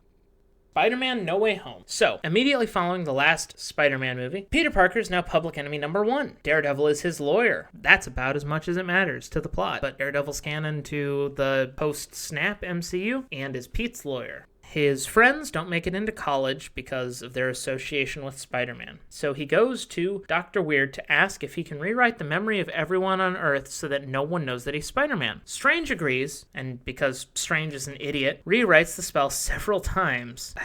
This, mixed with the stuff from the Infinity Stones and the time travel and the events of the Eternals, maybe? We can only assume because the timeline is a tree, not a line now, thanks to Loki. Time HR causes other realities to bleed into ours. Strange and Wong both admitted they used the spell to erase particularly rambunctious parties. So really this is on Strange for not communicating, but he blames Peter because he had to rewrite the spell multiple times to fix the memories and it didn't work. Anyway, Peter spends the movie tracking down, catching, and trying to cure villains from the non-MCU Spider-Man films. Green Goblin kills Aunt May. Aunt May gets to say the whole great power, great responsibility thing instead of Uncle Ben, who's not in the picture in the MCU. MCU Spider-Man, early 2000s Spider-Man, and Amazing Spider-Man all team up and swap stories about being Spider-Man. They cure and send back all the villains who got here because reality as a concept is fucked in the MCU. Retconning all the previously not Spooderman's triumphs as the interdimensional timey-wimey stuff, and teaching Spider-Man that he's not alone. MCU Spider-Man sends everyone back, fixes the tears in reality, and by letting Doc Ock, not Doc Ock, he's more chill in this movie, complete the spell so everyone forgets Peter Parker is Spider-Man. This movie has an ad for Doctor Strange Multiverse of Madness in its end credits. Ned is a wizard now. With no training, he uses a sling ring several times. In the movie, there is one last note. This movie takes place simultaneously with the Venom 2 post-credit scene, making Eddie canon to the MCU, even though the other Spider-Man characters and villains were only brought here because they knew who Peter Parker was. So no, that's just a plot hole. Why the hell did Eddie and Venom get brought into the MCU from the Strange spell? The Strange spell is such a shitty plot device too, because how does that work? I can erase people's memory, but if you fucking forget to tell me something specific and I have to write over it, I might accidentally destroy reality and bring time variance of you here. Huh? Anyway, the movie ends with Spider-Man not having anyone who knows he's Spider-Man. So he's alone, his aunt is dead, and he has no friend. He did the Thor thing. I mean, it's inevitable. For anyone who knows Spider-Man, it's inevitable. Moving on. Alright, everybody, we're almost done. Doctor Strange and the Multiverse of Madness. Fuck! Okay, so I want you to imagine two robots. One is counting normally. The other is counting by twos. Both robots have infinite power and will count from now until the end of time. That's how infinity works. It's incomprehensible. Sure, the robot counting by even numbers will always have a number twice the size of the first that's counting normally. But the only way to represent both of their numbers is infinity. So when I talk about this movie, this hot mess of a movie, and say sweeping generalities, like food is free in most universes, which is a legitimate line from the film, I want you to keep in mind that there's in fact, and can in fact be, an infinitely large number of universes, but still some that don't exist for reasons. Prepare for the plunge. Let's talk about the long-awaited sequel to Doctor Strange Multiverse of Madness, or Mom, if you will. So, there's this girl named America Chavez. America can freely travel the multiverse. She's the only version of herself in any universe because the robot is counting by non-Chavez universes, as well as by food is free in most universes. Notably, she can't travel through time. So to clarify, timeline is an event that happened or will happen that can be changed and interacted with by Loki's time HR, or like the time stone. Dimension, another reality existing on top of or parallel to our own. This is where Dormammu came from in the first Doctor Strange, and some are linked to specific timelines.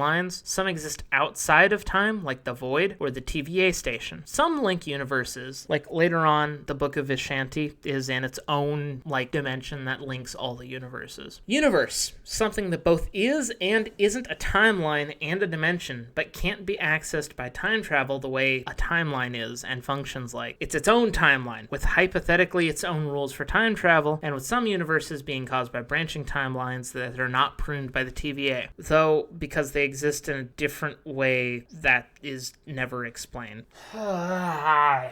Got that all? No? Good. Neither did the writers. The rules change again in the next Ant-Man movie because quantum. Anyway, Wanda goes full evil and wants to capture, kill, and harvest the power from America Chavez because the stupid fucking robot is counted by universes where every Wanda except this one gets to live happily ever after with their respective robot boyfriend, despite her vision being alive. Also, her kids are alive. Wanda is convinced that it would be easier to steal Chavez's power and murder a version of herself so she can raise her not kids than to work out her relationship problems with her resurrected boybot. So she sends interdimensional demons after Chavez, dabbles in the Darkhold, a kind of evil magic because her superpowers were replaced with magic, and murders countless people to try to get Chavez, who looks for Doctor Strange to help her. This movie opens with a version of Strange dying. Strange does so, and plot happens. Wanda kills most of the sorcerers in the main MCU. Wanda dreamwalks to other universes. Basically, she possesses a version of herself in that universe, so she can follow America Chavez, and Chavez flees. There's a group called the Illuminati, who consists of Baron Mordo, the No More Wizards guy from the first Strange movie that never came back up, Captain Carter, Peggy Carter, but she took the serum instead of Steve Rogers, Black Bolt, the leader of the Inhumans. The Inhumans were scraped from most of the MCU, but he's here. Captain Marvel, Maria Rambeau, who got her powers instead of Carol Danvers in this universe, Mr. Fantastic, who is Reed Richards, but played by a different guy than the other two Mr. Fantastics that exist in the MCU, and Charles Xavier, because this is a universe where the X-Men, the Inhumans, and some version of the Avengers all happened. Don't get interested. They all humiliate Doctor Strange, then get killed by Wanda. Strange and Chavez find the Book of Vishanti. It's an important plot MacGuffin. Wanda burns it. Wanda controls Chavez. Strange finds a version of himself who used the Darkhold and dreamwalks to one of his variant's corpses. This lets him talk Wanda down, and Chavez shows Wanda her variant kids who are scared of her, which makes Wanda self-delete and erase all copies of the Darkhold from all of the multiverse. Strange gets a third eye because he used dark magic. Chavez trains with Wong, and Doctor Stranger follows a random purple woman into the dark dimension. It's been years, we still don't know why he did this. That's a hot mess. Notably, we know from Deadpool and Wolverine that there's a Time Stone, Reality Stone sling ring that can in fact travel between universes. So Chavez is about, well, no, because the Time Stone would let you travel through time too. So Chavez is almost as powerful as two Infinity Stones, and there's potentially an infinite number of people who can travel through the multiverse freely, in addition to the infinite number of Kangs who can travel through the universe freely. eventually. So despite them trying to say that the MCU shouldn't have devolved into a Rick and Morty themed hellscape at this point because America Chavez is the only person who can travel between universes, that's factually wrong because we know there are other ways you can do that. So it should be a Rick and Morty hellscape of fucking cop dramas with the same 3 characters over and over and over again. On the right side, I think that's the last multiverse film. Quantumania doesn't really count. It's got its problems, and it definitely raises problems for time travel and the multiverse, but it isn't a multiverse hopping film. It's just, it takes place in a weird zone where nothing makes sense. 2024 also brought us the Hawkeye show. Alright, no more multiverse stuff. After slaughtering criminals with a sword because his family was snapped in Infinity War, what was Hawkeye up to post-blip? Wouldn't that be nice to know? So Kate Bishop is this girl who was saved by Hawkeye in the Battle of New York, and she is unraveling a conspiracy that has to do with things that belong to the Avengers going up on the black market. There are these Russians called the Tracksuit Mafia, Wild, another criminal organization. There is a dog named Lucky, the pizza dog. The Ronin suit from Endgame is strangely important, ending up in a fire and in a LARP event.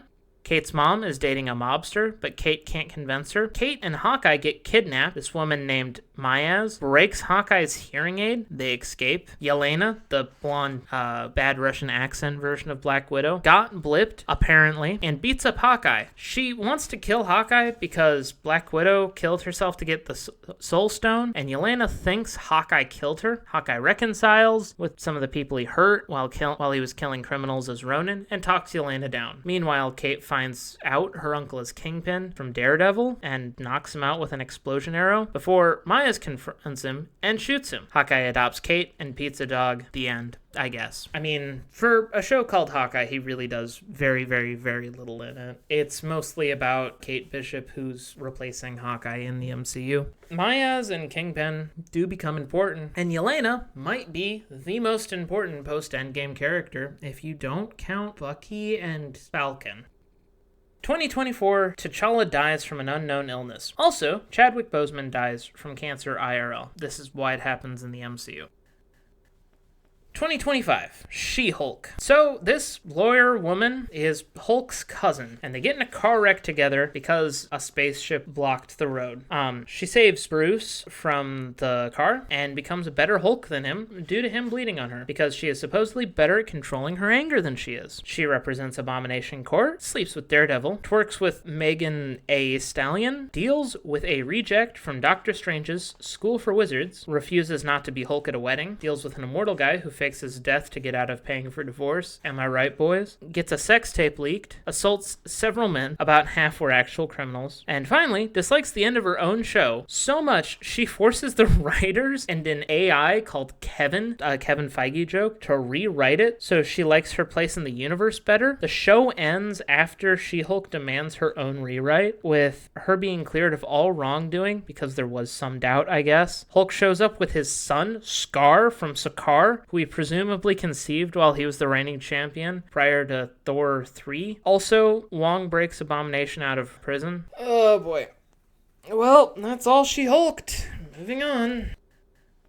We have another Disney Plus show on the list. 2025, Moon Knight. Okay, so this is a weird one. The basic premise of the show is the main character has several personalities and can't remember what each of them do. Most of the events are really only interesting because shocking scene happens, Lonely as the Man Without Love starts playing, and then the main dude has to figure out how he got there. Insert joke about alcoholism here. The main dude's name is Stephen Grant, by the way. Or really it's Mark Spector, or really it's Jake Lockley. We could just call him Moon Knight because there's 3 guys who became the avatar for the Egyptian god Khonshu, who all have avatars in the form of mortals who can use some of their powers to do things on Earth. One of them is trying to let loose Ammit, one of the gods, from its burial site so he can kill everyone who is or was ever evil. But the 3 men in a flesh suit stop him. There's some stuff with the Egyptian afterlife. Scarlet Scarab is there. another god avatar with comparable godly empowerment powers to Moon Knight. She does stuff. The third personality, Jake Lockley, is the reason the other two don't die in a combination of a psych ward and the Egyptian afterlife. And the guy who kills the main villain at the end of the show, Jake Lockley, everybody. Add world protecting -- destroying gods to the list of things in the MCU. Except for Bast, who's notably an Egyptian deity who belongs to Wakanda instead of Egypt. Because reasons.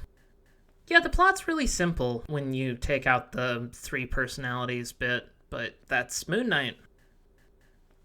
2025 also brought us Black Panther: Wakanda Forever. So, Shuri, the sidekick woman from the first Black Panther movie, 3D printed a synthetic copy of the magically linked to the god Bast flower that's also enhanced by vibranium somehow. She thinks it will cure T'Challa, but Black Panther dies. Other countries really want vibranium. So the US uses a machine that can detect it to go underwater, where Avatar: The Way of Water, I'm serious, blue water people, and a guy named Namor kill them. The CIA blames Wakanda. Namor blames Wakanda for the discovery of the second vibranium meteorite because they didn't stay secret. Namor threatens war unless Wakanda gives him the scientist who made the vibranium detector. The scientist is Riri Williams, the girl who will eventually be Ironheart. Riri Williams and Shuri are kidnapped underwater by the Blue Aztecs. Namor wants to ally with Wakanda against the world, so he threatens to destroy Wakanda unless they team up with him. Sorry, what the fuck? This man has the worst foreign policy of any man, maybe ever. You kidnapped their princess and are threatening them. Like, after threatening them once before, then you threaten them again for a smooth alliance, you stupid dick. That's not how anything works. How could anyone trust you after this? So Namor is angry at the inevitable rejection after the girl's inevitable escape and throws water bombs at Wakanda, killing Black Panther's grandma and forcing them to evacuate Wakanda. Agent Ross, the CIA agent who had a fake-out death and did nothing in the first Black Panther movie, is arrested by his CIA director ex-wife, the same lady who was a sketchy politician in the background of the Black Widow movie and who hired John Walker as U.S. agent. Her name is Valentina Allegra de Fontaine,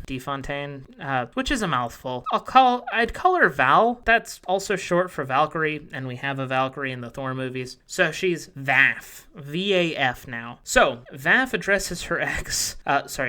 arrests her ex. So Shuri uses the water-breathing herb mixed with her fake magic flower to recreate the Black Panther herb and give herself super strength, speed, just like Killmonger, who she briefly talks to in the afterlife. And then she becomes Black Panther. Riri makes an Iron Man suit to help her fight the Way of Water cosplayers and their vaguely Aztec boss. Shuri dries Namor off, first in a jet, then in a desert, which renders him powerless. They form a peaceful alliance. Namor's sister doesn't like it, but Namor is convinced that one day he'll team up with the Wakandans and take over the world. Riri gives her suit to the Wakandans. Shuri plants more plants.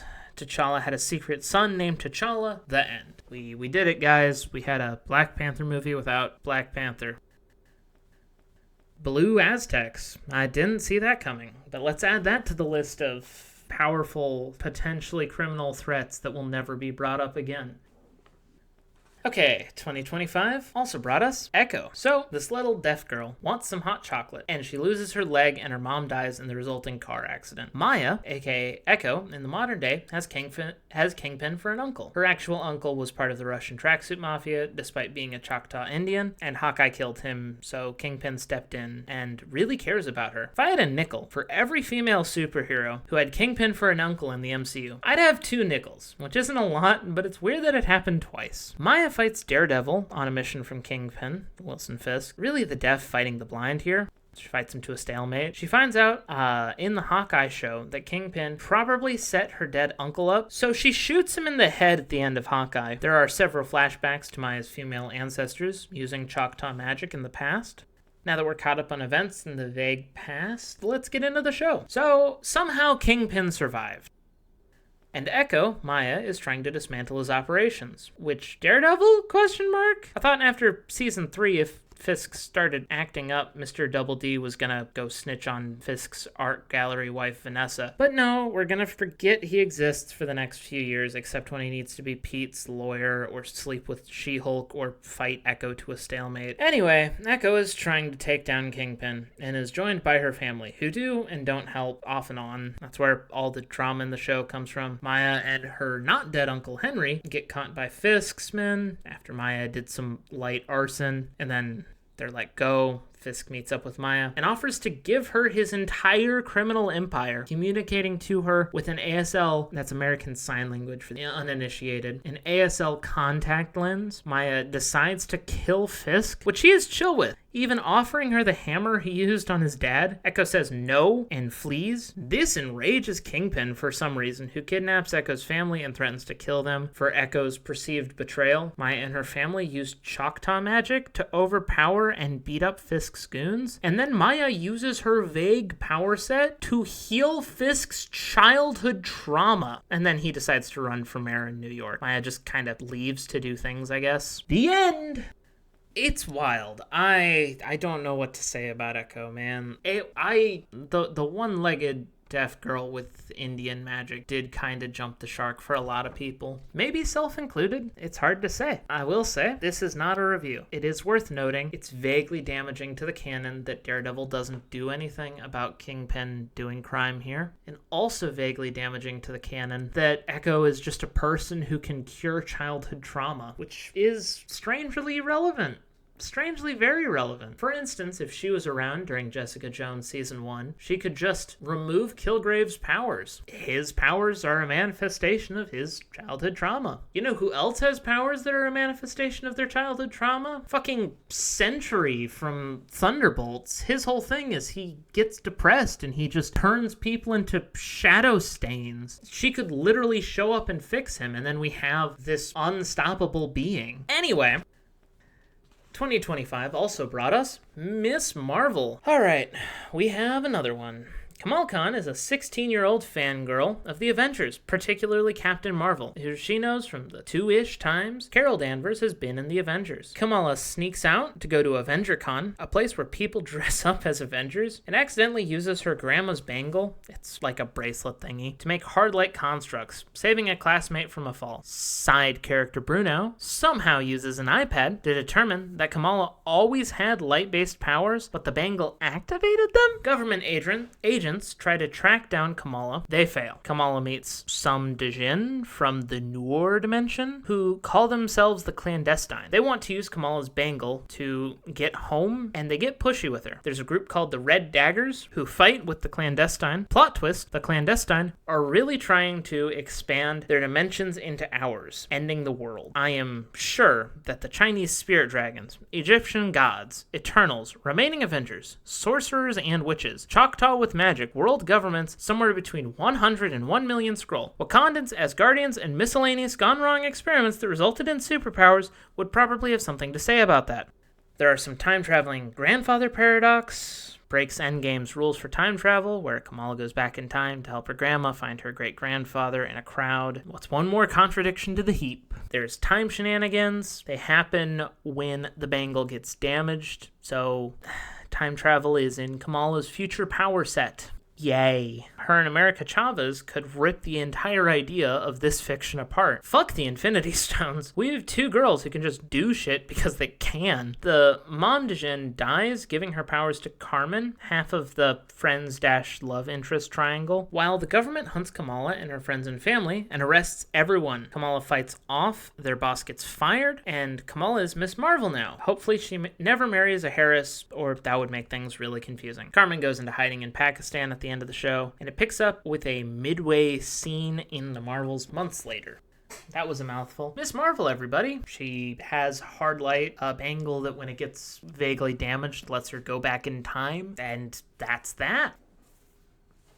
2025, Ironheart. Hey, this show is weird because it was delayed, but it takes place about 6 months after Wakanda Forever chronologically. So here we are, the third female-led spin-off show in a row. Buckle up. Riri Williams wants to be iconic, bigger than Steve Jobs or Tony Stark, is accomplishing this by selling her homework to other students. She gets expelled for it. She also steals her solar and wind-powered Iron Man suit that she made for first responders with grant money given to her, and uses it to go on a crime spree with an AI she made accidentally with her dead friend's memories and personality. She goes on a crime spree with this kid, the demon cape, named The Hood, Slug, a hacker and part-time drag queen, Roz and Jerry Blood, hired muscle. One of them is trans, a girl named Clown, who's a pyrotechnician, and a guy named John, who has a knife. That's it. He's Knife Guy. Gun Guy was busy. Zeke Stane is the son of the first Iron Man villain, and he does almost nothing. The crew go about harassing rich people and making money. There's a random woman who is trained by Wong and believes in crystals and things, and identifies the Hood's cloak is magic. Zeke becomes a cyborg and can shoot lightning now. The gang turns against Riri. Riri makes a magic-powered suit, accidentally deletes her friend AI,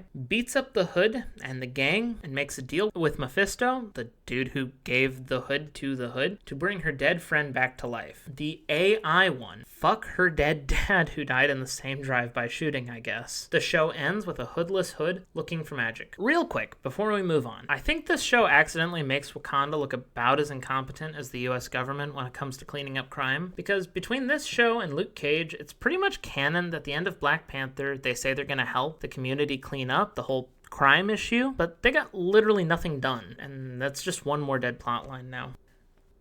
2025, Thor, Love and Thunder. Alright, a Thor movie. What's Thor been doing since Endgame? Well, working off being Fat Thor. He's just Thor again now, and he made Valkyrie king of New Asgard on Earth. Not queen, king. Korg is here, I guess. He's from Ragnarok. And, well, Thor leaves the Guardians of the Galaxy to follow a distress call to find Lady Sif, who just lost a fight and an arm to Gore the God Butcher, wielder of the Necrosword. He hates gods because his gods didn't save his daughter and is killing them. Technically, he's been doing this for a really, really long time, but it's inconvenient to point that out, inconvenient to the plot anyway. And he hasn't killed any major Earth gods yet. And Thanos and the MCU writers have been doing that, actually. Anywho, he attacks New Asgard with shadow monsters he can make from the sword, and after Thor shows up, Thor's ex, Jane Foster, shows up as Lady Thor. Turns out, she's dying of cancer, so she is worthy to wield Mjolnir. She can use the shards of Thor's broken hammer from Ragnarok, independent of one another, Yondu arrow style. She is better at the whole killing monsters thing than Thor. Gore, defeated but not killed, kidnaps several Asgardian children to the Shadow Realm. Not the one from Yu-Gi-Oh! Or the Dark Dimension from Doctor Strangely. It's a new place. It's the Shadow Realm. So Korg,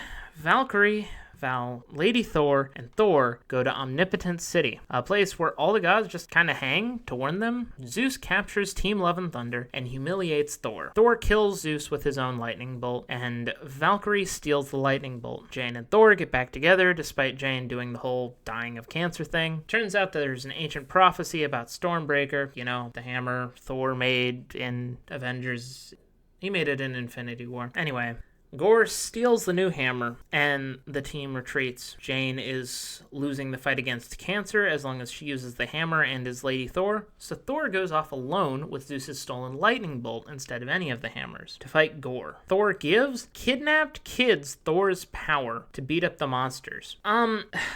Several people have pointed out that this is a bit of a plot hole, but I will say, I think it's explicit he needed Zeus's lightning bolt to do this, but if he could have used Zeus's lightning bolt to give any number of people the power of Thor, it is wild that he picked the kids and not Korg, Valkyrie, any of the Asgardians, any of the Avengers he could have called. Anyway, they beat up the monsters. He loses a fight against Gore until Lady Thor shows up dying from cancer to save Thor. She breaks the Necrosword. Gore, Thor, and Lady Thor all go to eternity, where one person gets one wish. Lady Thor dies in Thor's arms, and Gore, after begging from Thor, uses the wish to bring his daughter's name was Love, back to life instead of wishing to kill all the gods. Gorr dies, Thor adopts his daughter, and gives Love Stormbreaker. Jane meets Heimdall in Valhalla, and somehow Zeus survived, sending his son Hercules to kill Thor in a post-credits scene. Well, that was a mess. Thor really has lost everything and everyone he has ever loved or cared about. Now let's go through all the types of gods the MCU has, shall we? Greek and Norse are presumably advanced aliens. Egyptian are half spectral beings with avatars. Bast is an Egyptian god, but is also the god of Wakanda and is different from the other Egyptians because Bast exists in a more ethereal sense. Null is the god of the void and made venom and symbiotes. The Eternals, some are named after gods, and this is where the stories come from, except those gods literally exist in Omnipotent City, so presumably there's a who's who, a chicken and the egg paradox. Who the fuck knows? Shang-Chi makes Chinese spirit god things canon, so does Iron Fist, although Shang-Chi and Iron Fist are separate things entirely, which is weird. There's Mephisto, who's a literal devil, or the literal devil in Ironheart. Dormammu in Doc Strangest 1 is at least kinda like the Celestials from the Eternals. Also, there are Celestials like Ego, and the ones that are nothing like Ego, called gods by non-Earth beings. I'm sure I'm forgetting something, but they follow no rules. They have no cohesion. All of the deities break the setup of the last one. That's to say nothing of Loki, who's the omniscient overseer of time, and always was. So, like, if you look at the MCU and you're like, okay, so the Egyptian gods are like this, and the Norse gods are like this, and there's at least 2 afterlives, 3 afterlives, because there's the weird place that the Wakandans go. There's Valhalla for the Norse gods, and presumably Jane Foster, because she counts. And then there's the Egyptian afterlife, which is different than the Wakandan afterlife. What the hell?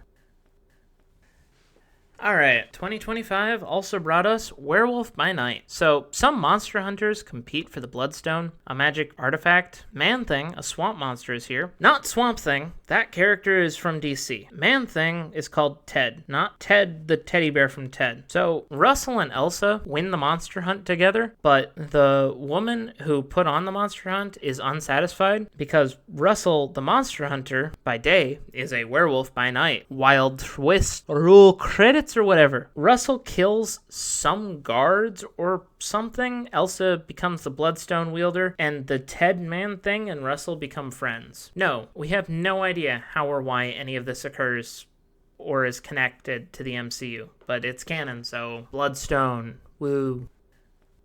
Ant-Man and the Wasp, Quantumania. Alright, Quantum doesn't make sense. I'll explain it at the end. Our story begins with Ant-Man, Scott, having a lucrative book deal because he helped save the world. His daughter, now grown up, thinks he is selfish and runs around doing science with Janet and shrinking cop cars. The family ends up in the quantum realm, where Yellow Jacket, who got Shrink in the first Ant-Man movie, is here as a man with a big head on a floating chair. They call him MODOK. Deep breath, comic accuracy is not important. Deep breath, comic accuracy is not important. This is not an accuracy. They call him MODOK. MODOK is living with lots of odd, nonsensical creatures, all ruled by Kang. Yes, that Kang from Loki. This is his last appearance because Jonathan Majors was accused of sex crimes, allegedly. This version of him was banished here by the Council of Kangs, presumably before the Multiversal War. They call it that, even though it should be like the Time War or something, because the multiverse is slightly different. Anyway, Janet forgets to tell her family about all of this, but that's fine, because through the power of super advanced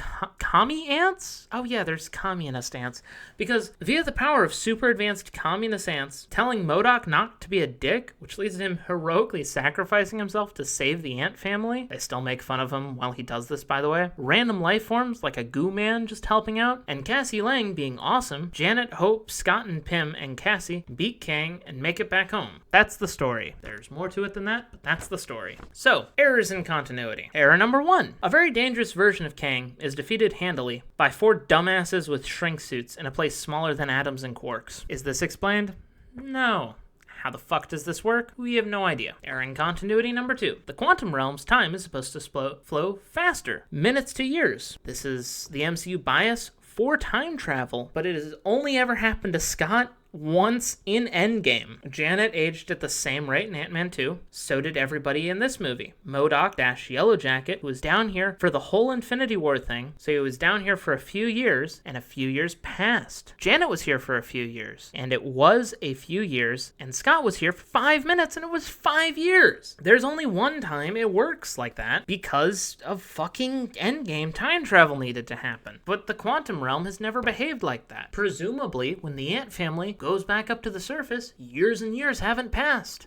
What the fuck? Error in continuity number 3. The socialism ants are down here for long enough to involve hyper-intellect, making them socialist, I guess, and smart, meaning they've been here for millions of years. They were put here by Pym when he was experimenting. They were experiencing fast time like Scott did in Endgame, which is weird because they're in the same area of the quantum realm as MODOK, so how the fuck did they experience fast time like Scott did when fucking that couldn't be the case because MODOK didn't? Error number 4. The quantum realm is how the Avengers time travel. It's really odd how little this has to do with the time HR. Between this and the time stone, there are 2 ways of time travel without TVA technology. 3 if you count Cable's machine from Deadpool 2, meaning more multiversal wars are imminent unless Kang is the only person in all of the time tree that thinks to check on himself in other timelines. 5. In conclusion, the time zones in the quantum realm are inconsistent because quantum is magic. Quantum. Moving on.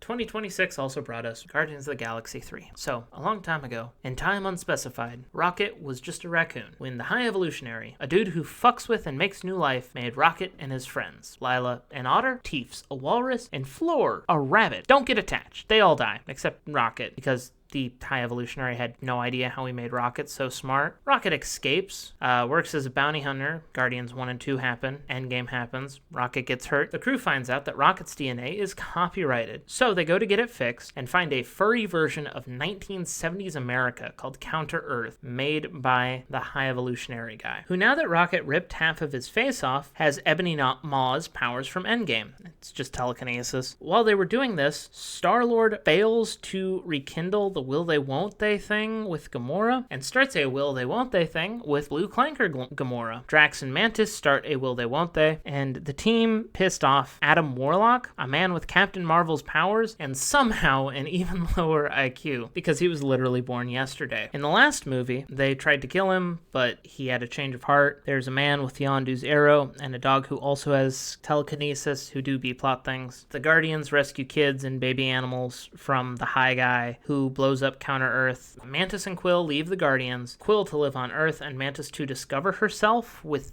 giant pet animal monstrosity things, while Rocket, Groot, Drax, Gamora, and Nebula raise a bunch of kids on Nowhere. The end. Oh, including Adam Warlock. They raise Adam Warlock on Nowhere.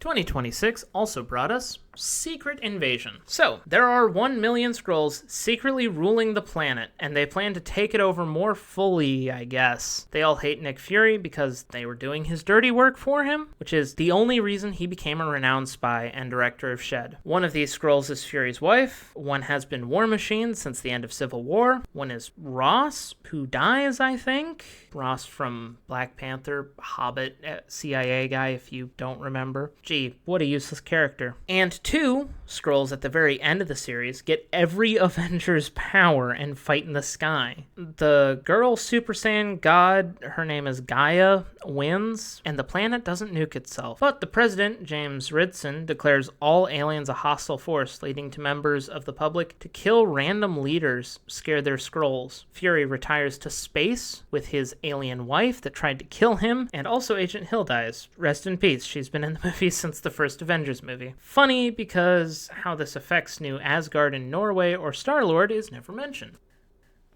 2026 brought us the Marvels. So, Monica Rambeau, Kamala Khan, and Carol Danvers randomly switch places throughout the movie because of the bangle. It's said it's when they use their powers, but it's never explained fully because sometimes they do use their powers and it's fine, sometimes it's not. Maybe it's quantum entanglement, quantum is magic. quantum, quantum, quantum, quantum, quantum. Hijinks ensue. Carol almost gets the kids killed and admits that she's been doing nothing in the 30 years that she's been in space other than genocide a few planets and fail at finding her memories. Yes, she could have helped the Skrulls. No, she didn't. They go on space adventures, including a K-pop planet where people have to sing to communicate. Kamala can make solid light. Monica Rambeau can control the light spectrum, turn into energy, letting her fly, shoot lasers, and turn invisible, among other things. Carol Danvers can fly faster than light, shoot beams, and is stronger than the Hulk. They are challenged by what's left of the Kree Empire after Carol killed most of them in a violent genocide. Their leader is wielding the other bangle, which she got on a different planet far away from where the first one was found. And if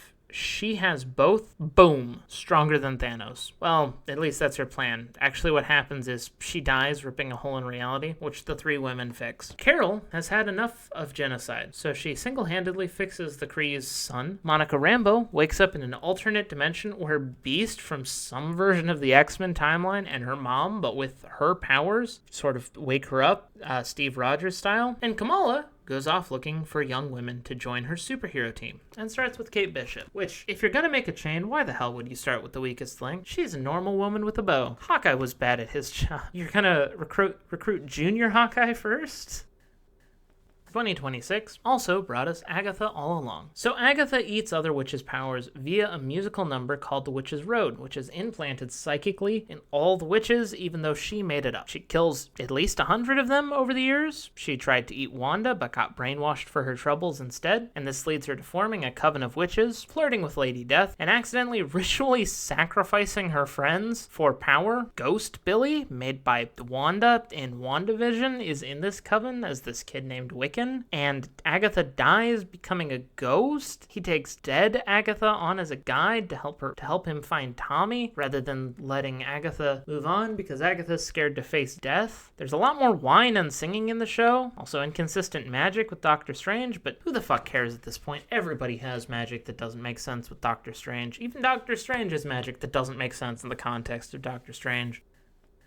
We're almost done. 2027 brought us Daredevil Born Again. So, Foggy Nelson is shot, paid for by Vanessa, who is, if you remember, Kingpin's wife. White Tiger, a new hero who doesn't matter, gets shot. Kingpin, despite his many crimes, somehow becomes mayor of New York City with an anti-vigilante agenda, meaning he's against Jessica Jones, Luke Cage, Hawkeye, Kate Bishop, fucking Iron Fist, Spider-Man. I think most of the Avengers are doing things in New York. Anyway, he becomes mayor of New York with an anti-vigilante agenda. Daredevil dates his therapist, who is anti-vigilante, while Kingpin's wife sleeps with another man. Matt and Fisk have a truce, odd, because of the whole I'll fucking ruin your wife's life if you take a step out of line plan from before. There are wannabe Punisher vigilantes running around the city with Spider-Man, Jessica Jones, and many others. Crime is that bad. Kingpin's does couples therapy. I guess Echo really did fix his anger problems, because he does sit down and his wife explains why she cheats on him and he doesn't kill anyone, which is an improvement from his mental state earlier, I guess. There's a masked serial killer named Muse, who Daredevil stops, but Kingpin takes credit for it. And Frank Castle, the Punisher, shows up briefly to shit on Matt for not killing people. Daredevil takes a bullet for Kingpin as blind lawyer guy. Frank and Karen Page save him from Kingpin's legal goons. Frank gets caught and then breaks out. Kingpin declares martial law in New York because of the vigilante activity and has plans to set up an independent state in the harbor of New York due to an obscure free port law. And that's where Daredevil Born Again ends, but we do have 2 seasons of it confirmed for the future.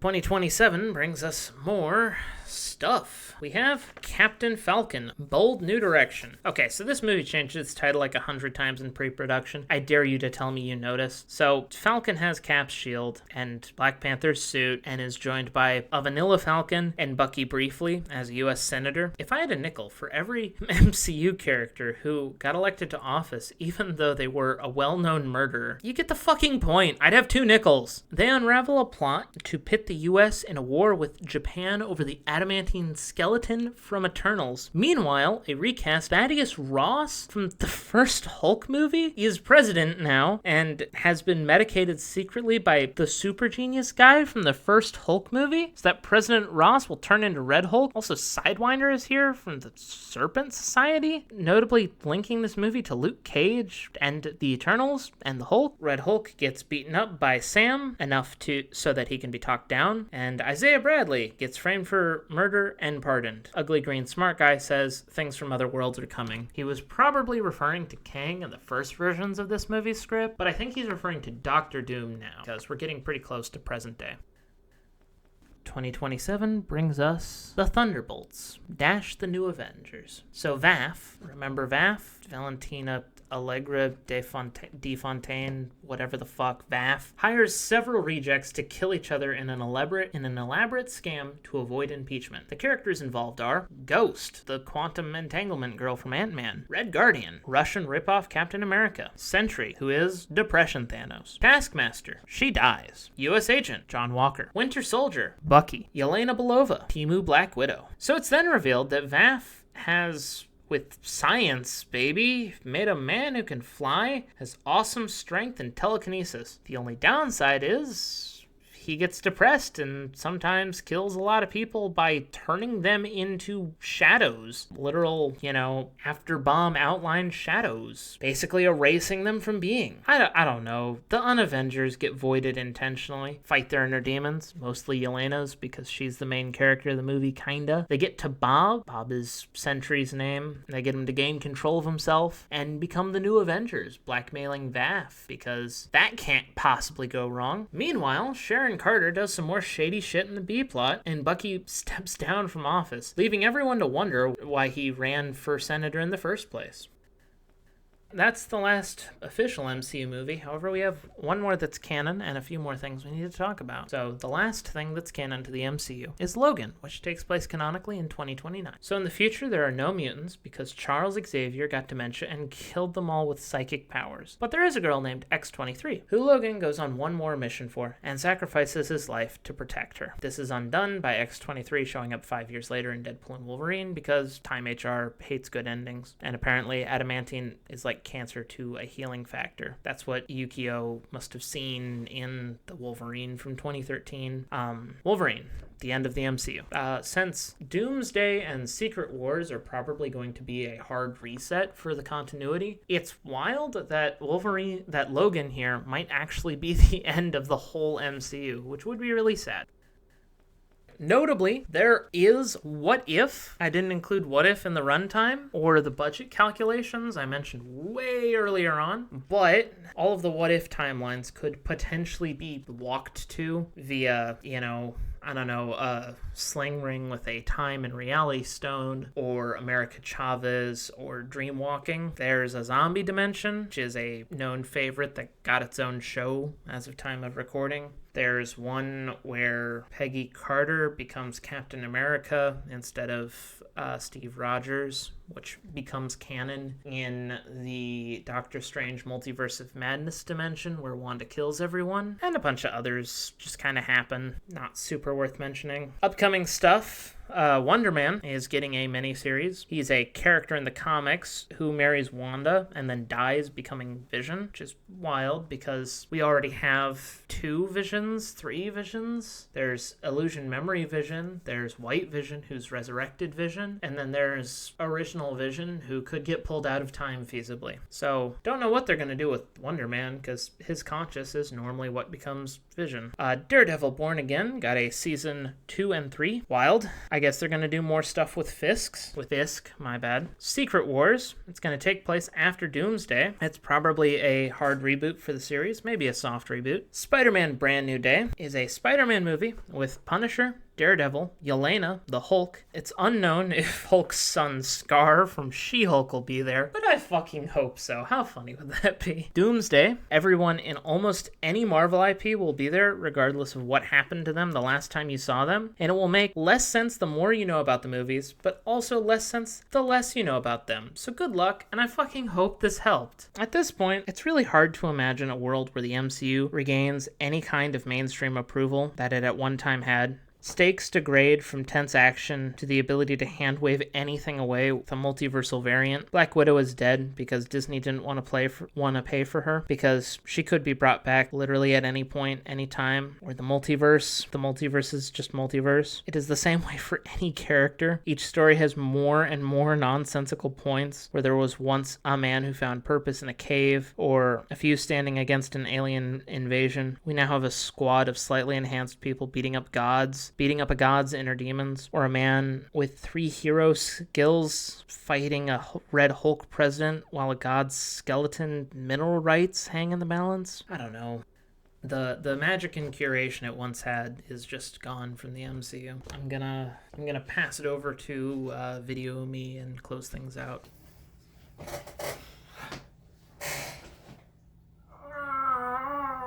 Okay.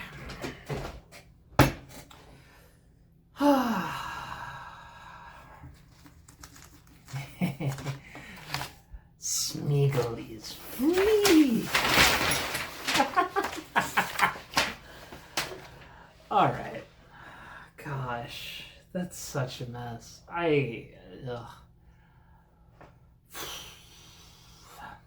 So, despite whatever I've said probably not being the most coherent or profound in spots, I'd like to say that definitely reflects the MCU as a whole at this point in time. Not the most coherent or profound. Most anywhere. But I'm finally done. So thank you for watching. And I guess this is where the conclusion and closing statement thing kind of goes. I'm not sure what I really have to say other than there's more soft and unexplained magic systems in the entirety of the MCU than there is literally anywhere else. I can't think of a single example of any story anyone has put any serious effort into, or even unserious effort into, where there's more things going on. Every piece of media used to be so deeply connected, and now it's vaguely superimposed on top of each other. And I just gotta say, the term brand damage and superhero fatigue get thrown around a lot by the type of people who criticize current Marvel movies, and I think that that's a completely fair statement. Everybody is getting kind of sick of superhero movies that stop making sense when you think about them. And there's a kind of damage that comes from a company constantly putting out slop. There used to be a kind of love and spectacle for the MCU as a whole, and now there's just this kind of vague apathy. I'm going to put out this video, and I'm not sure how well it's going to do, because I don't know how many people fucking care. And that's sad to me, because this used to be one of the most uniting pieces of culture that had come out of recent years, The superhero movie, like it or not, it's a part of human history like the Western was now. And if you want to say that that's sad because they're inartistic, I'd say it's sad because they're inartistic now. There used to be something legitimately artful about how they'd talk about things, how they'd create something aspirational, or even something escapist. Fucking Lord of the Rings is a self-admitted fantasy book, right? And no one's ever accused that story of being not deep or not profound. But when asked, what does the story mean? It has to mean something. Tolkien would always just say, it's just a story, and that's enough. I don't know. It's hard to put into words just where the revilement for the MCU is coming from, or if it's even revilement or just apathy at this point. I guess I just gotta say thank you for watching. This is the first video that's going to be posted to my channel, so subscribe if you'd like to see more. I have no idea if this will do well at all, or if you've understood a word I've said, but if you're here, that either means you fell asleep with autoplay on, which rookie mistake, or that you legitimately liked what I had to say. And if you did, thank you. I appreciate that. I have a podcast. It's called Complimentary Mania, and if you can't spell that mouthful, it'll be linked either in the description or in a pinned comment down below. I would like to give a special thanks to my friends Trevor and Spencer for letting me borrow the camera stand I'm using now, the mic I've used for the video. I'd like to give a special thanks to my friend John, who will be the first and possibly only person to watch this video in its entirety. And I would like to give a special thanks to my lovely girlfriend next door, who tolerated me screaming at a camera for the past 5 or so hours as I recorded. It's almost 4 a.m. now. Hopefully we can give her eardrums a break.